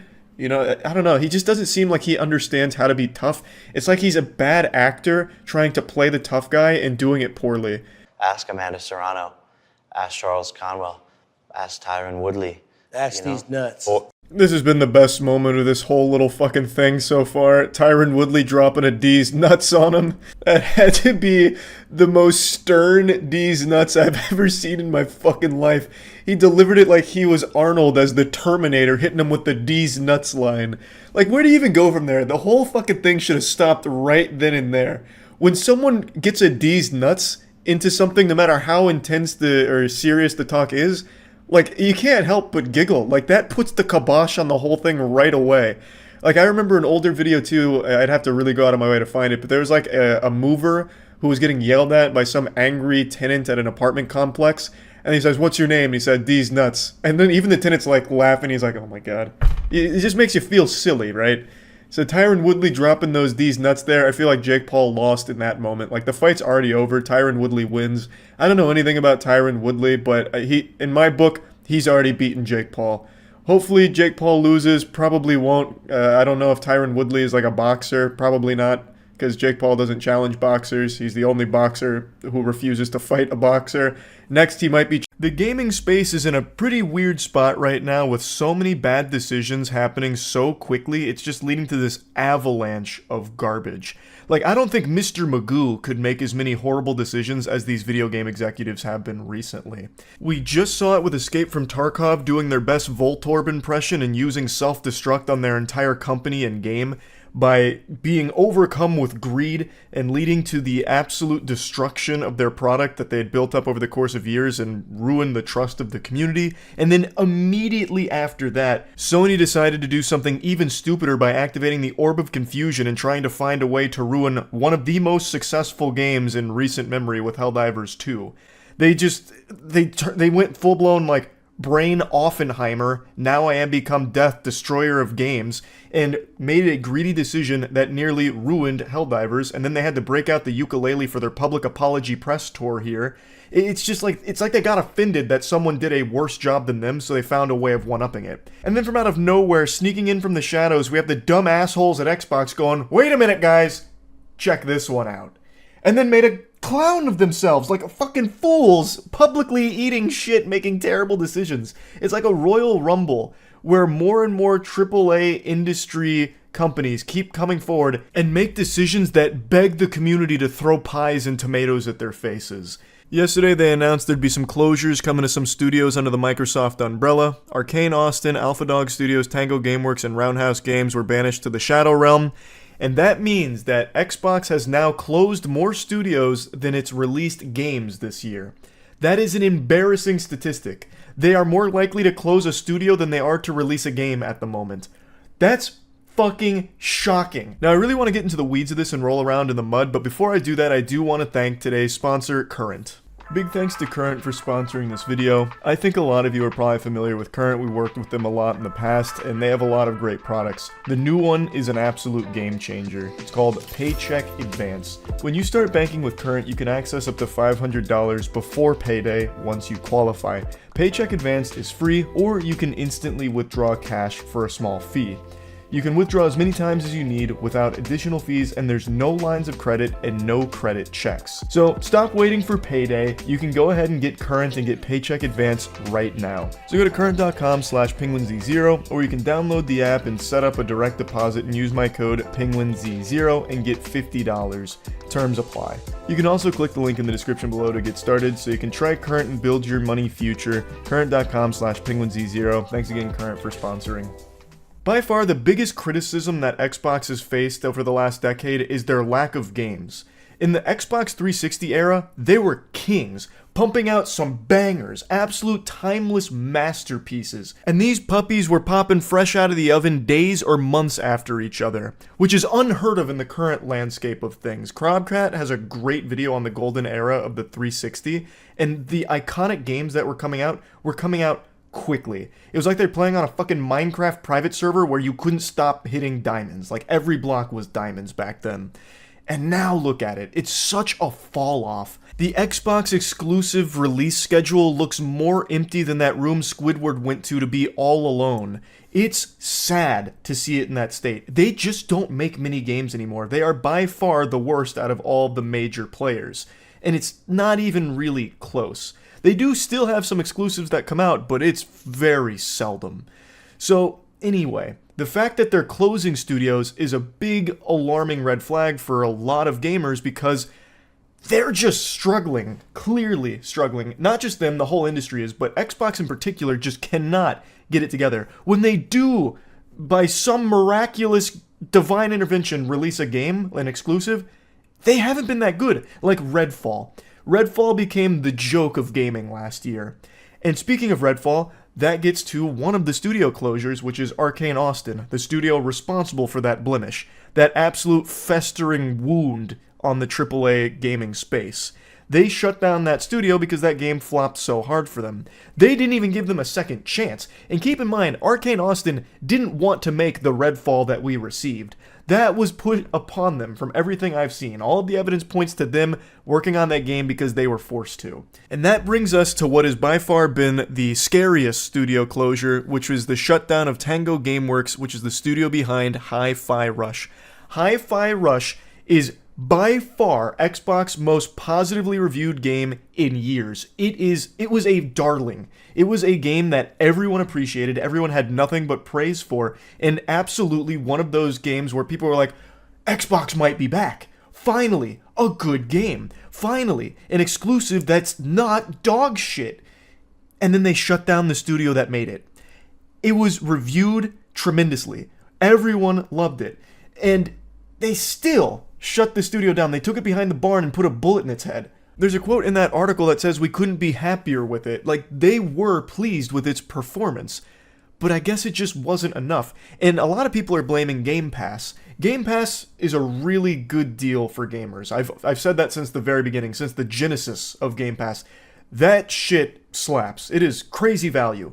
That'd make your fucking head spin. And I always said, I don't know how it's profitable for them. And I don't think it is. I actually am starting to get behind those tinfoil condom conspiracy theories that Game Pass is actually ruining some of the game studios because their games are getting put on Game Pass, thus people aren't paying full price for them or anything, and it's making their sales numbers look weaker because why would you pay full price for Hi-Fi Rush if you could just sign up for Game Pass and have access to it for free, basically, right? Like, it's one of those things that doesn't reflect great on the sales numbers of the games that are on there. And I really think that this is great proof of that. A lot of people played Hi-Fi Rush. This was a game that was being streamed out the wazoo from what I recall. Everyone was talking about it for a while. It was the hot button topic of conversations that Xbox has finally delivered something great for the first time in a long time. And now fast forward to today where they're shutting the studio down. So the performance, like, financially must not have been that great, which is surprising. So it's either because of Game Pass or because of how inflated the costs are for producing games in the modern age. This shit is gluttonous when it comes to eating money. This is something I've talked about over the last couple of years, but games are so expensive to make now, it takes years in certain cases to deliver a game. That is a long time to be paying for a game to be produced, and that's not even counting in the marketing budget and the amount of spending that goes into that. So it's not enough for a game to just be really good and sell pretty well. It needs to sell extraordinarily well, or have some built-in lifeline monetization where you can continue to make money off it long term, so it's not relying on just the initial sale of the game. You bake in these monetization schemes that can continue to tap into people's piggy banks and milk their titties dry for their allowance as you give them these cosmetics and loot boxes or whatever you're putting in there, so that way you can try and make that money down the line and turn a profit. Because it is so hard to break even on games right now, you'd need to move millions in a lot of cases. To have a profitable game in the AAA space, you have to outsell the Bible, basically. It's not easy. And it's leading to so many problems in the industry, which is why they seem so desperate to find new greedy ways of monetizing it. It is in a terrible place, which is why indie games are flourishing. Indie games are picking up the slack and they're crushing it. Indie games right now are the best games on the market. Now, this Bloomberg article has more information here. This is from Jason Schreier and Dana Bass, who worked together to dig into the details of what's going on there. Executives felt stretched too thin trying to manage every team. The studios had just released games and needed to staff up to be able to start work on new ones, and more cuts will occur at an individual level with staff offered severance packages within Bethesda proper. As far as studio shutdowns go, Booty said that the company's studios had been spread too thin like peanut butter on bread, and that leaders across the division had felt understaffed. They decided to close these studios to free up resources elsewhere. Now, Booty is referring to Matt Booty, who's been in charge of Xbox Game Studio for a while, and his name is so fitting for this situation because this is just ass. This Booty can't stop shitting the bed at Xbox right now. And Mr. Booty goes on to add that Redfall's failures were not the reason as to why the studio was shut down, which is a whole load of horseradish. That is just a lie. He is just telling a fib right there. It was intimated with Arcane Austin, Tango Gameworks, and Alpha Dog all just having put games out that it was tied to timing more than results.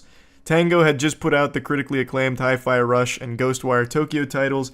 Arcane Austin put out the aforementioned Redfall, and Alpha Dog had released Mighty Doom. Roundhouse had been working as a support studio and will be absorbed into ZeniMax Online to work on their projects instead of being closed. Which is still basically closing that studio in my opinion, but I guess not technically. But anyway, these closures come less than 6 months after Microsoft laid off 1,900 Activision, Blizzard, and Xbox employees, and just months after Sony closed some of its own game studios and laid off around 900 employees. So these layoffs are just happening at an alarming rate with all this turmoil in the gaming space. And then I saw this headline that popped up today from The Verge. Microsoft says it needs games like Hi-Fi Rush the day after killing its studio. So the goofball Matt Booty came forward wearing the dunce cap and said in a town hall discussion, "We need smaller games that give us prestige and awards." Brother, you are dancing on the grave of one of the studios that delivered just that. Hi-Fi Rush was a small game. It was critically acclaimed. Everyone loved it. It won awards. Like, it was exactly what you were describing. You just buried them 24 hours ago, and now in your post-mortem, post-nut clarity, you're scratching your chin. We need some smaller, less expensive titles that can be extremely good and really punch above their weight class, winning awards, being very prestigious. Let's try that approach. That's something we haven't tried before. I could be a pioneer, a trailblazer with this approach. Like, it's a no fucking wonder Xbox is so disheveled and all over the place and can't get their act together. Matt Booty is suffering from amnesia. Like, how in the world could you make this statement after you just shut down the studio that did exactly what you described? AAA gaming is such a mess. It is a disaster, and I think it's only going to continue to get worse. There are rumors, of course, of more layoffs coming at Microsoft and more studio closures perhaps down the road. I wouldn't be surprised. I also do think we're going to see more on Sony's side with them having more layoffs and all that, but I guess we'll just have to wait and see. It's just too unsustainable at the moment with these big budget AAA studios right now and the publishers behind them making awful decisions for them down. 11 months ago, I talked about a touching story between man and alligator, a bond that I think is probably one of a kind, where a man named Joe Hinney had an emotional support alligator named Wally. That combination sounds like something out of a Saturday morning cartoon, but it was real life. Wally was by all definitions not aggressive, docile, and pretty sweet. So much so that he even served as inspiration for one of the Loki variants in the Loki television series. No one, not even God, knows why Wally refused to bite anyone or show any signs of aggression. He lived on a diet of Cheetos and chicken legs, not too dissimilar from just your normal everyday gamer diet. Another spot in the wild. Joe agreed to take him in. Today, Wally lives on Cheetos and chicken legs in Joe's house near Hershey, Pennsylvania. He just chills hard as fuck. Joe would take him on walks, even took him around for people to pet him and meet him. And Wally never once lashed out or anything of the sort. He would take Wally to nursing homes. He'd have kids hang around Wally, like hugging him and playing with Wally, and no issue ever. It truly goes against the very nature of an alligator. He reportedly spawned in at Disney World, and I have no doubt that Wally probably came out of the pussy of Mickey Mouse himself, so was given this gift of pacifism and just magical jubilation, I guess. And Joe ended up with him, and they had a great bond. And I'm using the past tense because the update to this story is a really sad one. Wally got kidnapped. I'm not making that up either. Apparently, a prankster came and took Wally from his pen, dumped Wally into one of the neighbors' backyards, who obviously panicked because it's a fucking prehistoric killing machine out there. So they called a trapper to come get Wally, who obviously isn't going to be able to identify Wally. It's not like you could eyeball it and be like, oh, that's the celebrity, household alligator pet right there. It's not like Wally was traveling around with his bodyguards or had like makeup and wardrobe with him. He had no idea to distinguish Wally from a normal alligator, so the trapper did his job, got Wally, and relocated Wally to a swamp that had like 20 other alligators in it, and he hasn't been seen since. Hello, I'm Joe Henney. I'm Wally's dad. We're still trying to find Wally. We've not had any luck finding him. We do know who relocated him, but he's not giving up any information, and legally he doesn't have to. Yeah, but why wouldn't he just tell you where he dumped the alligator? So I'm going to go into the more nitty-gritty here, get into the weeds of this situation, but I'm going to play a couple clips from stream where I went over more of the basics about how this kidnapping went down and the douchebag prankster motivation behind it, I suppose. But this update from Joe was really eyebrow-raising for me, because why would the trapper not just share that? He's protecting it like it's the fucking Krabby Patty secret formula. Why not just say where you dumped the alligator? Like, you did your job already. You did a fine job, as Joe says in this video. He doesn't blame the trapper. How was he supposed to know? But why not just tell him where you dumped the alligator? Like, he shouldn't like, the way Joe's talking about it makes it sound like this guy's expecting to be tortured for the information, like it's a scene out of 24 with Jack Bauer putting the jumper cables on his nipples to figure out what swamp he dumped Wally off on. Like, it shouldn't be that big of a deal to the trapper. Just say, like, hey, sorry about the confusion here. This is where I dumped Wally. Like, I mean, they have the records. The trapper knows what alligator is being discussed here. Why not just say it? Like, it just, to me, it doesn't seem like it should be that big of an issue that he's going to be fighting tooth and nail to keep it a secret.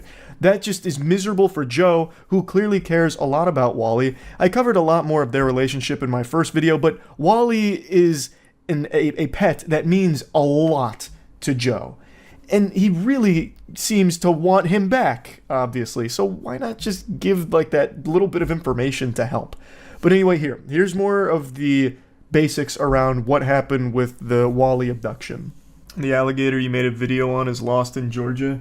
I hate to say it, but Wally's absolutely dead. It's a shame. This is actually a super sad story. I made a video on this, I think it was like a year ago. The emotional support alligator, his name's Wally.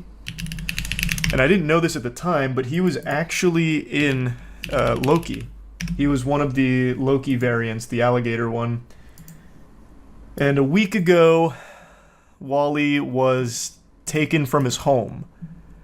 And the owner believes it was part of a prank, but after investigating, they've deduced that the alligator was dumped into a pond nearby, which had like 20 other alligators, and Wally still hasn't been found, so it's very likely that he's been killed and eaten. Wally was a completely domesticated, docile alligator, which there's nothing else like that. Oh, I just typed in alligator and expected that to come up. He is a federally licensed emotional support alligator. Actually, he is far so from a typical cute. alligator. We're gonna go have fun today, huh? Ooh, you like it, huh? I got your tail. I don't. Wally just eats Cheetos and chills. It's so adorable. And the owner here, he talks a lot about how important Wally is to him. Like, the owner went through a lot of hardship. He talks about how down he'd been for so long, having very bad thoughts, and then Wally stumbled into his life, and it really helped turn everything around for him. It's a heartwarming story, and some heartless, evil people stole Wally last week. Oh, visiting nursing homes and splashing around in Philly's Love Park fountain, meeting with the mayor, and smiling contently in his red harness. Aww. Henny and Wally were visiting friends in Brunswick when someone took the gator from his pen in the early morning hours of April 21st. Wally was stolen by some jerk who likes to drop alligators off into someone's yard to terrorize them. Once discovered, they called the Department of Natural Resources and got a trapper. The trapper came and got Wally, dropped him off in a swamp with about 20 other alligators that same day. Oh, I see. I got my details wrong. So the prankster dropped Wally off into someone's yard to scare them. What a fucking scoundrel. And then a trapper was called, and the trapper got the alligator, not knowing it was Wally, obviously, because you would never expect an alligator to just be like a pet, and put it in a swamp with 20 others. So it's what usually happens, like a domesticated animal getting put back into the wild. It doesn't survive. Just to further explain what happened here, so Joe was on a trip with his friends, and he returned to his friend's house where Wally was pinned up there. And when he got home, he checked on Wally, said the gate was secure. Wally tried to follow him inside, but then told Wally to stay outside. And so he did. Apparently blew some bubbles, according to Joe. And then 3 hours later, Joe woke up and checked on Wally again, but this time, Wally wasn't there. He said there's no way he could get out of the enclosure. He checked the latch on the gate, and it wasn't completely latched. He walked around the enclosure to see if there were signs that Wally had escaped, and there were no tracks whatsoever. There's some tall grass, and there would be tracks. He would have left the track. He's almost 70 pounds. And since he didn't see any tracks, and he saw no signs that Wally had scaled the chain link fence, he said Wally was too lazy for that. He eventually started to gather through reports in the area that what happened was a prankster had grabbed Wally and dumped him in someone's yard to scare them. That is a fucking unhinged prank. I don't know who is so confident and comfortable around alligators to just approach them carefree and use them as a prank prop. This is a creature that has barely evolved in millions of years because it excels at killing in its environment. And yet we have some fucking milk-drinking goober that had no problem picking it up and throwing it in someone's yard just as like a ha-ha gut-busting comedy routine, probably for like a TikTok challenge. That blows my mind. Not even Steve Irwin, the fucking crocodile hunter, would be that confident around an alligator, I imagine. But anyway, the story continues to get odd. The neighbor who was on the other end of this like Call of Duty kill streak alligator drop actually fucking wrangled the alligator herself as well as another person and secured Wally to a truck. Now, keep in mind, they had no idea that this was the friendly alligator. For all they knew, this could have been the most vicious alligator that had ever infiltrated the state. And they still went after it, secured him to a truck, and then met the trapper at a gas station and handed him over. I just can't believe that there's 3 people this comfortable around alligators already, outside of Joe. So anyway, Joe said that the trapper told him initially that Wally had been released into the Okefenokee National Wildlife Refuge. Okefenokee I've never heard of before. That sounds like something Lucy would say in the Fallout television series. But anyway, this was initially where Wally was said to have been dumped, but then Henny said that the trapper told him he released Wally into a swamp on private property. Now Henny's saying that the trapper won't tell us where he released Wally. The DNR also confirms that protocol was followed correctly about the nuisance alligator call in the neighbor's backyard. All of it is properly documented, and it was reported that the trapper handled it appropriately, doing everything by the book, and they don't have any additional information about the reported stolen/missing alligator.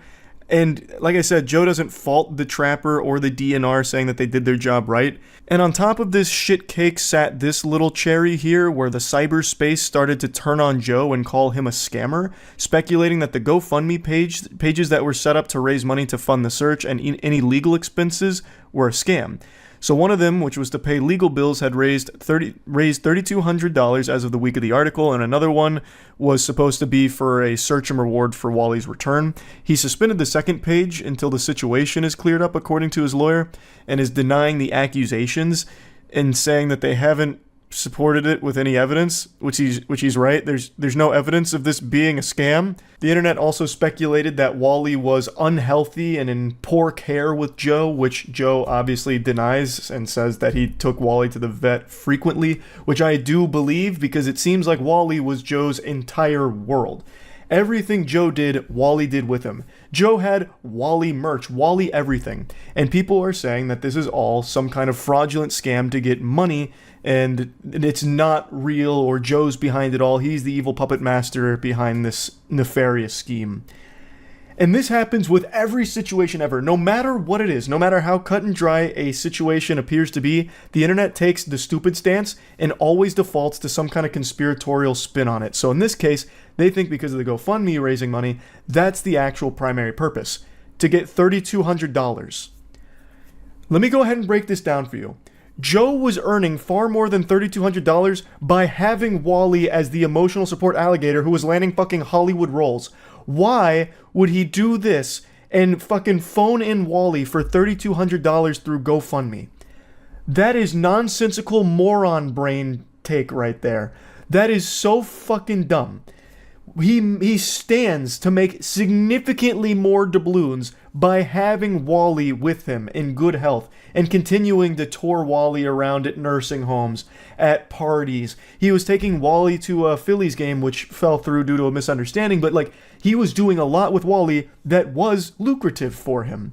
So why the fuck would he do something like this for $3,200? That's pennies compared to what he stood to continue making with Wally. That is... I highly doubt there's any type of fishiness afoot here with Joe behind it all. That would be the craziest fucking plot twist of all time, and as of right now, there's no evidence to support that theory, even in the slightest. What it seems to be here is that legitimately just some stupid asshole came into that property, took Wally out of the pen, dumped him into the neighbor's yard, and eventually that trapper got a hold of Wally, following protocol, dumped Wally in a swamp, and since then Joe has been feverishly searching for Wally and trying to get him home, doing everything he can, posting updates. He hired a lawyer to help deal with this complete mess of a situation, obviously, and this whole thing does not appear to be any deeper than some douchebag took Wally, and now Joe is desperately trying to get his emotional support alligator back, who has been his best friend for a long time. And it's just extremely sad, it really is. But anyway, I just wanted to give an update to this story.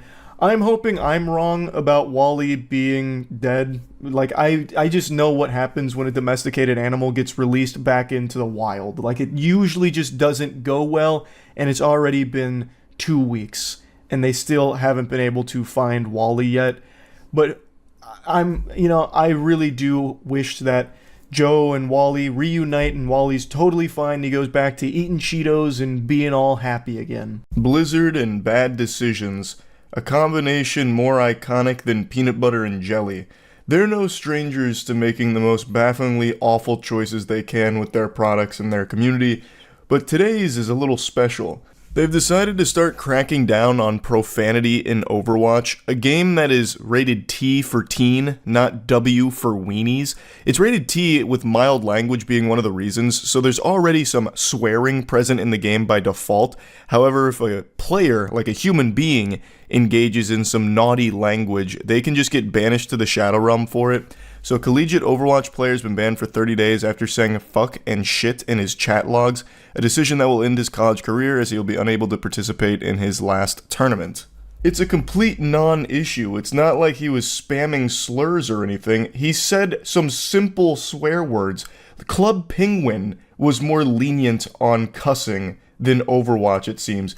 Getting banished to the Shadow Realm because you said shit in-game is incomprehensible, especially a competitive game like Overwatch. That's going to happen, and yet for some reason, the hall monitors at the Blizzard support staff are left aghast, literally shocked at people would say the word shit in-game. And they stand by this decision, by the way. It wasn't a mistake. They actually fight tooth and nail trying to explain that they don't appreciate and will not allow profanity in Overwatch. Despite having a profanity filter, no F-bombs are allowed for the player Derpy, and by extension, any other player, from what I can tell. They seem to make it a blanket statement that profanity is truly the devil, and it's not welcome in the holy household of Overwatch 2. It was upheld, templates are all you're going to get, appeals aren't for a discussion. In this particular case, profanity. F-bombs in any form are not acceptable. PJ.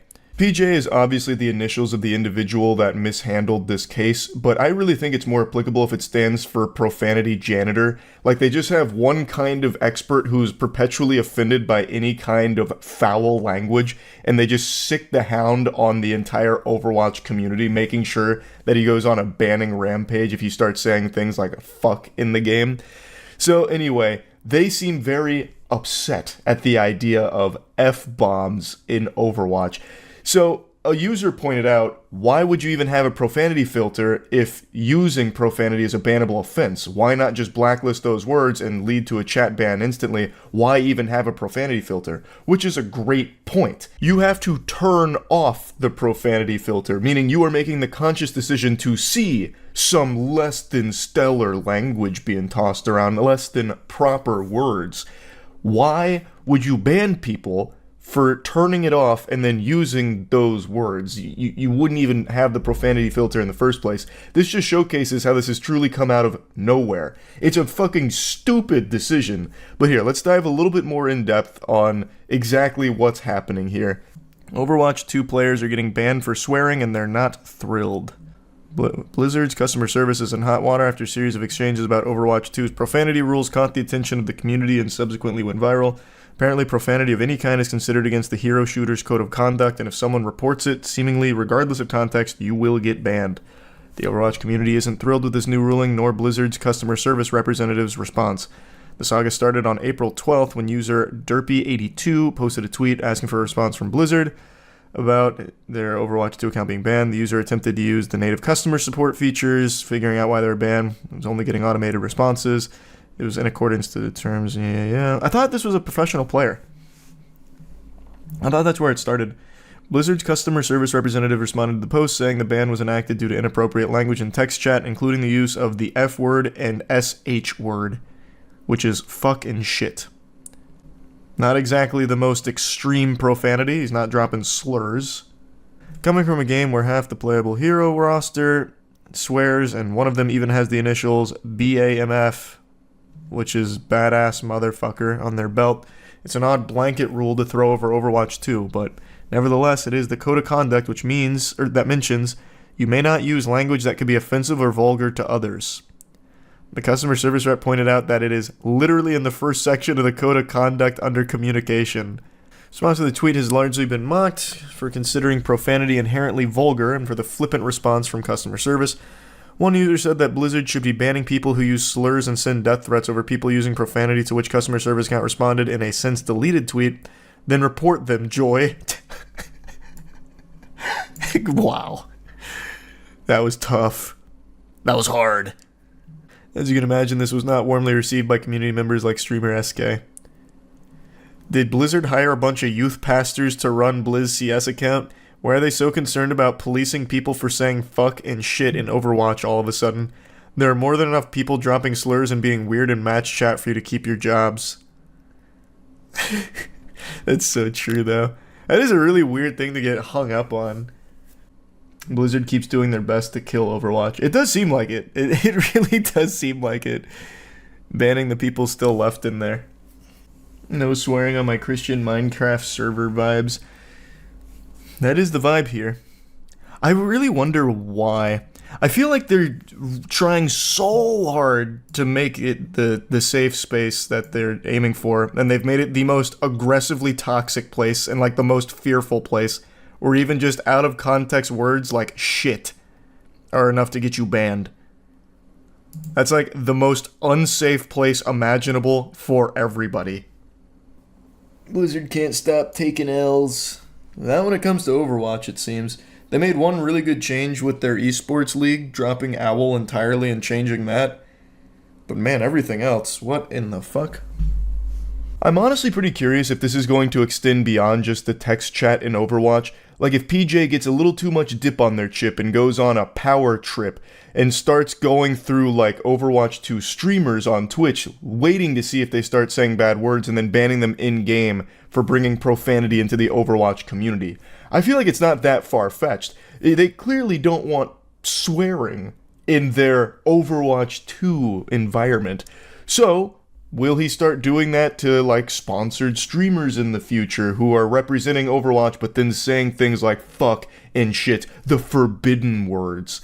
I think probably unlikely, but it's not impossible to imagine that world, because we're already living in the loony dimension here if you're getting banned for saying things like shit in a video game. It honestly shows just how little the Overwatch team understands its community. I don't know who they think the audience is that's playing Overwatch 2. They must really think that it's bubble blowing double babies or something in Overwatch that can't handle words like shit.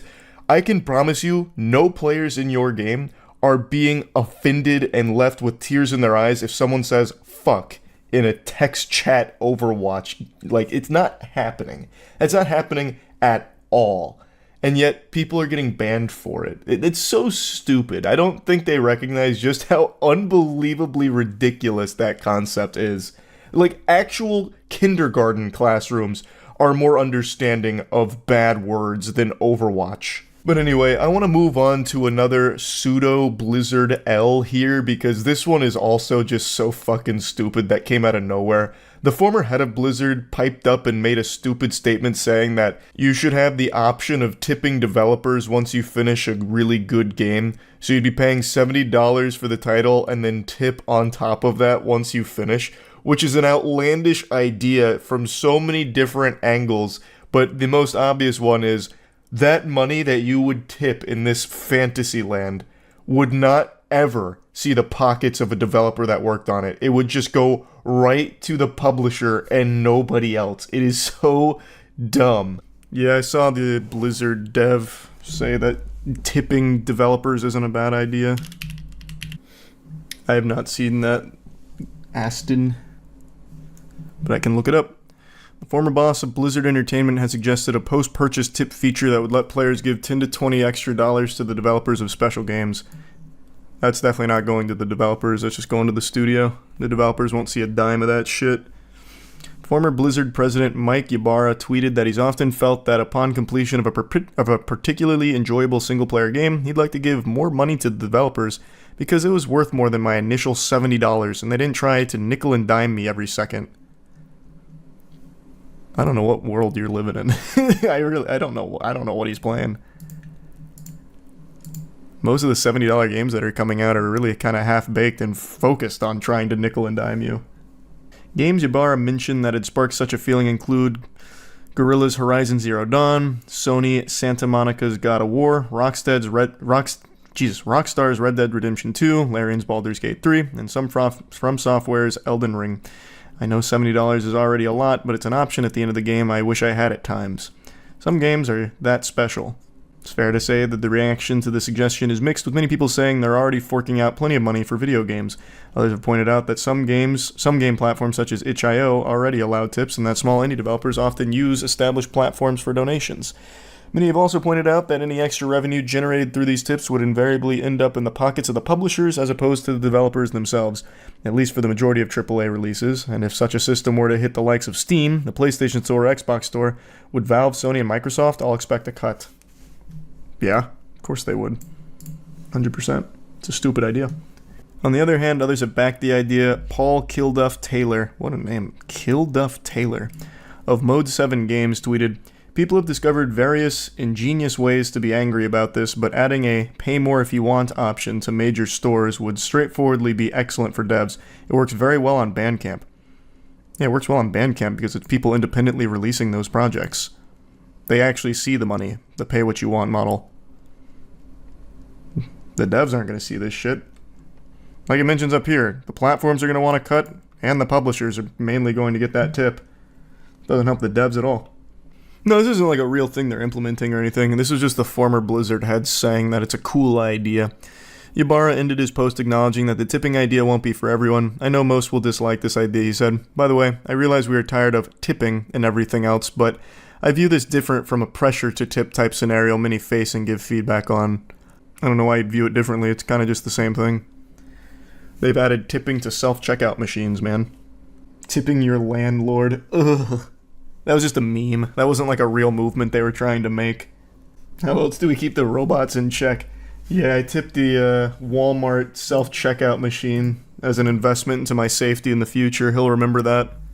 Tipping in general is just crazy to me. As a European, nobody's job should depend on it. I know, man. It's tragic. But it's not like there's nothing to really do to fight back against it. If you refuse to tip, the only person you're hurting is like the normal person that's working the job. So I always tip a lot. But I really do hate that they're not paid a decent wage for the work they do and instead have to rely on people to tip. It's fucking stupid. It is so stupid. RNG income. True. Yeah. First thing I saw this morning when I went to my phone was a message from Matt, who sent me a really sad story about an adorable pet squirrel named Peanut who was confiscated from his home and euthanized by the Department of Environmental Conservation in New York. So I started my day with a frown. They also executed Fred the raccoon as well, another one of his pets. So the Department of Environmental Conservation was not really conserving the environment. Instead, they were preserving their KD ratio here, just piling up corpses of beloved pets of this man. It's disgusting. The reason the Department of Clowns gave is a load of barnacles. They said they got anonymous complaints. Thus, they showed up here like fucking every villain is Lemons from SpongeBob, and they confiscated his pets because there was a risk of rabies exposure through him having a squirrel and a raccoon in his home. And then when they were kidnapping the pets, one of the officers apparently got bit by the squirrel, and thus they were concerned about potential rabies. But the only way to test for rabies is on a dead animal, so they killed Fred and Peanut to test for rabies. An entirely avoidable tragedy here because there was no reason to confiscate them in the first place. First of all, the officer being bit is a pretty normal thing to happen here when you're abruptly taking an animal from its home. It's going to get scared and it's probably going to bite because it's frightened and doesn't know what to do. That's not exactly concerning, alarming behavior. That's unusual. And the owner had both Fred and Peanut for an extended period of time, and animals that have rabies usually don't last longer than 2 weeks. They're usually dead within 2 weeks. Of course, squirrels and raccoons can be vectors for rabies, but so can almost every other pet on the fucking planet, like dogs, for instance. Is the DEC going to start acting on anonymous phone calls claiming that their neighbor's dog might not have their rabies shot? Is the DEC going to bust through their fucking walls with a bazooka and start kidnapping people's dogs and euthanizing them to test for rabies? Probably not. I understand that raccoons are one of the largest vectors for rabies, but in this case the owner had him for so long that if it did have rabies, it would have shown symptoms and had already been dead. And he had Peanut for 7 years. So I think both were in the clear there, and from everything I saw and everything I read, he wasn't being irresponsible, taking them to dangerous locations where they could be exposed to an infectious animal where they could contract rabies. So I think the risk of rabies exposure with this is pretty low.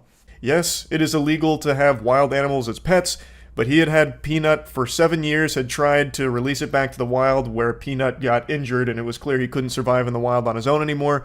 The owner, the father of Peanut, his name is Mark Longo. He said that he found Peanut after his mother had been hit by a car, so he took him in, nursed him back to health. When he released him, it was clear he couldn't survive after getting injured pretty much immediately, and thus he had Peanut for 7 years, took him to vets, everything, did his due diligence, but he never had a permit to own Peanut or Fred the raccoon, and a bunch of anonymous weirdo losers on Instagram reported him to the DEC, who showed up with 6 officials, he's had fucking 6 officers deep in there, like they're about to arrest Cobra Commander. and they took Fred and Peanut and then killed them. On October 30th, DEC seized a raccoon and squirrel sharing a residence with humans, creating the potential for human exposure to rabies. Now, I recognize that that might sound like a logical reason to people that may have just had a lobotomy, but as a hypochondriac, I have studied rabies extensively because I worry about every fucking disease and virus on the planet, and I can tell you that rabies isn't just some kind of random mutation that happens. They're not the fucking X-Men. Animals get rabies from infected animals. It doesn't just spawn in there. It's not the Walking Dead virus where they just have it by default. They'd have to be exposed to it through either a bite or a scratch from an infected animal, or in any way getting saliva from an infected animal inside of them. And in extraordinarily rare cases, there is something called aerosolized rabies, which has only been documented in very humid caves with a lot of bats where there's poor ventilation, so they have had non-bite exposure through that. But I don't think Mark Longo has taken Fred and Peanut to the fucking caves next door like he was Batman or something. So I don't think there was a huge risk of Fred or Peanut having rabies, considering they both lived with him inside of his residence. They then just go on to say that to test for rabies, both animals were euthanized. The animals are being tested for rabies. Anyone who's been in contact with them is strongly encouraged to consult their physician, and then decline to comment further on it. Peanut and Fred were not a risk to the environment or a risk to those around them. This was just a complete waste of department resources that could have been better spent doing literally anything else. Actually anything else. I don't get New York's priorities at all here. When it comes to shit that actually matters, they are so slow and unresponsive. Yet, when it comes to killing this dude's pets, they're like Goku with instant transmission. They're there and ready. It just doesn't make any fucking sense to me. But hats off to the DEC for quickly and promptly executing these pets, keeping the city safe, doing the important work, the dirty work that people are afraid to do, but it needs to get done. So, if you like animals, sleep in fear, because the DEC might come over and just slit their fucking throats at some point, just for fun. I think this is just ridiculous. As you can tell, I'm pretty upset by it. There's really no justification I can see for this. This did nothing to help anyone. It just killed this guy's pets. The people that anonymously complained about it from the internet are some of the most joyless, vile cretins. Like, that is so pathetic. And from what I can tell, all this guy ever did was post cute videos with his squirrel Peanut. And he even has a non-profit for rescues where he has like 300 something animals there. It's called the Peanut Freedom Farm. Like, all this guy was doing was just minding his own business and posting adorable videos with his pet. And yet still, the loveless, brainless weirdos found a way to hate him for it, report him to the authorities to try and get his squirrel taken away, so that way he'd be as miserable as they are. I am still just blown away, jaw on the floor, with how quickly the New York DEC responded to this, to come over here and take this man's pets and then kill them. Because I know for sure that if you, right now in New York, called them up and said, "Help, I have a huge problem. I have raccoons and squirrels out the wazoo in my house. It's a major infestation. I think they might even be carrying rabies. I saw foam at the mouth. Help, I'm panicking. Can you get someone out here to come take them away?" They wouldn't show up. You'd wait 6 or 8 months if they even bothered to swing around there. You'd already be dead and your corpse fucking rotting in that house before they'd come around and actually try and do something about it. Yet for this case, with a social media superstar squirrel Peanuts, I guess they made an exception to get out there to execute him as promptly as possible. Now, as with everything, I've seen some people defending this, putting the cock of the DEC as deep down their throat as they can possibly muster, mostly on Reddit. I've seen a lot of Redditors running some PR here for the New York DEC, and the big thing they keep harping on is, it's Mark Longo's fault, he's a narcissist, because he posted videos of his squirrel for clout. He didn't have the proper paperwork, so play stupid games, win stupid prizes. Redditors love that one. They love that expression. That one's always a guaranteed thanks for the gold kind stranger moment. That's a certified Reddit platinum classic. So a not small number of Redditors in the comment section of this story that was on the front page were saying it's entirely Mark's fault. He is responsible for the death of these animals, and this was a justified action, barging into his home, taking them, and then euthanizing them. I think that is so fucking stupid. I think it's okay to say, like, why didn't he go through the process of getting whatever paperwork he needed? From what I can tell, he tried. In fact, he was in the process of getting Peanuts as a registered educational animal when this happened. And from also what I can tell, he was also planning on trying to release Fred after it was fully back to health. So apparently Fred was dropped off at his place, and they nursed Fred back to a healthy state, and they were planning on releasing him into the wild once he was ready to be. But even still, he did have Peanut for 7 years and didn't have the paperwork. Big fucking whoop. I don't think that should be a death sentence. I don't understand why people are so excited about the government's ability to just come into your home and kill your pets. Like, why is that something that people are going to try and champion? Like, Mark Longo's fault. Should have had that paperwork. Would have kept his animals alive. They'd still be breathing right now. I think this is a totally fair response, a totally fair punishment for not having paperwork. We're going to kill your pets. I think that's stupid. Yes, I believe there was probably a way Mark could have had the paperwork earlier, sure, but I don't think it should be just a death sentence for the pets because he didn't. I think it's ridiculous. Unless there was extenuating circumstances where the animals were living in a terrible environment, they were in harm's way, they were abused or something like that, which has happened in the past. There have been stories where people have taken wild animals, domesticated them, and then they put them in like the worst possible conditions that they're living in, and eventually the authorities swoop in and take them. That has happened, and those I do think make sense. But here, in the case of Peanuts and Fred, I don't think there was any of that going on, at least not from what's been reported. I think if that was the case, the DEC would have absolutely tried to save their own ass, saying, when we went there, Peanuts was in a malnourished state, he was surrounded by filth, neglected, abused, or any of that. No information there, none of that was stated, so I don't think that's what happened here. This truly seems like a complete abuse of power. I don't think this was... I just woke up. That's why my hair makes me look like a crazy person, or more like Radagast the Brown, kind of. But even though I may look like a lunatic, I assure you I am of sound mind and body, which is more than I can say for the guy we're about to take a look at today, the Disneyland Streaker. It happened a few days ago, so I'm a little tardy to the party with the video here, but I did talk about it on stream as it was unfolding. But now that all the smoke is settled and his dick is back in his pants, most likely in a prison cell, I figured let's talk about it as well as all the information that's come out, as well as the other videos that have been surfacing from it. For those that don't know, a few days ago, there was a 26-year-old man who got completely nude and streaked around Disneyland, specifically the It's a Small World attraction.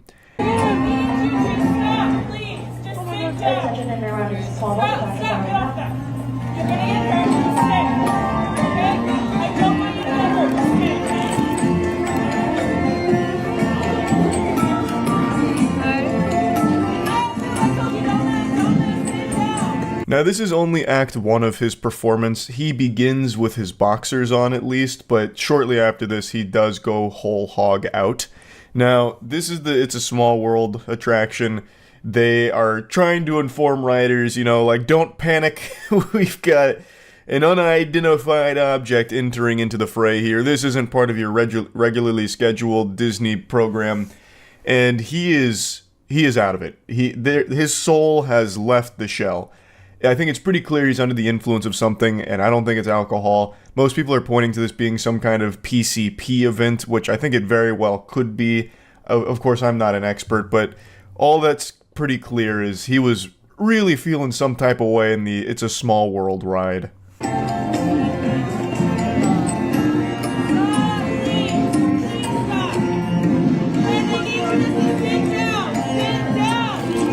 Oh my god. Oh god, he's gonna break all the stuff. I don't think so.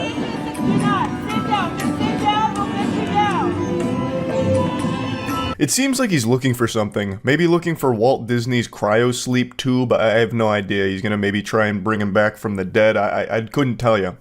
But he's on an adventure here. He's kind of rampaging through It's a Small World. He's pushing around the animatronics, so people are saying like, oh, he's gonna break everything, which, you know, to his credit, he didn't. I half expected to watch this video and see him, like, ripping the fucking heads off of the things and going crazy with it, like, just start banging on it, like, beating the devil out of it. But he's just kind of wandering around on his own little journey through the cosmos in his mind. And then he starts crawling like Tommy Pickles. They should stop the music.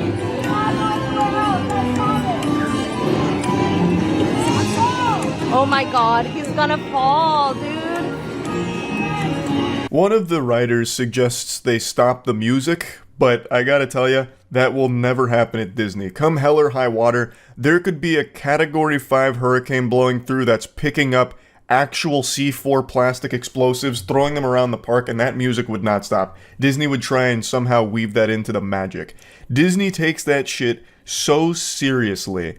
I don't think there's any occasion where the music in that ride would stop. Even if the whole motherfucker was on fire, you would be going straight to Valhalla with It's a Small World playing, sending you off there.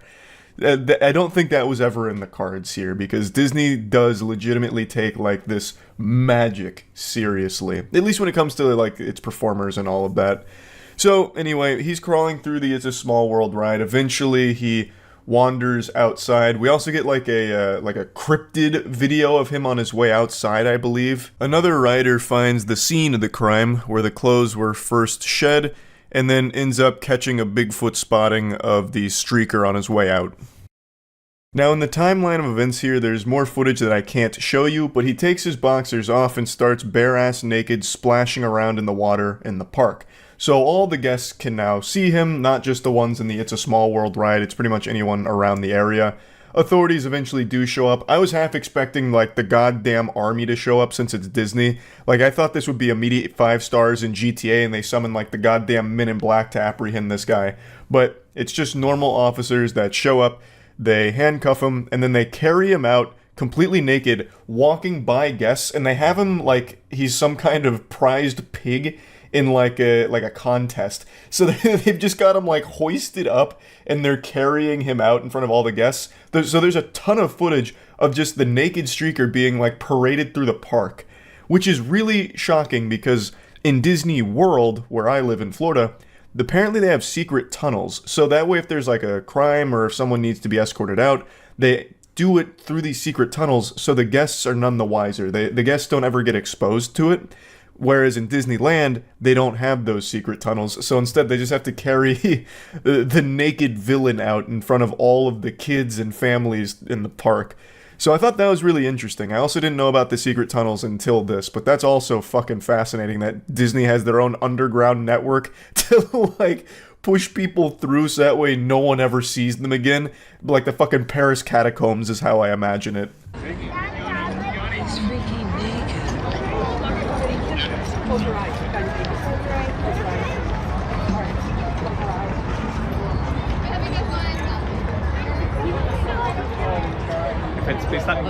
Sorry. This is definitely not the fairy tale experience guests were expecting when they visited the park that day. I'm actually shocked that it went on as long as it did, to go from inside the ride in the boxers to then outside the ride completely naked. I thought Disney would start, like, arresting you and getting you out of the park if you even thought about doing something that goes against their rules. But this guy was around for quite a little while, it seems. There's more photos and videos of him than any of the Disney cast members and mascots that people take pictures with. So, that's a pretty infamous photo now. More information has come out about him, so he's a 26-year-old. It has been confirmed he was under the influence of a controlled substance, which I think everybody could figure that out just doing the old eyeball test. It does seem like he's on some shit, and he was booked for 2 misdemeanors.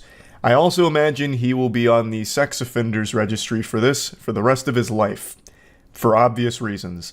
He went to a Disney theme park, which primarily has families that bring their kids, and he got naked and wandered around, splashed around. Clearly, he is going to end up on the sex offenders registry for that. They haven't disclosed which substance he was on, but I do think the working game theory that it was PCP is probably accurate, at least in... Whoa. Well, had quite a lot happen there. You're welcome for the beautiful mouth noises that were produced from that. A lot of phlegm in the back of my throat. But I do think PCP is probably correct. Not that I'm some kind of wizard that can identify exactly what he was on. I'm not exactly a connoisseur when it comes to PCP. But from all the videos that surface from time to time, it seems like the common thread is getting naked while on PCP. So, seems like that could probably be accurate here. Not that it really matters at the end of the day. It's a life-ruining moment for this individual, all because they decided to go to Disney and do some foul shit. So, I just saw a very interesting video from Scott Schaefer breaking down an emerging scam that's apparently popping off and very successful that seems to dust off an old method that was popularized on Reddit a long time ago. In the early days of Reddit, where updates were the most sought-after currency since Bitcoin, the citizens of Reddit, the Narwhal Baconers at Midnight, came up with a strategy to farm these coveted updates that everyone was chasing like the Fountain of Youth. In a nutshell, the strategy was take an image or a video from some unrelated person, usually like an older person or someone in a hospital, and then drum up a sob story like, this is, old Peepaw Cletus. I loved him for so long. Yesterday he passed away, but his final wish was that this photo of him giving me a thumbs up reaches 50k karma and breaks the r/gaming super record. Can we make his last wish happen, guys? And then naturally people are like, oh, I'll support that, and then they all did. Well, now that exact same strategy is being used to sell drop-shipped items from Temu on TikTok, and it is blowing up. I became aware of this scam not from TikTok, but a YouTube channel called Force Orbs. This channel is originally a TikTok account with the same name that moved all their videos to YouTube Shorts to try and scam more people. The page is all about promoting their custom Star Wars art, all made by one old man. People said that you would destroy this and not join them! Bring balance to the Force, not leave it in darkness! Execute Order 66.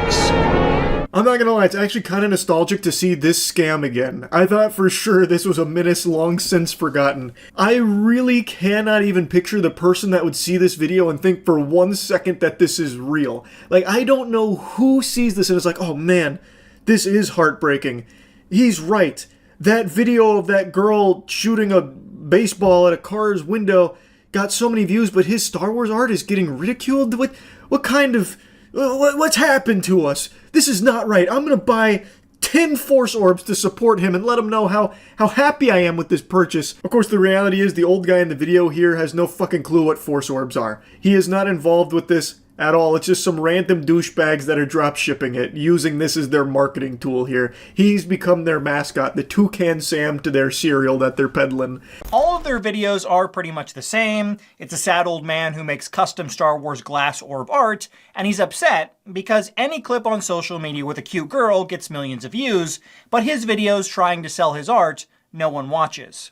In many of the clips, he talks about that he's running out of money, and people in the comments taunt him, saying things like, "Grow up, old man. No one loves Star Wars anymore. Besides, nobody is buying your stupid Star Wars art." Another classic. You rage bait and tug on the heartstrings here. Oh, look at what these people are saying about my Star Wars orbs. They say it's stinky and they don't want it. They say it's not art. They put art in quotations. They say nobody loves Star Wars anymore.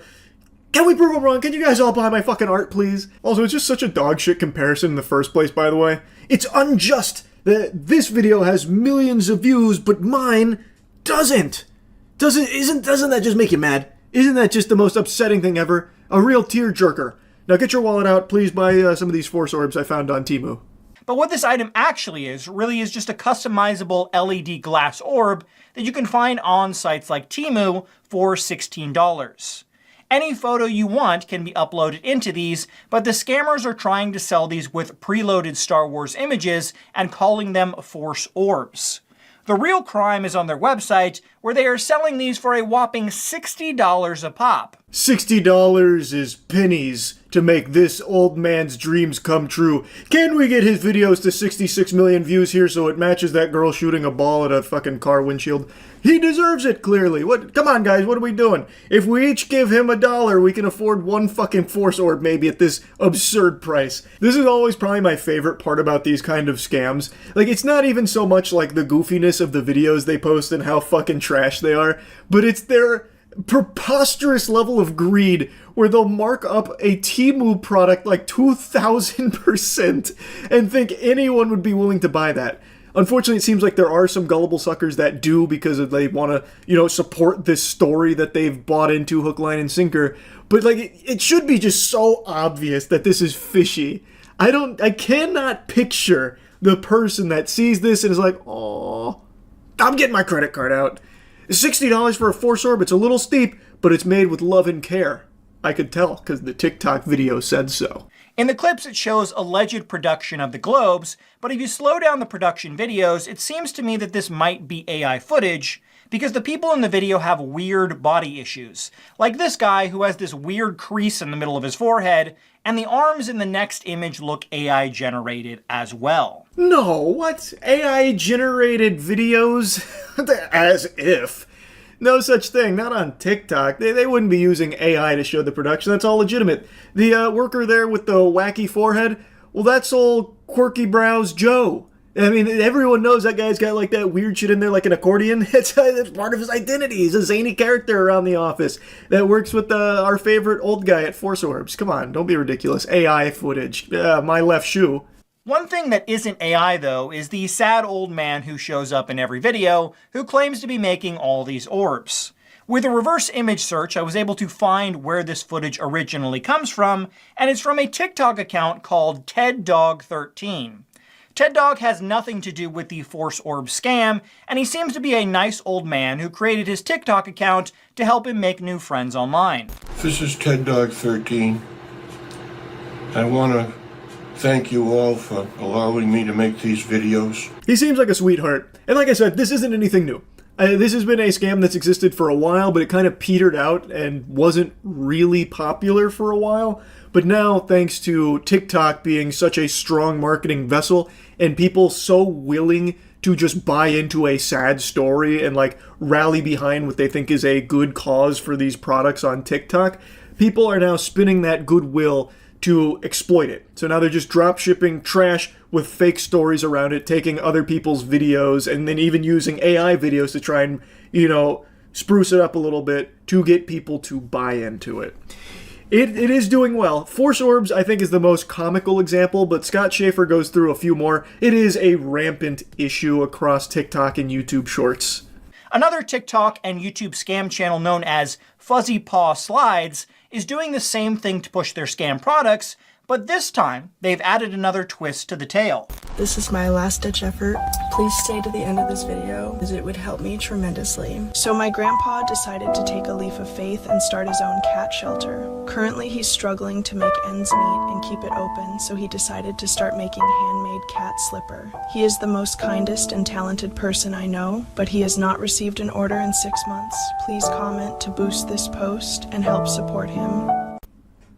Oh.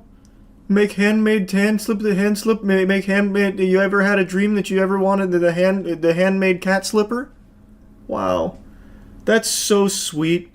He opened his own cat sanctuary, but hasn't had an order for 6 months for his handmade cat slipper. Come on, guys, can you boost this post so we can all buy his handmade cat slipper? Wow, that's such a good story. What a story, Mark. Sure enough, you can find slippers just like this on Alibaba, going anywhere from $1 to $3 for a pair, but the website for the scam is selling them marked down from $50 for the low price of only $30. Fuck! I'm losing money not buying the handmade cat slipper. Only $30 for a handmade cat slipper to keep this old man's sanctuary running? Oh my god, the blood of those cats is gonna be on my hands if I don't support him. No! Talk about a great deal. What truly is disgusting is they have a donate button, so you can help out their fake cat shelter that doesn't actually exist. No sarcasm on this one. That is just straight up outrageous. That is beyond shameless. So then it's not even drop shipping dog shit products. It is actually just a full-blown fraudulent red alert lie. Super duper scam. You get nothing in return. It is literally a give us money for nothing button on their website with this imaginary cat shelter. That one was crazy. That one actually did catch me off guard. I haven't seen that before. That one is actually so far over the line that they might actually find themselves eventually in, like, criminal charges. A lot of the other scams are able to hide behind, like, oh, well, we did deliver something. So sometimes they do get away with that. Here, they don't even have that excuse. That could legitimately be a huge fucking issue for them, should anyone ever bother to pursue it. Now, the old man that they show in the videos is actually a tailor and has his own TikTok account called George the Master Tailor, where he does tailoring work and never makes any cat slippers. George and his daughter have put out a few videos calling out the many TikTok accounts that have stolen his videos to promote their scam products. Good morning. A lot of people using my face, and they're selling stuff that's fake. It's not me. I don't make slippers, and I don't make all the junk that they're selling. Like I said, it is actually a big problem. So big to the point that even some of the people that are being taken, like their content being taken to use to promote this, are becoming aware of it because some of their fans have been scammed by it and are alerting them that, like, hey, this is going on. Also, there's other fans that are confused, like, hey, I bought these, handmade cat slipper from you. It's trash. Why are you selling trash? And it's like, no, that's not me. I didn't do that kind of thing. So someone like George the Master Taylor here is coming out to set the record straight. Like, no, there's a bunch of accounts using my face to promote their products. It's not me. So just warning people. It is a big issue that is only being more prevalent because it's working. I'm not that person. I'm not selling anything. Here's a list of the fake profiles that we're aware of at this point. Please, if you see them, report them. And if you find any more, please send them to us and also report them. And I think a lot of these channels may be run by the same group of scammers, because on the Fuzzy Paw Slides channel, not only did I find stolen footage from George, but even Ted Dog 13 popped up on the channel as well. Another channel even stole Ted Dog 13's voice and used it over the video of a different man to sell their drop-shipped cow slippers. This video has some audio that may or may not be DMCA, I'm not sure, but it's the same thing. It's just like some sad-ish music playing and then this sob story. Stay 9 seconds to help save my cow shelter from shutting down by buying my cow slippers. It actually really could all just be the same group of scammers doing this, and then I believe probably some copycats. Because, I mean, this shit is one-to-one. They couldn't even be bothered to change the narrative beyond going from cat to cow. It's the same homework. There's no change, really. So it does lend credibility to the idea that it is one group of scammers that is just dropshipping all of this shit and using this as their main marketing across numerous different social media handles from TikTok and YouTube Shorts. It's very likely. But I do think that there is definitely others outside of that group doing the same thing, just emulating their procedure, like their process, because it's working. Anyway, I'll stop yapping about it, but I do recommend you check out the rest of Scott Schaefer's video on this subject, because he does go into others as well. It's very interesting. If you are someone that has seen these pop up, and maybe, God forbid, someone that actually bought some of this, my heart breaks for you, but you gotta be aware of this scam here. So putting it on your radar here, watch out. Don't buy into just some random fucking sob story aiming this. The story of Overwatch is like a Shakespearean comedy, where it's not so much ha-ha, like laughing kind of comedy, more so just tragic. Just a completely horrific series of blunders that you can't help but point and at least giggle at. But overall, everything that's happening with Overwatch right now is entirely its own fault. I already made a whole video talking about the pathetic fumble of Overwatch 2, how they just completely slapped down the campaign and basically just annihilated it like the asteroid to the dinosaurs. It's extinct. The Overwatch 2 campaign, the single player, the number one selling point of Overwatch 2, the thing that made Overwatch 2 a sequel, they just completely are getting rid of. And now you're being drip-fed little bits and pieces of what that content once was in the seasonal storyline PvE shit. So it's pathetic. A shell of what it was supposed to be, and it just keeps getting worse. Overwatch League, the esports scene for Overwatch, is imploding. Now, it's not completely dead yet, but it looks like it's on its deathbed. It looks like it's getting out its final ooh-rah here, and it's going out sad. It's actually pretty wacky. I haven't read this article on it. I wonder if this gives the full overview. Let me see. 6 years after the Overwatch League was formed, dark clouds loom on the horizon, but is OWL coming to an end? As the esports industry continues to navigate a dark period, commonly referred to as the esports winter. Jesus, that's embarrassing. Please don't call it that. This is just very natural for a highly inflated industry. Everyone knew this day was coming. They just kept kicking the can down the road. Oh, here we go. The 12 initial teams paid $20 million to enter the league in 2017, with the price of 8 expansion slots rising to as much as $35 million a year later. Actual, full-blown scam. Big thanks to Rocket Money for sponsoring today's video. Rocket Money is an all-in-one finance platform that allows you to save more and spend less. Rocket Money allows you to manage subscriptions, lower bills, build a custom budget, and grow your savings all in one place.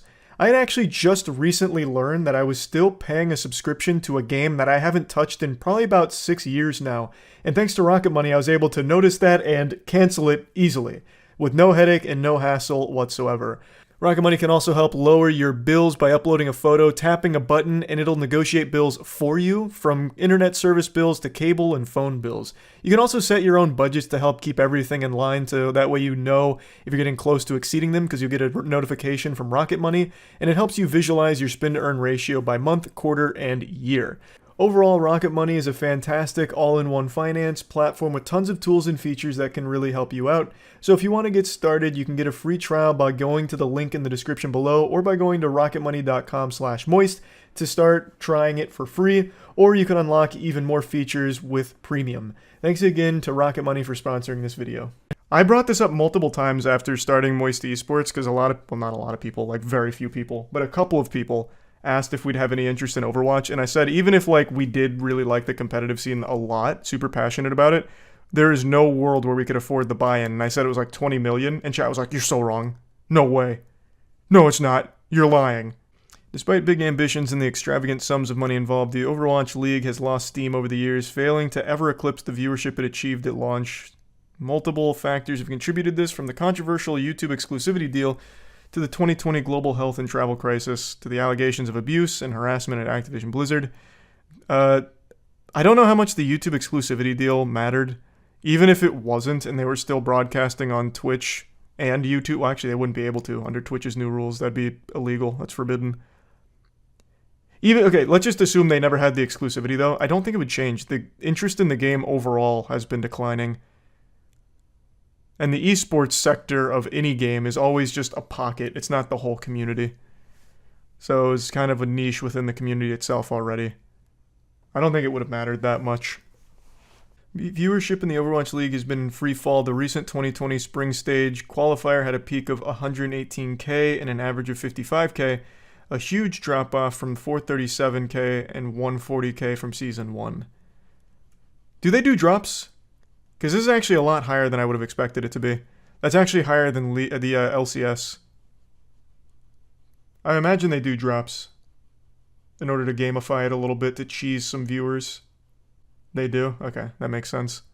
With no clear path to profitability and Activision Blizzard in the middle of acquisition by Microsoft, the Overwatch League could be on its last legs. It is. I hope they cover it. Yep, it's right here. As of July 20th, there's no confirmation that the Overwatch League is coming to an abrupt end. However, this possibility has become increasingly likely since Activision Blizzard released its second quarter earnings report, and the document revealed that OWL teams will vote on a new operating agreement at the end of the current season. A team that opts out of the league will be entitled to receive $6 million in termination fees. This means that if all 19 franchise teams decide to withdraw from the league, Activision Blizzard will pay a total of $114 million in termination fees. They're literally paying you to leave.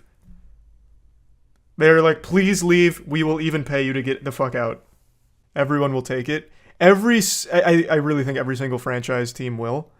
But imagine one that has so much money that they want to be petty. They could not take it and basically just hold the Overwatch League hostage, I think. Which would be fucking amazing. Just one team. The Bumblefuck Scoremasters, the last Overwatch League team holding out, refusing to take the buyout. It's like when a city's trying to buy like a dilapidated house in order to build around the area, and the owner just won't sell. It's like that scene in Better Call Saul, actually. But with an esports squad.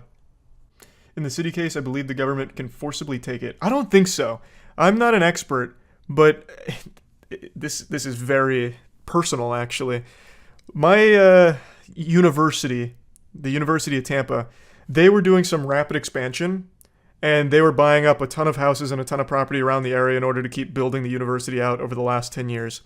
There is still, to this day, last I checked, although it's been about a year now, so maybe it's different, one house in the middle of all of it. It's right before their lacrosse field, right next to their gym, and right in between their dance studio. There is one fucking house that they cannot buy because the owner will not sell. He refuses to sell. He's had it since like the fucking 30s. That shit's been there since the Stone Ages. He will not sell it. Apparently they keep offering and he just says no thank you. And he keeps his house planted in the middle of everything. In a sea of university students, there is one 2-story rough shape house that they cannot take from him, I guess, because he is not selling it. Unless he did over the last year. Like I said, it's been about a year. I hope he didn't, though. I really hope he didn't sell it. After spending between $20 to $35 million in franchise fees, plus millions more in operating costs over the years, many teams may simply opt out of the league and take the termination fee to stop the bleeding and recoup some of their losses. Independent reporter Jacob Wolf reported in May 2022, Activision was still owed approximately $400 million in unpaid franchise fees from Owl and CDL, as payments were deferred during lockdowns. This is another one you guys didn't believe me on. CDL was also a $20 million buy-in, roughly, for the esports side. You guys didn't believe me there either. It is. It is legitimately just a full-blown Activision Blizzard scam. The fucking franchising costs. In May 2023, the Sports Business Journal reported that Overwatch League had agreed to waive the outstanding franchise fees for all teams. At the time, the Owl teams still owed anywhere between $6 and $7.5 million to the league. According to Activision Blizzard's most recent financial report, the Overwatch League revenue represents less than 1% of the company's consolidated net revenue. This came only 2 months after the company stated that the Overwatch League and Call of Duty League continue to face headwinds which are negatively impacting the operations and potentially the longevity of the league under the current business model. There is no business model. The business model was hose these organizations for a massive franchise spot buy-in and nothing else. There is no business model. Esports is not a business. It's just net loss forever. Literally forever. No one's figured it out yet. No specific date has been announced as of yet. All we know is that the team owners will vote to either continue in the Overwatch League under a new operating agreement or walk away and receive a $6 million fee at the end of the current season. The 2023 Overwatch League season will come to an end with the LAN finals scheduled for September 28th through October 1st, and the event will take place in Toronto, co-hosted by the city's franchise Toronto Defiant, and feature the top 5 teams from the West, top 3 from the East. The winner will take home $1 million. I'm sure this one might actually get viewership because it'll be the last one. And then they're paying people to get the fuck out. Closing down the house party, turning off the music, and then giving them a little goodie bag of $6 million on the way out and a pat on the ass. Even if Overwatch League does disappear at the end of the 2023 season, this doesn't necessarily mean that Overwatch esports will cease to exist. In a May 5th interview with Deserto, Sean Miller, the head of the Overwatch League, highlighted that the company remained committed to supporting the game's esports ecosystem. Overwatch esports are not going away anytime soon. Oh, is that right? Just like Overwatch 2's campaign's coming out any day now, the PvE is going to be amazing. We're going to have seasonal storylines when you couldn't deliver on that. All of those other amazing promises that have come true for Overwatch. Your word means a lot, Sean. The Overwatch track record has been stellar. Blemish-free. There's rumors about teams suing over false statements to investing, which is why they're offering the $6 million. They should still sue. They should still sue. This article hasn't mentioned it yet, but they apparently also laid off most of their staff, like their esports staff, for Overwatch. I read that earlier today, but maybe it comes in towards the end of the article. On July 19th, Miller underlined the same point, telling Verge that Activision Blizzard is building towards a revitalized global scene that prioritizes players and fans. As opposed to what? Prioritizes what? Like, this is esports. Players and fans. There's nothing else. Like, I mean, I guess you could prioritize money, but you've done a terrible job with that, too. Like, this is a nothing statement. This is legitimately a nothing statement. This means nothing. He added that the company could be taking elements from other esports leagues when designing the future of Overwatch esports. One such league is Overwatch Apex, a tournament series in South Korea organized by cable TV channel On Game. Between 2016 and 2017, Apex came to an end in late 2017 when Blizzard announced that Overwatch Contenders would operate in 7 regions, and it was rebranded as Contenders. What does it mean for the Call of Duty League? It's unclear at this point how the cancellation of the Overwatch League will impact its sister, but what is clear is that the recent round of layoffs at Activision Blizzard has affected workers who were involved in the CDL operations. CDL senior producer Nicholas Henshoden was among the almost 50 people who were let go earlier this week, On Twitter, he said that he and his entire content team had been laid off, and he'd been with Blizzard since 2017, working with Heroes of the Storm and Overwatch before transitioning to Call of Duty. Yeah, they don't really have an esports staff. They're slapping them. On the July 14th episode of Nade Shot Knows, 100 Thieves president and COO John Robinson presented that all CDL teams will be in a relatively healthy position by 2025. That's a good thing for the league overall, for all businesses to go through that transition of getting to break even. If you say so. How are they getting to break even by firing all of their staff and paying people to leave the league? I understand this is for Call of Duty, but this is not showing me signs of any kind of health around the corner for the company in the esports sector. Which is not a good spectator game. I'd be inclined to agree with you. It's not the best spectator game, mainly because even though I do think Overwatch 2 changed it a bit, for the longest time it was literally just shoot at meat pile, wait for alts, coordinate alts, and not a whole lot else for a while. I think 2's definitely improved on that a bit, but for a long time that was basically the esports scene. Oh yeah, in other Overwatch news, it's coming to Steam. Yeah, I saw.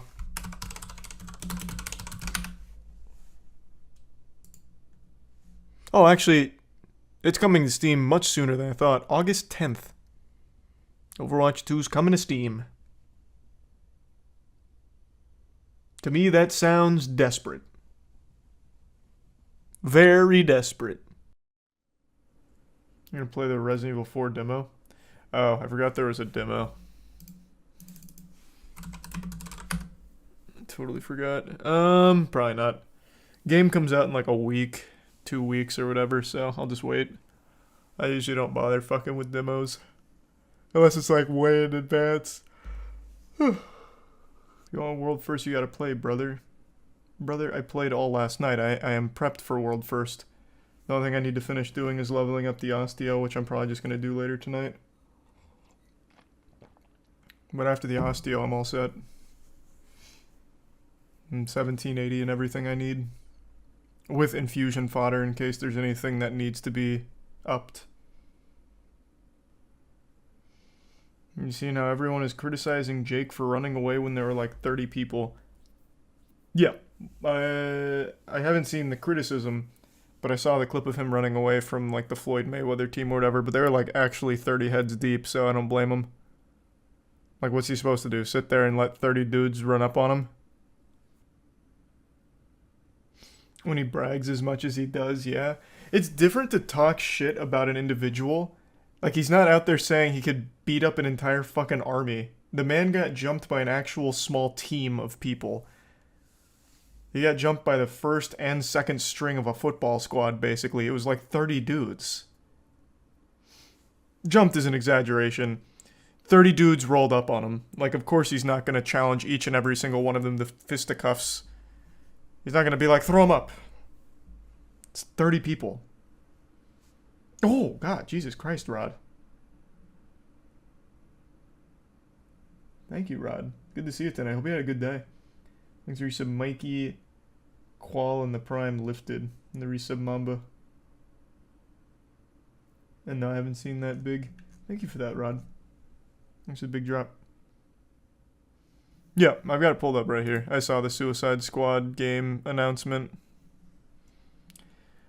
I'm actually shocked. I don't know how much they're going to be able to improve here, considering the actual core problem with the game is the game itself. It did away with all of the great DNA and all of the great groundwork from the Arkham series in order to just be a fucking shooter. A live service shooter. I don't know how much they can really change. Thanks to 2 gift subs, Snow, and resub Nathaniel, and Isaac. And yeah, of course I know combat juggling.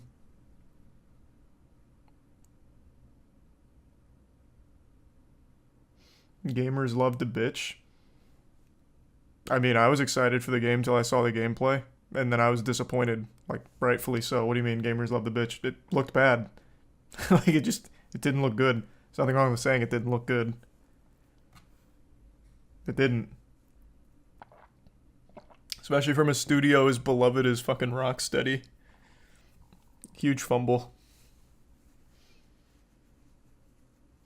You don't like battle passes? Whoa, let's not get carried away.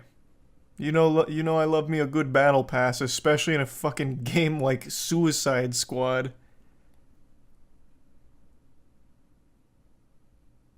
It looks bad, so move on like an adult. You mean what everyone did? They talk some shit and that's it. What, just be like, it's bad. And that's it. Like, what do you mean? I don't think there's people out there in the streets protesting that the game looked shitty. What are you talking about? No one forced them to delay the game. It was just people saying, yeah, this is disappointing. Which it is. And then they made the decision to delay it to, I guess, add more polish. Not that that's going to change anything unless they completely redo the game. There's a lot of Battle Pass removal changes that can be made easily. Yeah, but the Battle Pass is one of the least offensively bad things about it. The actual game itself looks not fun. Every character just shoots. The movement looks cool. I think the movement looks great. But the game itself is just, hey, here's our 4 heroes that just shoot. Yeehaw. That's what I like from Rocksteady. A studio that made an absolutely beautiful series of games right before this. Only to, I guess, I don't know, devolve into just, hey, here's some guns to shoot. With like really old school gunplay. The finals does have a lot of potential. They just need to fix the input delay. Once that input delay is fixed, that game's going to feel pretty good. Thanks for another gift sub, Rod, and the tier 1 Sarah, and the resub Rin, Icy, LD, and the Prime Liam. And thanks to the resub Perky. Didn't they make another shitty game recently? No, you're thinking of Gotham Knights, and that was not Rocksteady. This game does look better than Gotham Knights. Absolutely, I'll give it that. But it's a huge step down from the Arkham series. I'm still 1 episode behind on Last of Us. Thanks to resub Jeef and Peepo. This game gonna shut down Rocksteady if it misses? No, I don't think so. I don't think this game's going to do very well. Just a hunch, maybe it does pop off somehow. But I also don't think it's gonna shut down Rocksteady if it does poorly. Rocksteady is a developer with quite a big list of hits. Like, they're pretty prestigious. I don't think they'd shut down from one stinker. Granted, this has taken like 8 years worth of development, so that would be a big deal if it fucking flopped. Grinded to 1821 on Destiny, but told contest mode is 1790 capped. Someone lied to you, it's 1780 capped.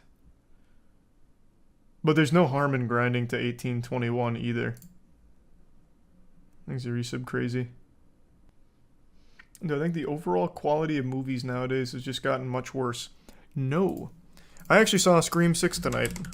I won't spoil anything, but this movie was surprisingly good. Like, actually just pretty good. I think a lot of movies are just safe IPs that they use and abuse. And this is really no different. It is just kind of a safe IP. But at least it was good. They did a pretty good job with it. I liked it.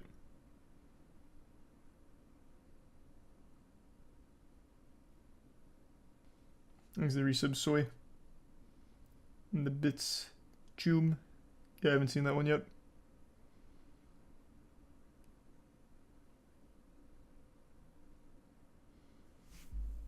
Movie was ass. I disagree. I guess it depends on what you want out of it. I thought it did a very decent job. Like, the kills were fun, brutal. It actually built tension a couple times, like, not shittily. I don't have any real main complaints, except for, like, some big plot holes and... Jake Paul signed a contract for the PFL MMA company. I saw. Apparently those matches are going to have $1 million to win, so I guess that's actually pretty cool.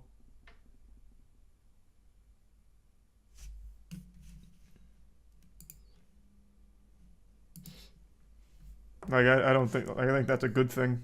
If Jake Paul's actually doing something to help the fighters. Ooh, Jesus Christ. These are sub Rack, gift sub Carcass, and the 10 gift subs J. Oh, the 20 gift subs J Rich. God damn, man. Thanks for the fat drop. And I hope you had a good day. And the resub Nick. God damn, man.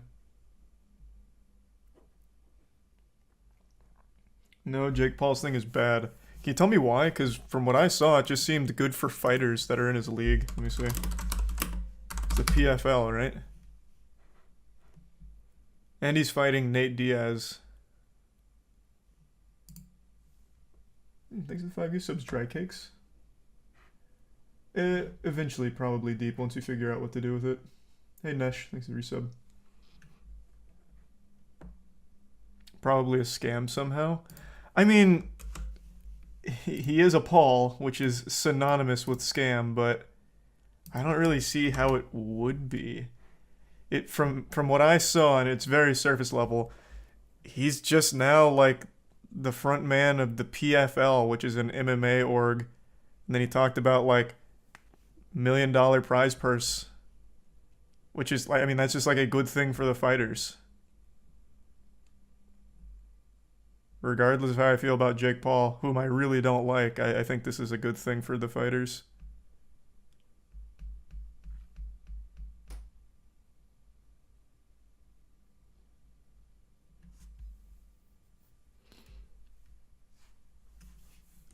He's a 5 gift subs Arthur and the resub Farah. That was already there before he came, was it? Because the way I understood it is after he's hopped on board, it's really blown it up. Like, he's blowing it up. Did PFL always have $1 million on the line for their big matches?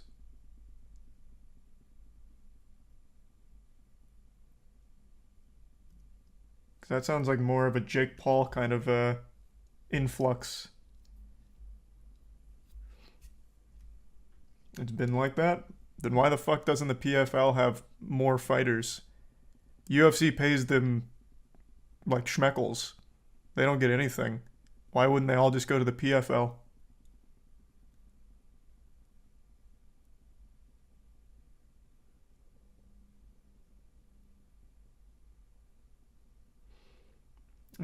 Thanks for the Prime ADM and the Bits box. Because of contracts? I guess that's possible. Thanks to the resub, Squeaker, Kareem, and Carter. I'm glad you like it, Bo. It's a way bigger platform to promote stuff. Yeah, but who gives a fuck at that point? As a fighter, if you're getting paid, what was it, like 50K a fight or something? Shit, I don't remember. I'm pulling that out of my ass. But it was a lot lower than you would expect for like the highest caliber UFC fighters. Why would you care about the platform to promote on if you can compete for $1 million at the PFL?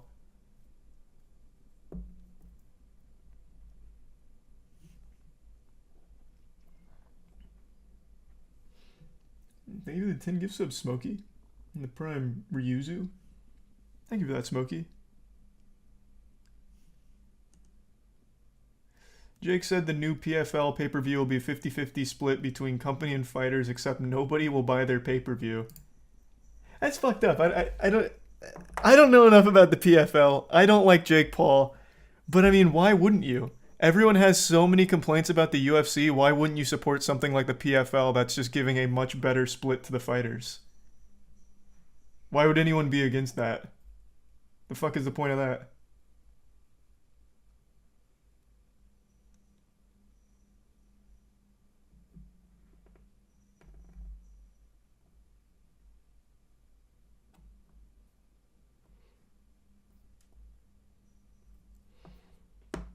Because the fighters aren't good? Huh. Because of brand name. Who the fuck cares about brand name? Don't you watch the UFC to watch good fights?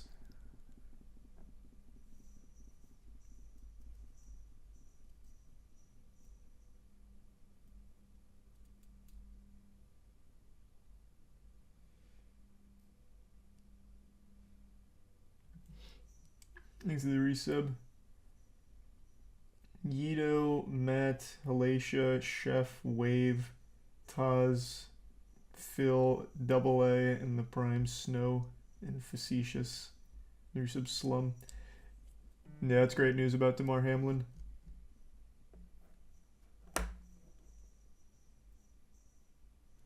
No one will spend the money on pay-per-view for fighters they've never heard of. And I guess that's a fair critique, yeah.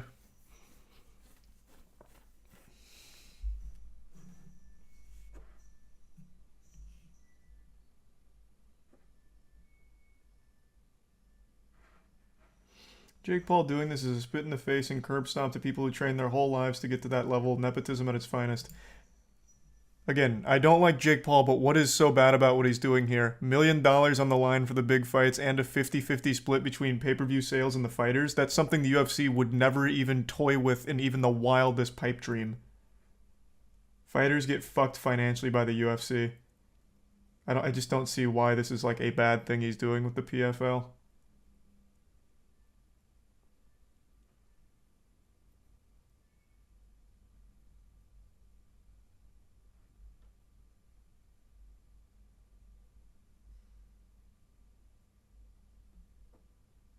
Dana White